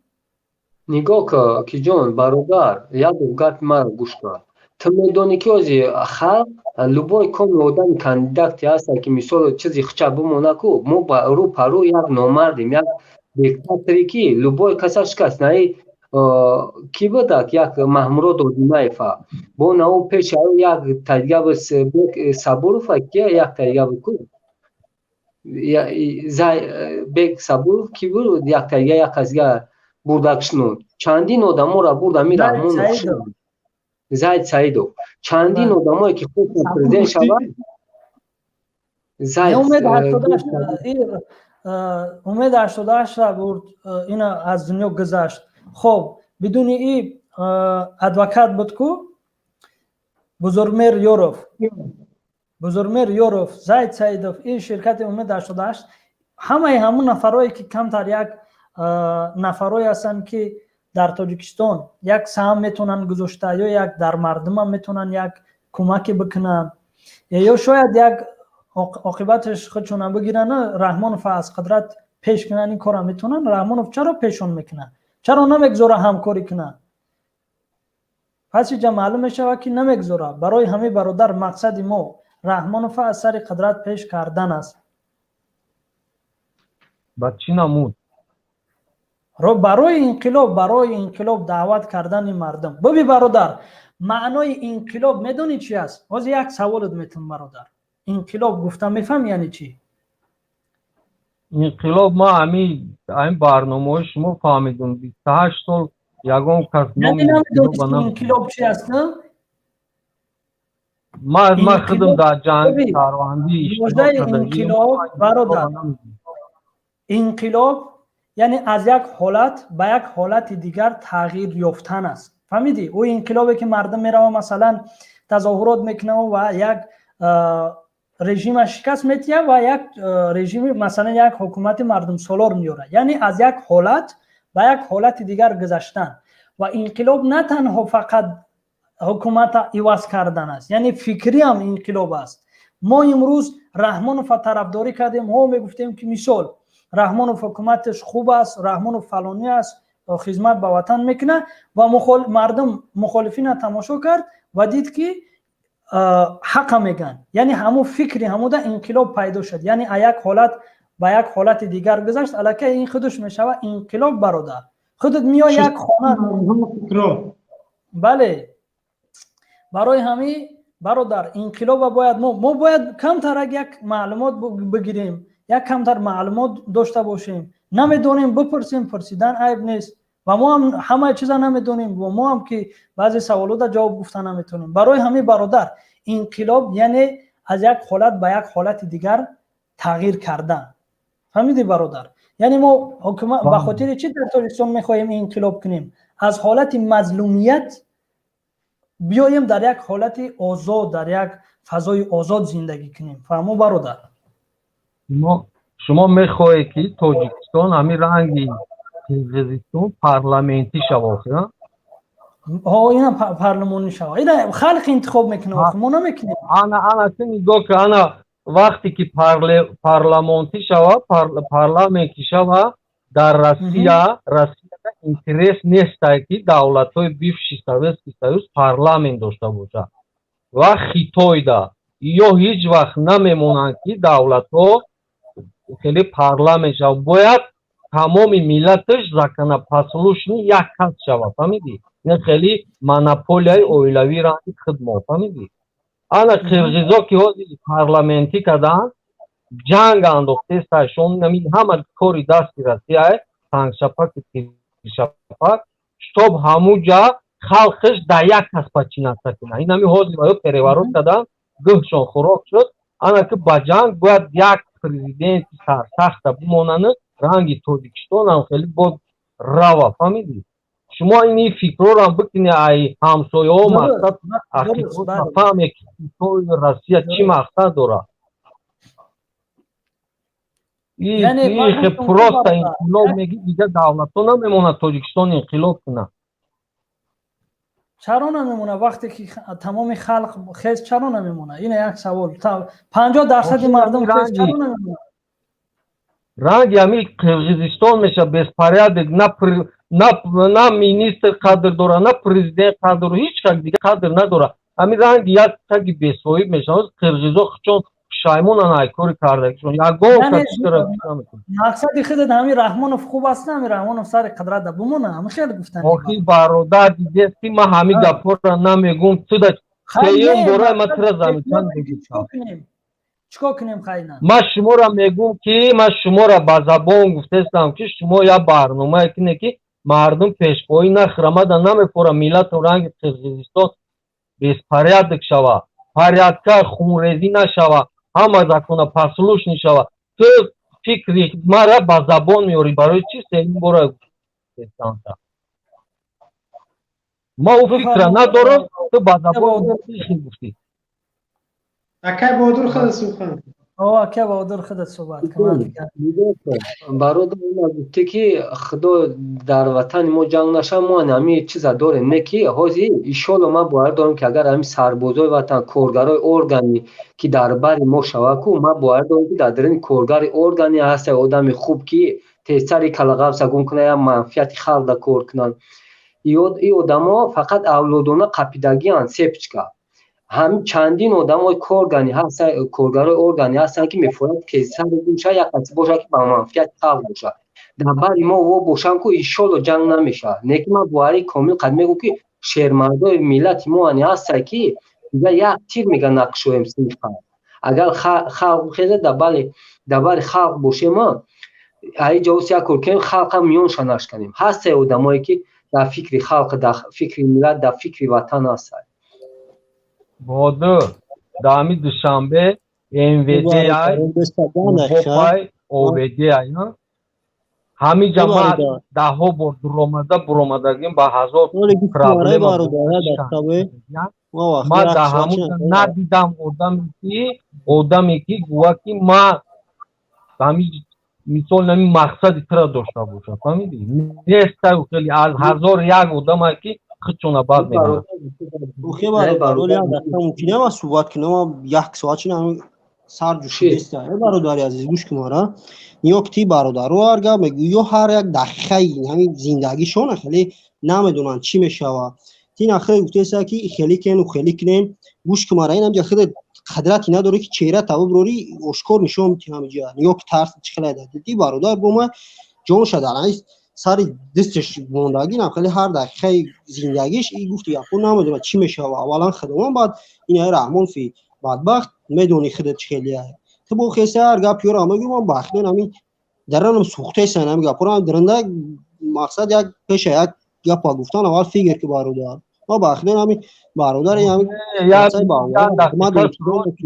ما همیورا یگام چینا گفتم ما ایو برنامه خواستم که مورا راه نشونته ما یگام نه ایرا گفتم نه اورا ما برای چهره نشونمتیم ما برای چهره نشونمتیم نه ایودا دویراد میکنم نه وایودا هازی ما در اینجا چهره نشونتیم اودا خونی ما میروان ما هیچ کده باور نمیکنم آینه گارانت نباشه گوش که مارا برادر این نیوکه تو میگویی که همجا اول چند نفر بودن گروه 24 خیلی ما وقتی دو بایو دور ما اول ما چند سال مقصد می ترسیدیم نمیدونم تماشا کنیم ویدیو را می ترسیدیم در این ویدیو بریم تماشا کنیم لایک مون میگفتن همین وقتی ما یک 500 600 توجیه کار میکردن گروه 24 میگفتن همین ما تماشا داشتیم هر روز که چرا تماشا داری یک 4 5 نفر برو میگه یا 5 سال توجیه میگه ما واردوران لایک نامون میگه وقتی ما نگاه کوزی ما در اومدم گاب زیستم اینا نگاه که برادر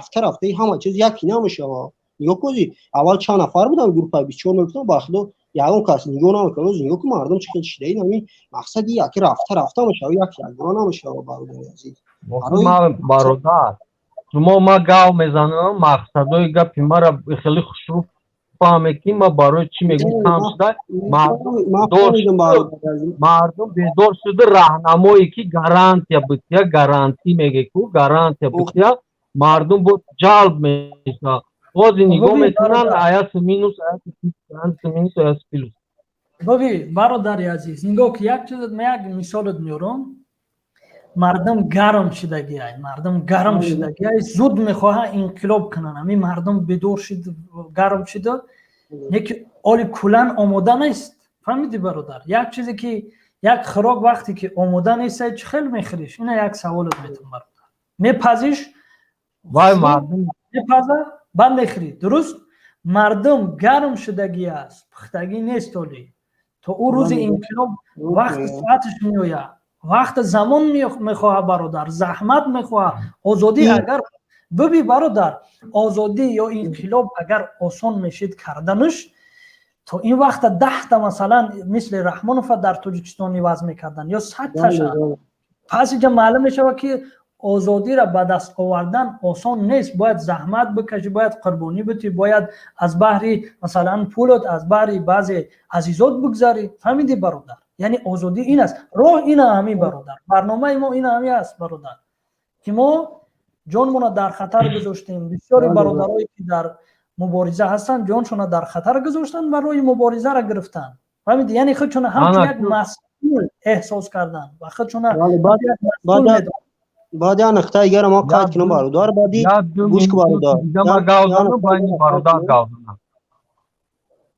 بفرمو بله هر شما صحبت کنید وقت ما خیلی برادر زید خیلی وقت ما رفته است همین برادرها صحبت تمام کنن اینا زاید بابایف اینا ما مثال میارم ارمنیا را. ارمنیا انقلاب کرد، نمو ژورنالیست پاشینیان انقلاب کرد، مردم وعده کرد که وظیفه را وظیفه مردمی میکنیم، حکومت چیزی مردم خواست همون را میکنیم.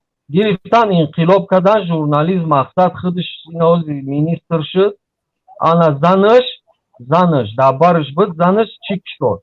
فوند میلاسردیا، فهمیدی؟ فوند میلاسردیا کدام اولیگارخی، کدام نوز شما میگه که کدام مقصد سومدار و بیزنسمنو در باری ما نیسته، حسین اشور میگه مثال در باری ما نیسته، روزش میشه این مردم در رو کنترل میکنه. انا او زنی هم پاسینان همیخه آدمو را گفتی ما شما را میبخشیم، بیاید در همی فوند چیزی ته میختونه گذاره، مقصد سوم بودی. همون مردمی که کتی پرزیدنت بود سوم دادن، حاضر آز بودونه بود همون ارمنیا مقصد زندگیش پیش بودیسته. انقلاب کردن در مردم هیچ ندادن، مردم حاضر دید یا همون پشینن اخت چون ایدیرات کدکشون با انقلاب کردیسته. فهمیدی؟ گرند نیسته. یک لحظه برادر. پس ایجاده ما از همسایه کشور درس گرفتیم. فهمیدی برادر؟ از قرقیزستان درس گرفتیم، از بلاروسیا درس گرفتیم، از مالداویا درس گرفتیم. فهمیدی برادر؟ ما اونقدر عمری نداریم که تمام چیزا تجربه کنیم. پس باید ما از تجربه دیگران گرفته خودمون استفاده بریم. برای ما این کشورهایی که ذکر کردم درس چی؟ اشتباهی کردن. جایی که موفق شدن ما میگیریم، جایی که اشتباه کردن و خطاگی کردن و شکست خوردن در کجایی ما او را نمیگیریم و او را از روی خطمون خط میزنیم. فهمیدی برادر؟ حالا یعنی اگر برادر ما قید کنم ممکنه بخشش بچی گفت داده این بعد با این برادرای گروهی بیشتر بعدی با یک گپی ما اتنا میکن یا نگاه میکن در عموم و مقصدی هر یک مقصد آینده را فکر میکنن که یک چیز شما همه گریبون یا مگیره بعد یا را فکر میکنن مقصد یا هر روز مقصد نگاه میکنن که چی خیلی کی فکری نخوی ما فکر میگم سر از فکری ما نمیگیرن میکنن یا نگاه میکنن در عموم کدام مقصد فکری که مقصد آینده مقصد خلق مقصد گریبونی او را نمیگیره یا سر از خیلی چیز کردن نمیتونن مقصد اوزی خود میگو که یک برنامه توچ نکنن یا فکر میکنن اول مقصد دیده استن آمده وقتی که همین سهراب ظفر گاو میزنه، وقتی سهراب ظفر میبره افیر گاو میزنه، من حلاوت میبرم در همون گپاش در سخناش در برنامه‌ای که میکنه حلاوت میبرم. انا او روز از کنایف یا برنامه کرده برای معلما سوالش میتیم که این برنامه تا چند روز تیار کردی؟ میگه 10 دقیقه. میگم 10 مینوت میگه ها بو گردش چی میکنه؟ میگه 10 مینوت برادر کسی مسئولیت کردیم همین افیر را سر دادیم. نخود در 10 مینوت یا افیری سیاسی را سر دی با معلمای او دیره مقصد تو پول میگیری 5 میکنیم. این نمیشه خیلی برنامه خون. هم ظفر خیلی سهراب ظفر برادر ما برادر نگاه کن. سهراب ظفر رهبر حرکت سیاسی گروه 24 سوادش فهمیشش در جایی هست که بسیاری ها او را میفهمن و او میفهمونه مردمی که در اون سطح هست و برادر اصلا برای خودش میفهمونه با همون سطح نفرایی را که همون سطح همون طرز صحبت خطی میفهمن. فهمیدی برادر؟ من نفهمیدم بسیار مینوت اصلا چی دا سهراب ظفر اجازت نمیگیره که افیر میبرم. من اینیش نمیفهمم 10 مینوتا پروگرام تیار میکنه. اینجا بحث درونی را نیار برادر، اینجا بحث چیزا نکن. خودت نمیدونی این مسئله را برادر. این مسئله را یک طرف بگذار. خیلی شد صحبت داری، وقتی ما خیلی کم موند و اگه بادر گفتنی باشه بفرما و یک چند برادر دیگه اینجا منتظر است. آخرین سخن ما همیه که همی اگر خداوند که همی خدا میگم که یک پرزیدنت شود دیگه در وطن ما جنگ نشود، یکم ما زید جنگم زید عدالتم تشنه عدالتم عدالت باشه بس اول بس برادر جان. یک پرزیدنت شود که همه همون چی مال ملک دارن هم تا نشون بده. رنگ رحمان گفت تراکتور داره اکم کو ما غیر اکا تراکتوریست چی ندارم. اینجا اوس اگر او گفتگی هم مال ملکش زیاد چی سر از بگیرن همی یک چی ارگانی خلقی کنیم که ارگانی خلقی که نمی بقپا سر زبر دا کنی ترما جوش کنه پاجیزان انتای پرزنت که خونی خلق فقط مکا کو مرا میفرن تری بوشا که دیگه خلق ما دنای راسیا عذاب نکشه من نیرم میپورم نکی ایشالله میشوه انشالله میشوه ما خدمت میگم که کارگرای ارگان ایجاوس کلاتونا کار فرمونین یک کسی باشه که دیگه شما دبر خلق باشین که سربلندی ما ای پشتی شما اگر نمی شما که بفورا که سر توجیک بلند باشه باید شما ما را یک کار کنین که دیگه اوج سرکوب نکنین نتای دزدایی که میان پرزیدنت میشن با 70 دامادش میپاشن میبره پول خلق در شویڅار جا میکنه اولی که کارگر ارگان میدزه در شویڅار جا میکنه این مینا رحمان فهمی کارگرای ارگانای سربازای وطن ما را میان شکسته نه که ما نمیشکنیم با کمتم نمیشکنیم ما ایشالا باید داریم که توجیک توجدار میمونیم رحمانوف میشکنه با این نامردیش این ما انی بمبریم رحمانوف میشکنه خداوند نگهبانتون باشه برادر ما دیگه هیچ چی ندارم سلامت باشین برادر خداوند نگهبان این برادرای دیگه ده خب یک سوال دارم همینجا یک برادر منتظر است برادر بفرما سلام علیکم و رحمت الله و علیکم سلام و رحمت الله برادرم یک سوال دارم امیر روز یک ویدیو را تماشا کنم ویدیوی درون ورتالیوت سالدات ها میفرویم کو امیر برادر من به خدا این ویدیو را امروز تماشا 90% تاجیکستان میفهمه که این تیار کردگی نه که باید امی در امی سایت در امی اینترنت باید نباشه امی را حال دشمنی ما ببینه ما را چی میگه دشمن ببینه ما را چی میگه بله نه در اینترنت 90% برادر 90% تاجیکستان میدونه یا بازی های نه که امی را من یکم بار تماشا کردم من خیت کردم که امی ورتالیوت 100 سال شد خوب های نه که امیر ما هیچ دیگه وقتی که امی دشمن ببینه خرسان میشود برادر اگر این امکانیت باشه امی ویدیو را بگیرین نه او ویدیو را برادر والا که در تمام درجه نیست در فیسبوک در تمام جواب او را برادر خوب کردن موندن او را خوب کردن او را همون خودش موندن همون موندن او را خوب کردن موندن که مردم فهمید که هم خیلی او قرغز خودش میدونه که خیتوی در فروخته زمینه اگه چی میگه سینی خیتوی تیر نپاروندی سینی ما تیر میپارونم خگا میگه چی میگه بسیاری از نفرها همه گپ گفتن و اینجا ما ایرا اشتباه میدونم که کسایی که در چنین فکرنده قرغزا برآمده ویدیو آورشنی کردن و این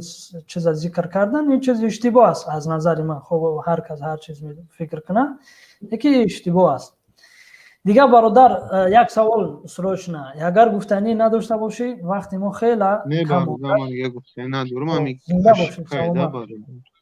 خدا نگهبان اینجا باید کو اکا که میبخشه که پسره نگاه که اینجا باید رحمان ما همین چیز ما همین های که سخنی ما همین های که باید رحمان فای جوسه همو کم همین نمی میوری نمتاری ای گلیو دا میوری و دا مورا 10 کادر کنه یک کادری بهترین شب بگیره بعد فرمتا شما در پیش هرچند میکنین در گجای میکنین طفولیای آدمای کارگرای ارگانتون میتوه یک آدم بودن دیوانه دبولای گازون موندن طفلای کارگر امیت تخته سایگو این وابشه یک بکلا میگن که دزدی غریب پس گی خره میبروید باید یک کلکن کلا تا کل فرمون یک خطی بر یک ایرپورت دبو بر یادوف کلوچات که هم 10 لیتر میخروخه با دوام بدرویان بای قپا ده برسه بر پردن فرمدن یا چون بوده که شرمده مونه ما را ببر من خودم نشان میتونم کلاغ سی رحمانو هیچ کار میکن هیچ کار نمیکن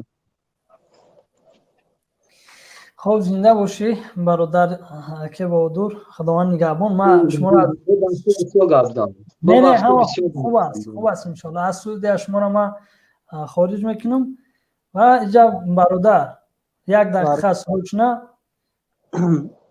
بعد برادر ما همین بخدا همین صحبت رویش کنن بعد در اون گپ با هم بگن ما بخدا خراب میکنم هم خیلی چیزا میشم روی عصبی بعد میشم مقصد برآمدگی جون داره سری همین کیف گرفتایی گفتی گپو جون بازی میکنیم و خیلی گپو ما باخدم اگر اما جای شما نباشم توقعت کردن نمیتونم من خودم اونجا میدونم آفرین همه شما باخدم که این خبر ما باخدم نمیتونم توقعت کردن اما اونجا شما را اما یا اون گپ میگم که ما هیچ میکنم دردش ما دارم خیلی میاد برام یکی زد بگم ما مقصد بسیار چیوش اتام چون میگم و اون گپ میگم وقت سخت میرسه مقصدی برادر خیر این مقصد این گروه بسیار یک فکری ما نمیتونه که برادر با یک فکری او در عموم فکر میکنه که مقصد یکون چیز شما پنده گیرو بگیری نمیشه خیر برای همین این رحمان به یک لایبا این هم چی همه اودان به سعودی گردش یکون اونوی با سعود احمد بگی نیست میکنه اون رحمان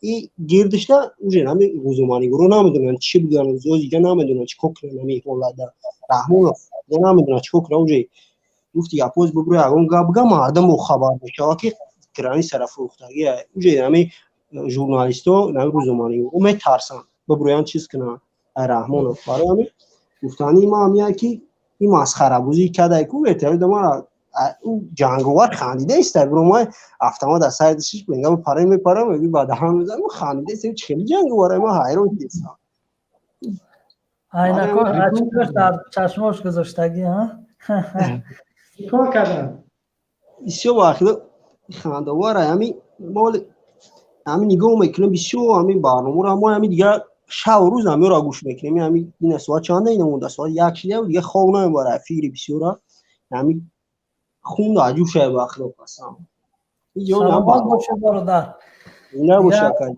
خدا نگهبان زنده باشه اکاجی زد و گفت زنده باشه اکاجی مفتا پیگیری میکنیم همین چوتا زنده باشه نگهبان تو باشه باشه اکاجی خداحافظ خب دیگه برادر همین یا چیزا ما خاطرتون کنم این برادرم خداحافظی کنیم دیگه صحبت خود دمتیم آخر سخنه دیگه برنامه را خاتمه دیگه نگو نه برادر تمام خداحافظ آخران سخن من نکن نامردی میشه خیلی نه یک دقیقه دیگه وقتت میتیم خیلی نه بگو آخران سخن فقط سوال نتیم عبدالله خودت ایلیوزیونیستی که نمیگم زای بابایو همین نگاه که از ارتیستا رپ مقصد پرنگ یگون کلیپ ماده میشه توپ دمه برویا مردم چند روز تماشاش میکنن با اساسه ای بین میروه یا که موزیکا باشه یگون موسیقی باشه همین برنامه‌اش همین آخر زمان ده همین خشیده چرا شو تماشا میکنن یا چند روز پس ای ماده میروه همین برنامه شما را مود توپ دای همین را احتیاط کنی ای دست نتی برنامه خام کتی نگاه که برادر ما بخوای صحبت که من جواب اختم میکنم همین برنامه تونوزی توپ دای همین توپ ای دست نتی مقصد برنامه پخته کتی بروی مردم جلب کنه که مردم بفهمه که چی گپ خبره просто به هر یک میلش لذت میکنه مردم اونجا گوش خراش میشه راست میگم نه یا چیزی سیریوز منطقی باشه که مردم نتم دلی گواه ها میشه این خیلی که معلومه سونگیری طلبه تشکیل هم یعنی پرابلمی توجیکو را هم ما میدونم درست همین تو پایدست نتی انشالله این هم برادر اصلا چیز کرده است نه خدا نگهبانت باشه برادر اگر برادر زاید سوال داره یگون جواب گفتنی باشه نه من خارجش کردم دیگه میتونید صحبت کنیم برادر خب او برادر پیشایی صحبت کرد یک دقیقه نوشتگی نامش نبود خب من یک چیز را خاطر رسان کنم گفت ما نواره تر گوش میکنیم یعنی مقصد احترام میکنیم ایتاری نفرها زیاد نفرهای بگیم که در سایت یا که در لیچکم در صفحه خودم شخصا گفته که من علاقه دارم اومدگیان ما شما در رحمت میگم برای یا که مینداری خودم بیان میکنیم که یعنی احترام دارین خب ما به خاطر مردم و به خاطر خداوند صحبت میکنیم که گپ میزنم ای خودنمایی ظاهر پرستی خدا پناه بده درست نمیشه چقدر که ما صحبت کردم که یک گروه انسان ها در روز قیامت در دوزخند برای که در دنیا برای شهرت برای خودنمایی برای یعنی ازنمینی کشیدن یا گپ میزدن صدقه میدادن جنگ میکردن یا که دعوت میکردن مقصد یگون نماز میخوندن خب به هر حال یا ریا میگن یا که ظاهر پرستی ظاهری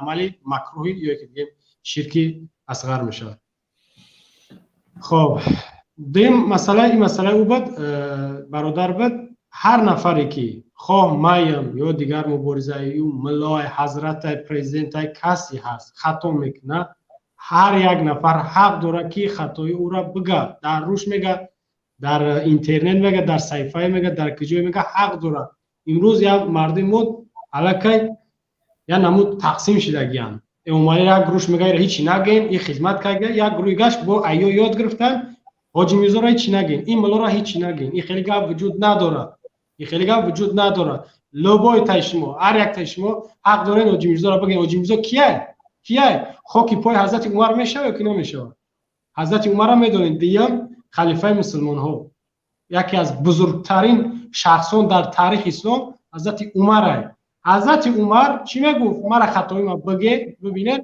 مرا با شمشیر راست کنید شما میخزین حاجی میرزا را در تعریف میکنید در عصبو ما وزی میکنید حاجی میرزا بوت نیست رویا بوت نگاه نکنید تا روزی مردن شه جان در نمیجاش میکود تا نمی جان در نمیجا اومدن باید حق بگه باید عبادت اطاعت بکنه هر یک تایم شما این خیلی گپ نیست که من تمام 10 سال یا که 10 سال خدمت کردم دعوت کردم 10,000 یا که 10 میلیون مسلمان کردم در راه راست دادم تمام برید شما دیگه چیکار میکنید نمیکنید من خدمت ما تمام کردم یا که ما مسئولیت ما بگیم که با آخر رسوندم خیلی گپ نیست میدونید پیامبر تا وقتی که جان در بدنش داشت مسئولیت در بالاش بود یعنی بر عهدهش بود این خیلی نبود که ما تمام مردم مکه را بگیم که فتح آوردم فتح مکه شد یا که مردم مدینه را اصلاح کردم مسلمان شد تمام خزینه که تمام همه دیگه خطون میدونه کاری خطون خیلی گپ وجود نداره یا عقیده را ای سراتون ببرین عقیده یا که بگم همین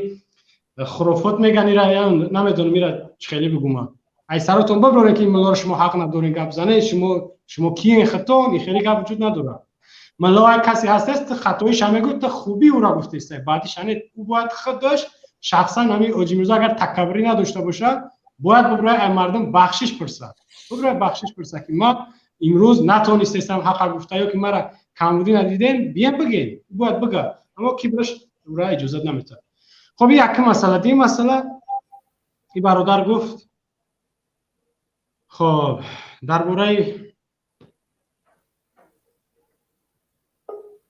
فراموش کردم یک مسئله گفت در وقتی صحبت دادم بود خب به هر حال فراموش کردم خب صحبت امروزه ما بود هموطنان گرامی یا که موضوع امروز ما و شما درباره فضیلت شهدا درجه شهدا منزلت قدر قیمت شهدا ما در اینجا نام گرفتیم اگر ما میگم که نام نسبای نفرایش نمیدونستیم که در بگیم که حمله و عملیات‌های رژیم در غرم در طویلدره در کولاب در پامیر در وحدت در خوجند در زندان‌ها نام نسبای واش نمیدونستیم اگر من میگفتم یارا ما شهید حساب میکنیم با میگم شهید دنیایی اگر خداوند قبولشون آخرت شهید اعلی و این 20 نفری که در این زد و خورد بین مردم قرقیزستان و تاجیکستان شد 20 نفر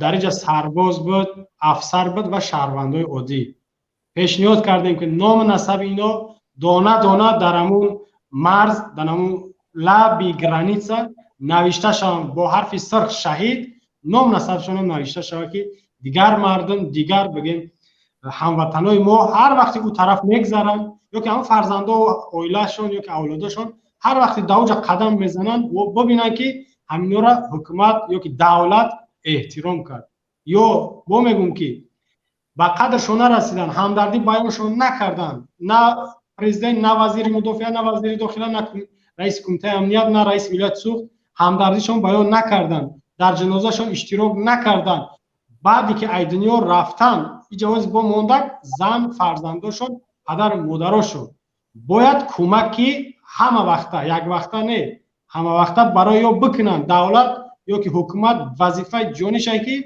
تمام او فرزندان چند نفرش یعنی که چند شهیدش فرزندای خردسال داشته اونا باید بر عهده دولت بر عهده ای بودجه دولت جدا میشه ای جبی رحمان فی لعنتی نمیشه کو باید اینا سرپناه بتن و نگاهشون کن بر عهدهشون میگن در اینجا 55 خانه ضرر دیدن 55 خانه در همین زد و خورد که ایروگی رسانه ها میگن. اینجا نگاه کنید، رسانه های تاجیکستان نمیگه یعنی دولتی، از خارجه رسانه های مستقل میگه، مردمی عادی خبر را میکنن. رسانه های دولتی، حکومت، تلویزیون، رادیو همه طرفه خفن. اما رسانه از پلوس میگه بعد تمام وزارت مدافعیت مراجعت کردیم که کو دامی بگیم زد و خورد چند خونه ضرر، چند نفر میگیم مرد، چند نفر دیگر زخمی شد، خبر نمیتن. وزارت داخلیش همچنین، کمیته امنیت همچنین. ای چی با این مردم میگرزین؟ یا جان دادن یا میدونن خونریزی یا که جان دادن آسان نیست برای هیچ کس، نه برای من نه برای همون 20 نفره. اما وقتی رفتن مردانوار یک غیرت شجاعت قطعی جان دادن، یعنی خودشون قربان کردن، شهید شدن تا اینکه همین مرز یا که همین محله همون منطقه تنج آرام شود، دیگران زندگی کنن. یعنی دشمن نداره. برای چی یارمون ناقدری به احترامی کردیم؟ ولی همون خنودمه که روحش از ما راضی نیست، روح اینا از ما راضی نیست.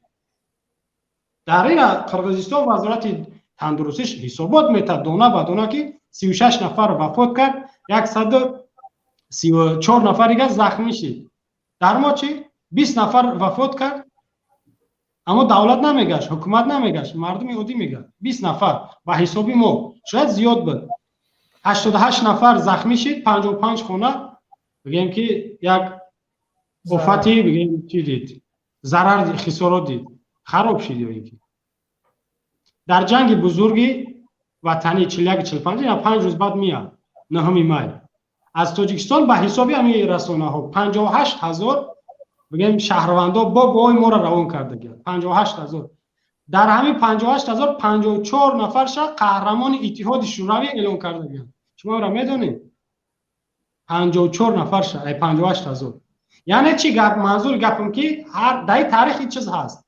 در تاریخ از همون اولین وقت زمانی که هم خیلی ارمیا که عسکر تشکیل شد، لشکرها سرباز میمرد، او را با یک قدر قیمت یا با یک تنتنه، افسر هم همچنین میبردن به خاک میسپاریدنش و او را اگر که رنگ ما و شما با ای مرز یا دفاع کردن، اویی که به ابله و برای میکشینش یا که با دیگر نمود شکنجه ها و با دیگر راههای بد، اوش دیگه گپه. برای مرز شده اینجا 20 نفر به خاطر 10 میلیونی که ما میگیم قریب شدیم، 20 نفر به خاطر 10 میلیون جانشون دادن. میفهمیم؟ ما باید در این ماه مبارک رمضان خداوند شهیدیشون قبول کنه باشه، درشون دعا کنیم.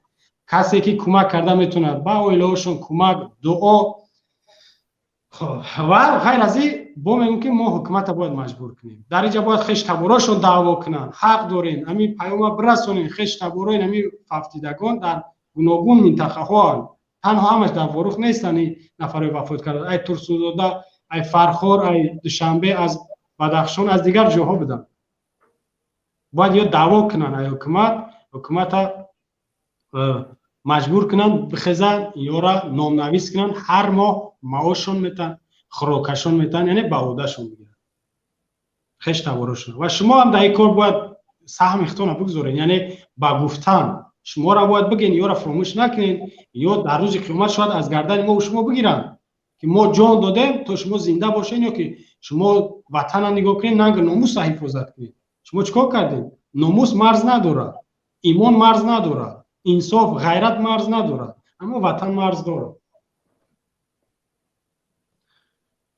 سلامت باشی برادر عبدالله. و برای بیننده ها تشکر میگم که قریب 4 ساعت زیادترک در اینجا ما را تماشا کردن و بعضیش حتی فکر نظرش هم گفته. از شما منت داریم. خداوندم این ساعتایی که ما صحبت کردیم همش خالص لله باشه، از برای خدا باشه، زیرا ما از این سخنهامون انتظار اجریم، پاداش از جانب خداوندیم. کسی دیگر عمل میکنه، گوش میکنه، نمیکنه، از ما گفتن است. و ما علینا الی البلاغ المبین میگن که در قرآن پروردگار را یاد میکنه که نیستم من یک دعوتگر آشکار. گفتن ما هم میگیم و خواهند گفت. یعنی گفتن، گپ زدن از همون زمانی که پروردگار انسان آفرید گپ زده بود و هر پیامبرایی را که میگه مبعوث میکرد وظیفه‌شون گپ بود. وقتی که گپ زدی در اطراف جمع شید بعد باور اعتماد کردن، بعد او برنامه‌ای که برادرها میخواهند بفهمن یا بدونن یا بینن چه از طریق جنگش باشه، چه از طریق دیگر دعوتاش باشه که دیگر واخوری هاش باشه و دوش میشه. سلامت باشی برادر کامران و دیگر برای خب ما خارج میشم انشالله با صحبت ها دوام دارن و این ما باید که خیلی با آسانی نمونه که نفرها به قدری شود و ناپسندی شود. تشکر زیاد، خداوند نگهبان شما باشه و شما هم خیلی شد وقتی خدا گفته که پاجدو کردین در این برنامه اشتراک کردین. سلامت باشه. منم دیگه گفتنی ندارم دیگه، هر چیزی بود شما هم گفتین. همون مسئله که کمک هر کی مثلا به هر راهی که میتونه به خانواده‌اش است، به نفرایی که قربانی شدن و کسایی که زخمی شدن، زخمی هم خیلی زیاد است، و نفرایی که خسارات دیدن. گفتی که بود چند 50 و چند خونه ضرر 8 نفر زخمی شد، 55 خونه بگیم خسارات دید، ضرر دید، خراب شد و 20 نفر ما دست دادیم ضررها بالای ضرر. نگاه برادر کامران خودت عبدالله خودت میگوی اینجا هموطنا کمک کنن، ما هموطنامون در این کار خوبن، دستی مدد دراز میکنن، اما درست باید که اینجا رسما یا کمک بگیرن، یعنی از حساب دولت و او را هر ماه مثلا یک نفر هست گنرال مثلا نفقه دا میره، او چیکار کرده در خدمت در وطن، چیکار کرده، او نفقه منصب میره و به نفقه میره، او را هر ماه 4-5 هزار دلار نفقه میتن. برای چی؟ او در وقتش خدمت کرد یا جان دادن، قدر ندارن که هر ماه 10,000 یا 3,000 سومونی در خانه هر یک تایو شما بتین. داره این امکانیت ها، ای دزدیدگیات هم داره، ای حساب بودجه هم شما میتونین جدا کرده.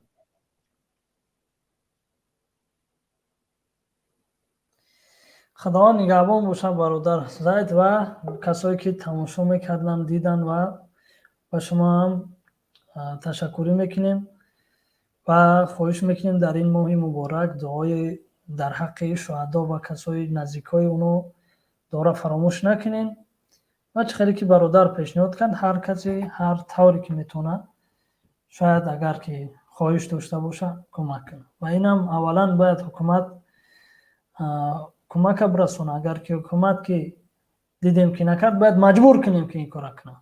خب دیگه خداحافظی میکنیم تا برنامه های آینده. خدا نگهدار.